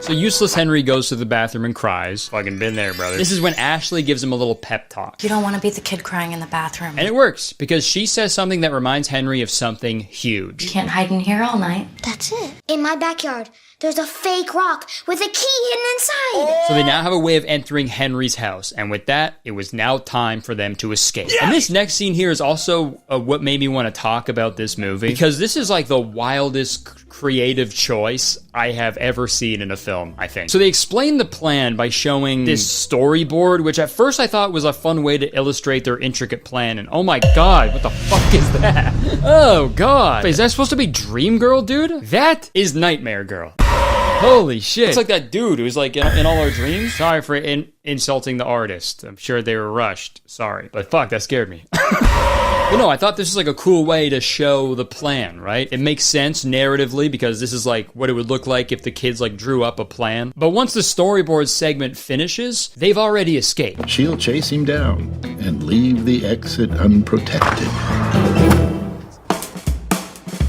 Yeah, they weren't showing the storyboard segment as like a preview of what the scene is going to look like in real life. That storyboard segment was the scene because they didn't want to film that elaborate escape scene. And you know what? Even for a low budget movie, I feel like that shouldn't be allowed, okay? The first time I watched this, I was so confused. I waited like 10 minutes for this escape plan to actually happen. And it never did. Like I thought all this stuff afterwards was like a flashback or something. Like I was so confused. Bold choice to do that, but you know, I'm sure that's the only time it'll happen. So anyway, Stats, he stays at home. So we get a little bike riding montage between Henry, Stink, and Chip. And this little montage is set to the worst song ever made. We are strong, we are brave, we got the power, not afraid. We are strong, we are brave, we got the power. All right, that's enough. Yeah, these lyrics do not line up with what is happening on the screen. We are strong, we are brave. That song sounds like it was made by the Jonas Brothers in an alternate reality where they like never became successful. We got the power. But sadly, the song abruptly stops when they realize what part of town they're in. That way takes us past the McGuffin brothers' house. And this next storyboard segment shows how mean and evil the McGuffin brothers are. These are the antagonists of the film. They're the neighborhood bullies. They give kids wedgies. They beat people up. This whole movie, they're painted as these like evil, violent maniacs who destroy everything in their path. But the kids decide to take their chances and ride past the McGuffin brothers' house. And guys, this scene is crazy. They pedal past their house, but Henry's shoelace gets caught in one of his bike gears. And there's this crazy nail-biting scene where he crashes onto the front lawn of the McGuffin brothers' house. And then he hears footsteps coming towards him, so he's freaking out. But it turns out the footsteps were just Chip. And guys, I'd love to show you how cool this scene is, but it never fucking happens, okay? We never see it. It's a storyboard again. Henry was doomed. It didn't even seem like a difficult shot to film either. Like, I am so confused as to why they decided to implement these storyboard things like so frequently. I mean, again, this is obviously a low-budget film, so they did what they could, and I applaud them for that. That's great. But like, I'd rather actually like see them try to film these scenes on their budget instead of just animating the storyboard that they made during the production of the film. And it sucks because all the storyboard segments are like the most exciting scenes. Like, that's the stuff I actually want to watch. Nothing else barely ever happens in this fucking movie, dude. It's super boring shots of the kids riding their bicycles or walking around, and then the most unbelievable, insane action scene happening on a fucking storyboard, board, B-O-R-I-D. I'm bored, it's boring! But, I mean, it probably saved them a bunch of money and time and stress. It's a creative choice, and they stuck by it. And I respect that. Who knows? Yeah. Maybe I'll start doing that in my videos one day. As soon as Kurtis said that, he heard a knock at his door. He immediately opened his door to find Ellen DeGeneres standing in his doorway. Kurtis was a little confused, so he asked, "Ellen, what are you doing in my house?" To which she replied, "There's a bomb strapped to my chest, and the code to disarm it is at the bottom of the ocean. I need your help." So, Kurtis and Ellen stole James Cameron's submarine and made their journey to the bottom of the ocean. When they finally made it to the bottom, trapped in a glass cube was the real Ellen DeGeneres begging to be let out. "If that's the real Ellen DeGeneres, then who are you?" asked Kurtis. The fake Ellen then ripped her disguise off to reveal Daniel Craig. Kurtis muttered under his breath, "Damn, Daniel." The bomb exploded and sent Kurtis flying up through the ocean and up into the sky. He soared through the air what felt like days, and finally, he began his descent and flew right through his office window back into his seat where he was originally sitting. Did you guys see all that? All right, let's get back to this Stranger Things wannabe. So, immediately after that huge, stressful scene of them avoiding the McGuffin brothers, they bump into the McGuffin brothers. So that whole thing was fucking pointless. It didn't need to happen. What are you fools doing out of the neighborhood? But like I said, I'm expecting these two kids to be straight up psychopathic murderers. So let's see what they do. Training wheels? Get off my bike. It's super funny to chirp someone's bike and then steal it. What a piece of shit car, dude. I would never be caught dead driving this thing.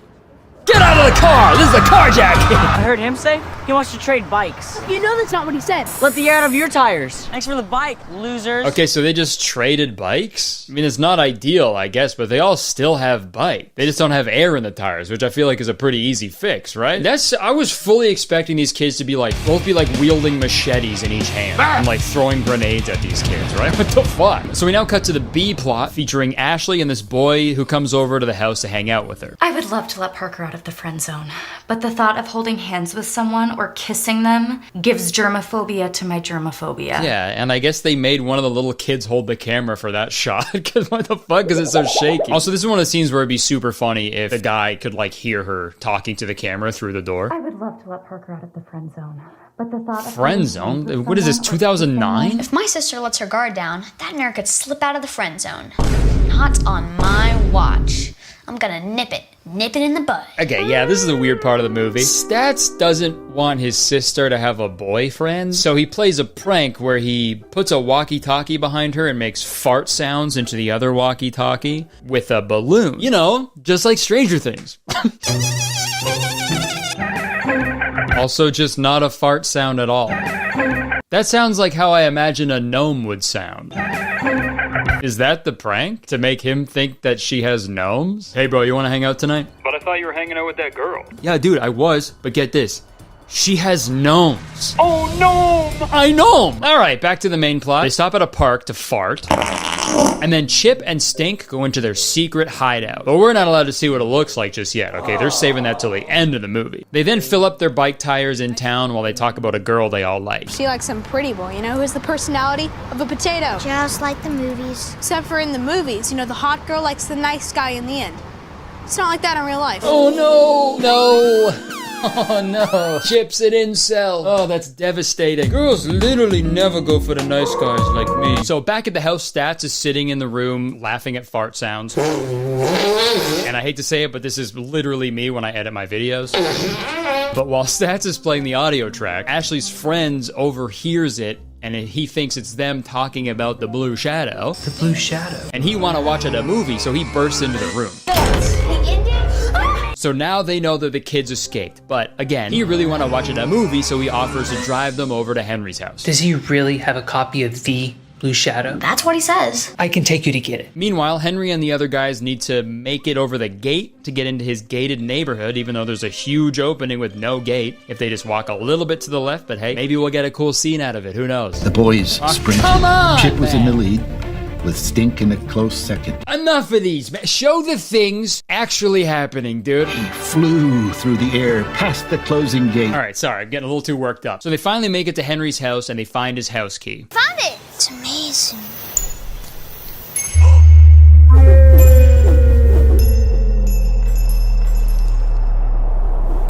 You know, I felt bad earlier when they called him useless, but they were 100% right, dude.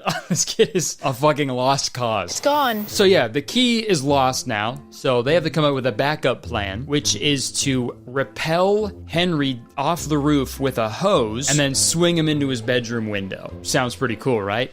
Well, we'll never see it, because you guessed it, they show that scene with another storyboard animation.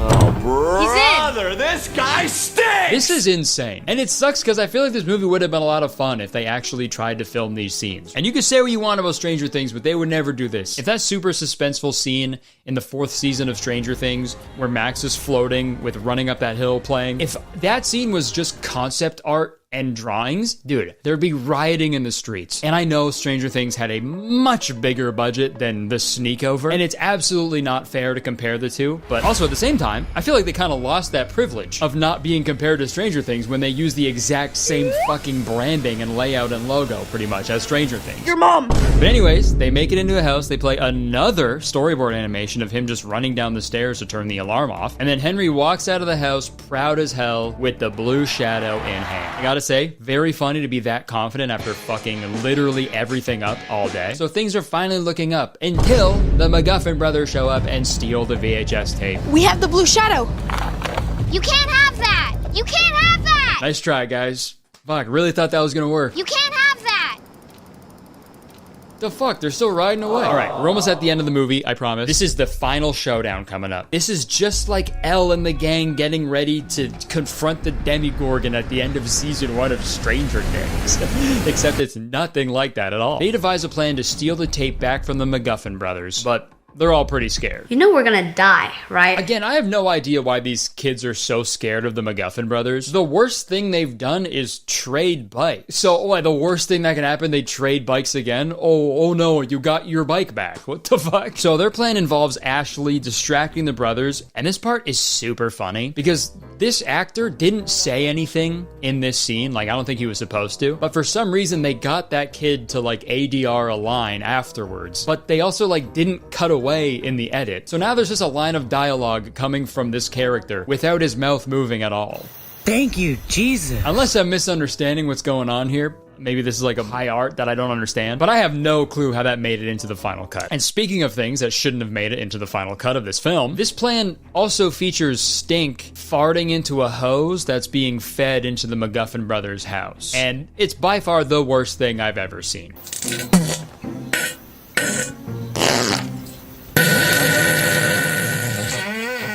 I mean, this kid is giving the performance of his career, but like, Gross. And that's coming from me. I think farts are hilarious, but you know, there's definitely a line, okay, and they crossed it. So after another really long storyboard animation that shows Henry grabbing the tape out of their hands, jumping off of their roof and biking away from them, Henry ends up getting trapped in their secret hideout from earlier. And guys, now we finally get to see what it looks like inside. There was a mismatch of worn-out furniture, movie posters, comics, action figures for decoration, boxes, candy wrappers, and soda bottles. Sounds awesome.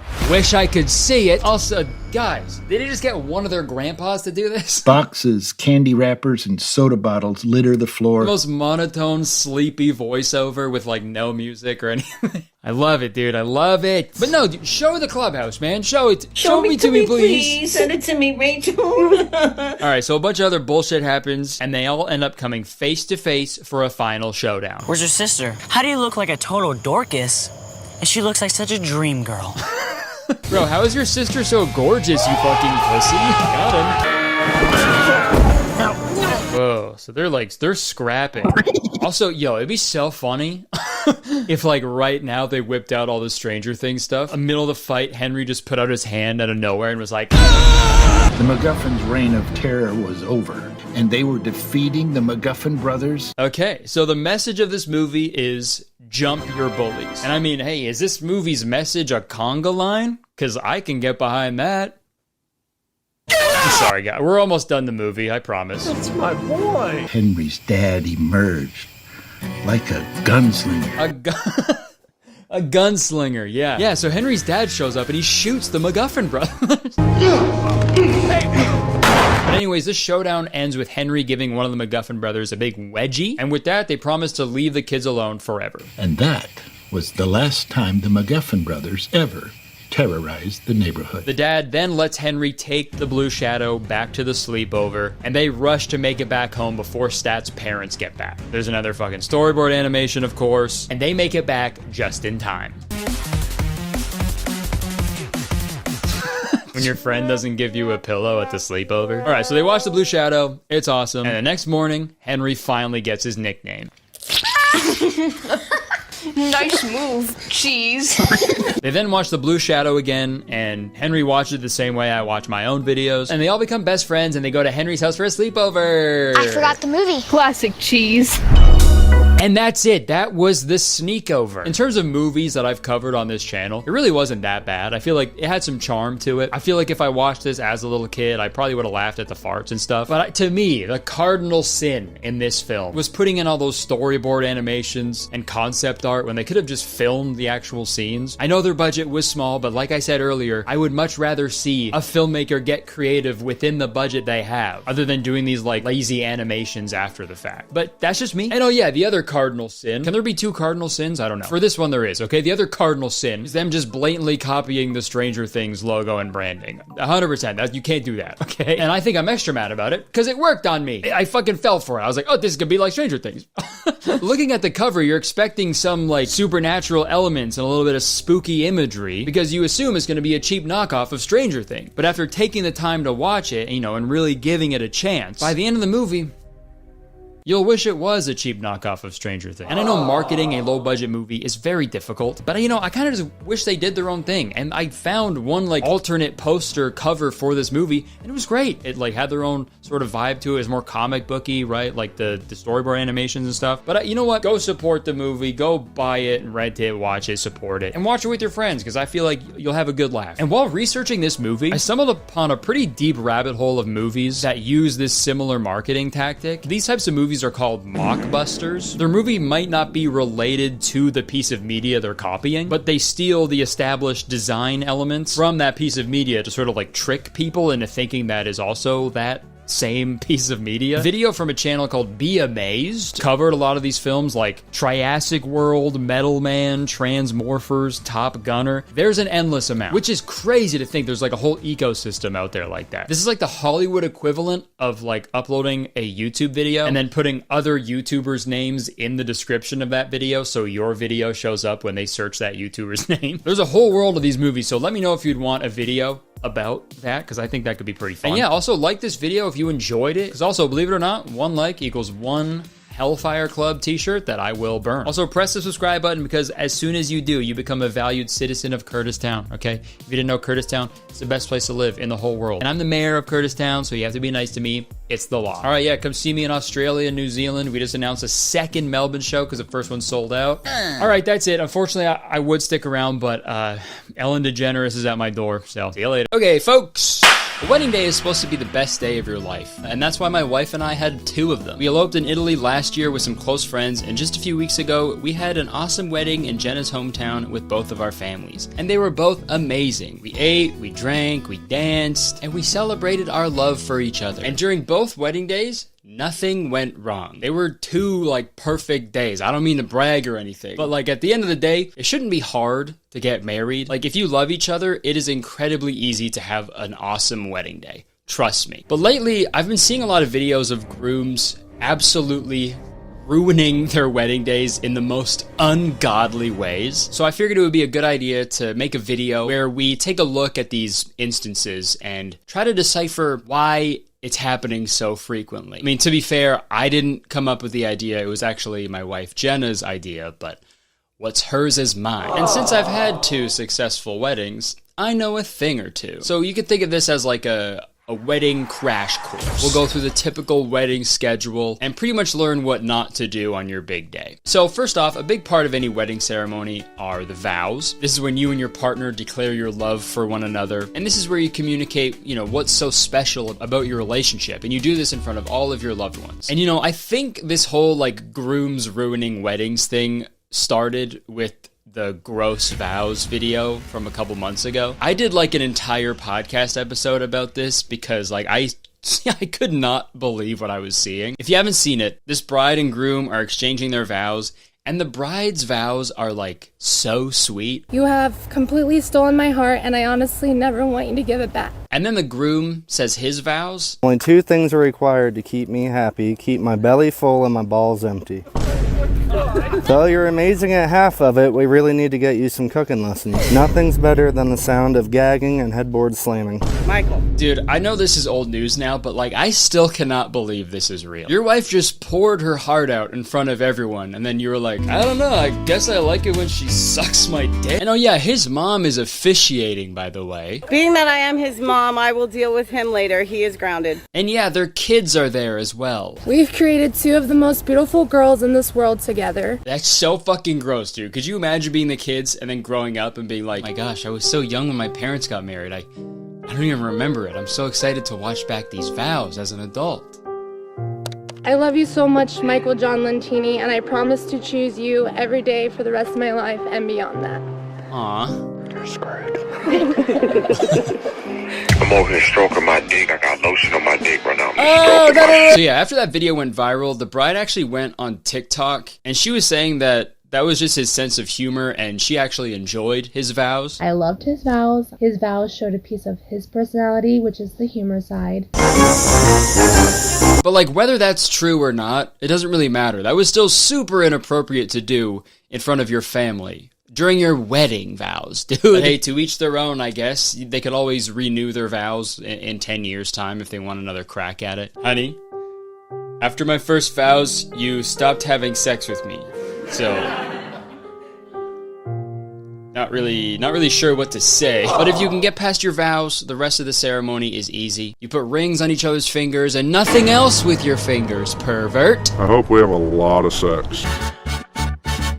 Stop. You kiss, you sign some paperwork, and then you walk down the aisle hand in hand while everybody cheers. Simple. There's no way you can mess that up, right? Wrong. Because in this video, there's a bride and groom walking down the aisle, and the groom is on his phone the entire time, dude. The whole fucking time, dude. Just dialed in, bro. Oh my god. What in the world could possibly be more important than your wedding day? On your wedding day, dude. I mean, unless he's watching one of my videos, then I'll let it slide. It's wild. It's sweeping the nation. It's Houdini! And dude, it'd be fucked up if it was even like a quick glance at the phone, you know? And then just like right back in the pocket. But no, my man is scrolling, dude. The fucking whole time down the aisle, just absolutely. And they say Gen Z is always on their phone. That's true, but so are boomers, like just as much, if not more. The only difference is like they're just on Facebook looking at Minion memes. At least Gen Z has like taste when they're scrolling for hours and hours, you know? Like this is what a Gen Z equivalent to this video would look like. Steven, if you would have told me 10 years ago that we'd be standing here today, I wouldn't believe you. You definitely know how to make a girl laugh, I'll give you that. And although you're not the best cook, I know you're my soulmate. You always take time out of your day to pay attention to me. You're such a good listener, and you know the value of. Also, there isn't any audio in this video. There's just like an Ed Sheeran song playing. But once they get out of the chapel, it looks like the bride is voicing a concern of some kind, and the groom like gets mad at her right after. And I can only assume that she was like, hey, could you not be on your fucking phone right now? And of course he was like, I'm sorry, honey, I was trying to find my iBeer app. Because that'd be fucking badass, dude. Walking down the aisle, celebrating with an ice cold pretend beer. But do you know what's even better than a nice cold pretend beer? A nice refreshing drink of water out of my Air Up bottle. Oh, yeah. That's right, this video is sponsored by Air Up. Folks, Air Up is a completely new and unique hydration experience. With Air Up, you can stay hydrated with plain old regular tap water while also experiencing a wide variety of delicious flavors with the use of scent-based taste. By placing one of their many different scent pods on the bottle, I'm tricking my silly little caveman brain into thinking I'm drinking some delicious blueberry flavored water, but in reality, I'm only smelling it, man. It's like, remember being a kid and plugging your nose to eat your broccoli because you didn't want to taste it? Air Up is like the opposite of that. And trust me, I know, I was skeptical at first too, but this actually works. It's crazy. It seriously tastes like I'm drinking flavored water, but I'm not. It's just water. What the heck? And if you don't feel like drinking flavored water, you just press the scent pod down, and then you can just drink regular water. Up for flavored water, down for plain water. It's that easy. I personally love Air Up because, as some of you may know, I've publicly stated on this channel that I don't really enjoy flavored water because it usually just tastes way too artificial and there's usually a bunch of added stuff to it. But Air Up is great because this is like the best of both worlds. You can stay hydrated while also enjoying delicious flavors without ingesting sugar, sweeteners, or additives. And I know it's hard to drink your daily liters of water, but Air Up makes it fun and easy to drink water all day long. So just click the link in the description and use code Kurtis for 15% off and start experiencing a completely new and unique hydration experience. Thanks again to Air Up for sponsoring this video. Cheers! But back to the wedding day. If you can make it past the vows and the ceremony, now is usually the time where the couple takes some photos together. And this is an opportunity to show off how good you both look and how great your outfits are, and oh my god, man, come on. What the hell? Do you guys have a destination wedding in fucking Flavortown, USA? You're dressed exactly like Guy Fieri. This wedding is gangster. I'll love you until I diners, drive-ins, and die. Like, maybe it'd be fine if they were both dressed casual, you know? But the bride is in like a full wedding dress. And he's there also. And I know it's not about the clothes you wear, you know, what's important is the promise that you make to each other on that day. But like, it's a little bit about the clothes you wear, you know what I mean? That's like your one excuse to get absolutely dripped the hell out. But no, he's dressed like there's a wedding at 4 and a Pearl Jam concert at 5. No, he's not. He's not dressed like there's a wedding at 4. He's dressed like there's just a Pearl Jam concert and that's it. But after the wedding photos, it's time for the fun part, the reception. This is when you get to eat a delicious meal with your guests that you've decided on together. Unless you're a vegan and your husband isn't a vegan, so he goes behind your back and cancels all the vegan food, because in his words, it isn't real food. Which is a real thing that happened. Isn't that insane? He canceled the food because vegan food isn't real food. It's vegetables. There's no food more real than that. Vegetables, real. In parentheses. People like that are so stupid. I do not fuck with vegetables. I would never eat any vegetable under any circumstance, okay?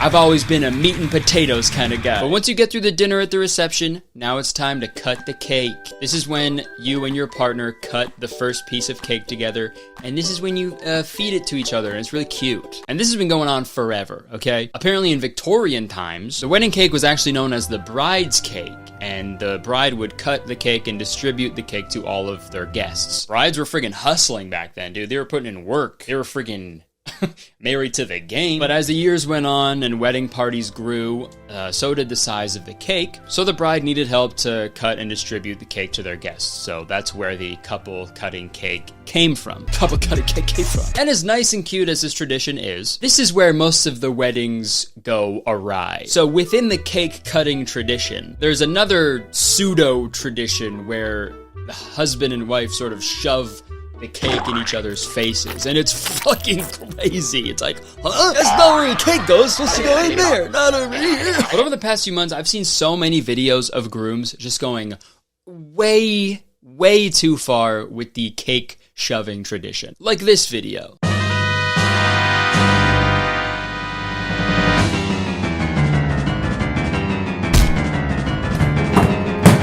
Like, man, she's running away from him, like backed into a corner, and then he tackles her to the ground, dude. If anybody saw that exact thing happen, like, in the street somewhere, they'd be fucking calling the cops. But since it's at a wedding, it's like totally okay for some reason. At the same time, it's kind of hard to feel bad for the bride. You know, she's the one who married a blonde man. What'd you expect, right? Sorry if that was out of line. I just can't think of blonde dudes without thinking of that meme. Why, as a man, are you blonde? But like I said, this cake smash isn't an anomaly. This happens, like, super dangerous, too. Like this one.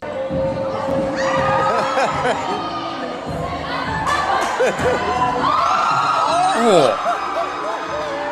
Like, what the hell, man? Like, how did it escalate from just, like, playfully shoving cake into each other's faces into just the groom throwing a whole cake at the bride's head? That looked like it fucking hurt, too, man. On the bright side, if anybody had to, like, miss a Steve Aoki concert to go to this wedding, they're probably pretty happy. And it's just so weird because, like, you just got married, man. The whole day is supposed to be about how much you love each other. And then, like, an hour later, you're throwing an entire cake at your wife's head. It's supposed to be a good, like, nice, positive day. What are you doing? That's like if a newlywed couple bought, like, a nice new house and then the husband immediately set it on fire. Or, like, if their wife gave birth to a child and then the husband snatches it up and gives it a swirl immediately. Like, that's not cool, man. But you know how they say for better, for worse? Well, in this case, it gets much worse. This next video's title is Bloody Cake Smash, Brawl Between Bride and Groom. I don't know if it actually gets bloody or if this was just uploaded by a British person. Bloody Cake Smash. So, let's find out.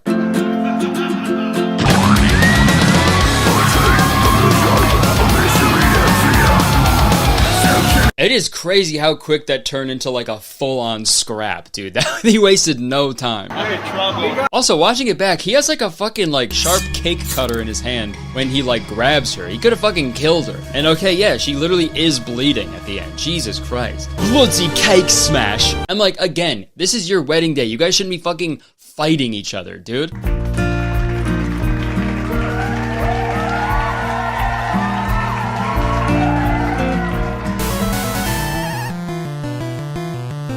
Why is there a health bar above my head? No. Falcon punch! It's also crazy because, like, if this is the way that these guys are behaving in front of all of their loved ones, what is it like when they're home alone? Is it like Home Alone? Are they setting up elaborate booby traps every single day and just constantly terrorizing their wives? Every time the wife comes home from work, they get fucking covered in feathers. They slip on toy cars and shit and get hit in the head by paint cans. And the husband is just like, you guys give up or you're thirsty for more? Okay, we got one final cake video to look at, and this is my favorite one by far.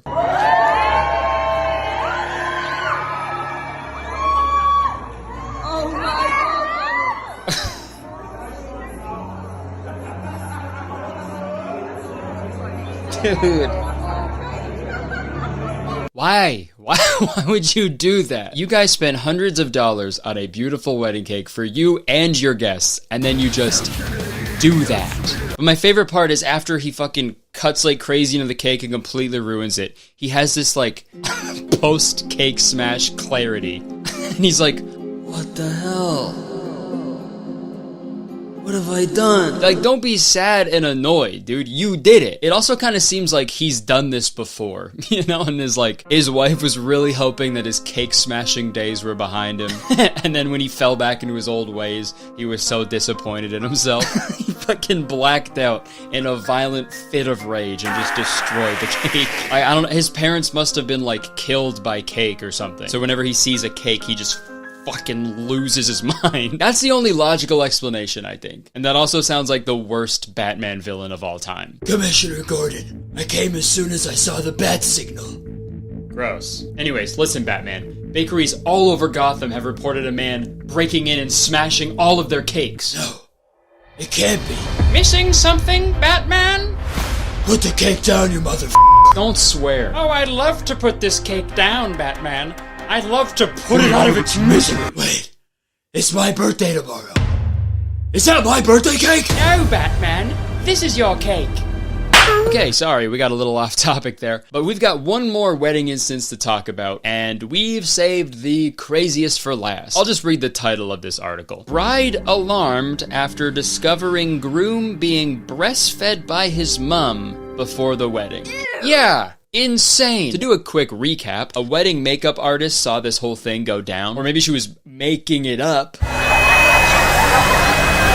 But apparently the makeup artist was going to the bathroom with the bride-to-be, and this is when they walked in on the groom-to-be being breastfed by his mother, which is so fucked up. No matter what the situation is, somebody is in the wrong, because either the wife is marrying a literal baby or the groom is still being breastfed as an adult. That makes me want to fucking puke. Like, how would that even happen? Just from like a physical standpoint, because there's no way like the mom is holding the adult male in her arms while he like sucks, you know? He's got to be like crouching or like on his knees. I don't want to think about it. But the craziest part, the bride went through with the wedding. She went through the whole ceremony. She walked down the fucking dairy aisle with her milkmaid of honor and the breast man. It's fucked up. I don't know, man. After watching all these videos, I'm trying to like come up with like why the grooms would behave in such a way. And it's also interesting because like when two men get married, like gay style, you know, you'd think that'd be like double the opportunity for the wedding to fuck up, right?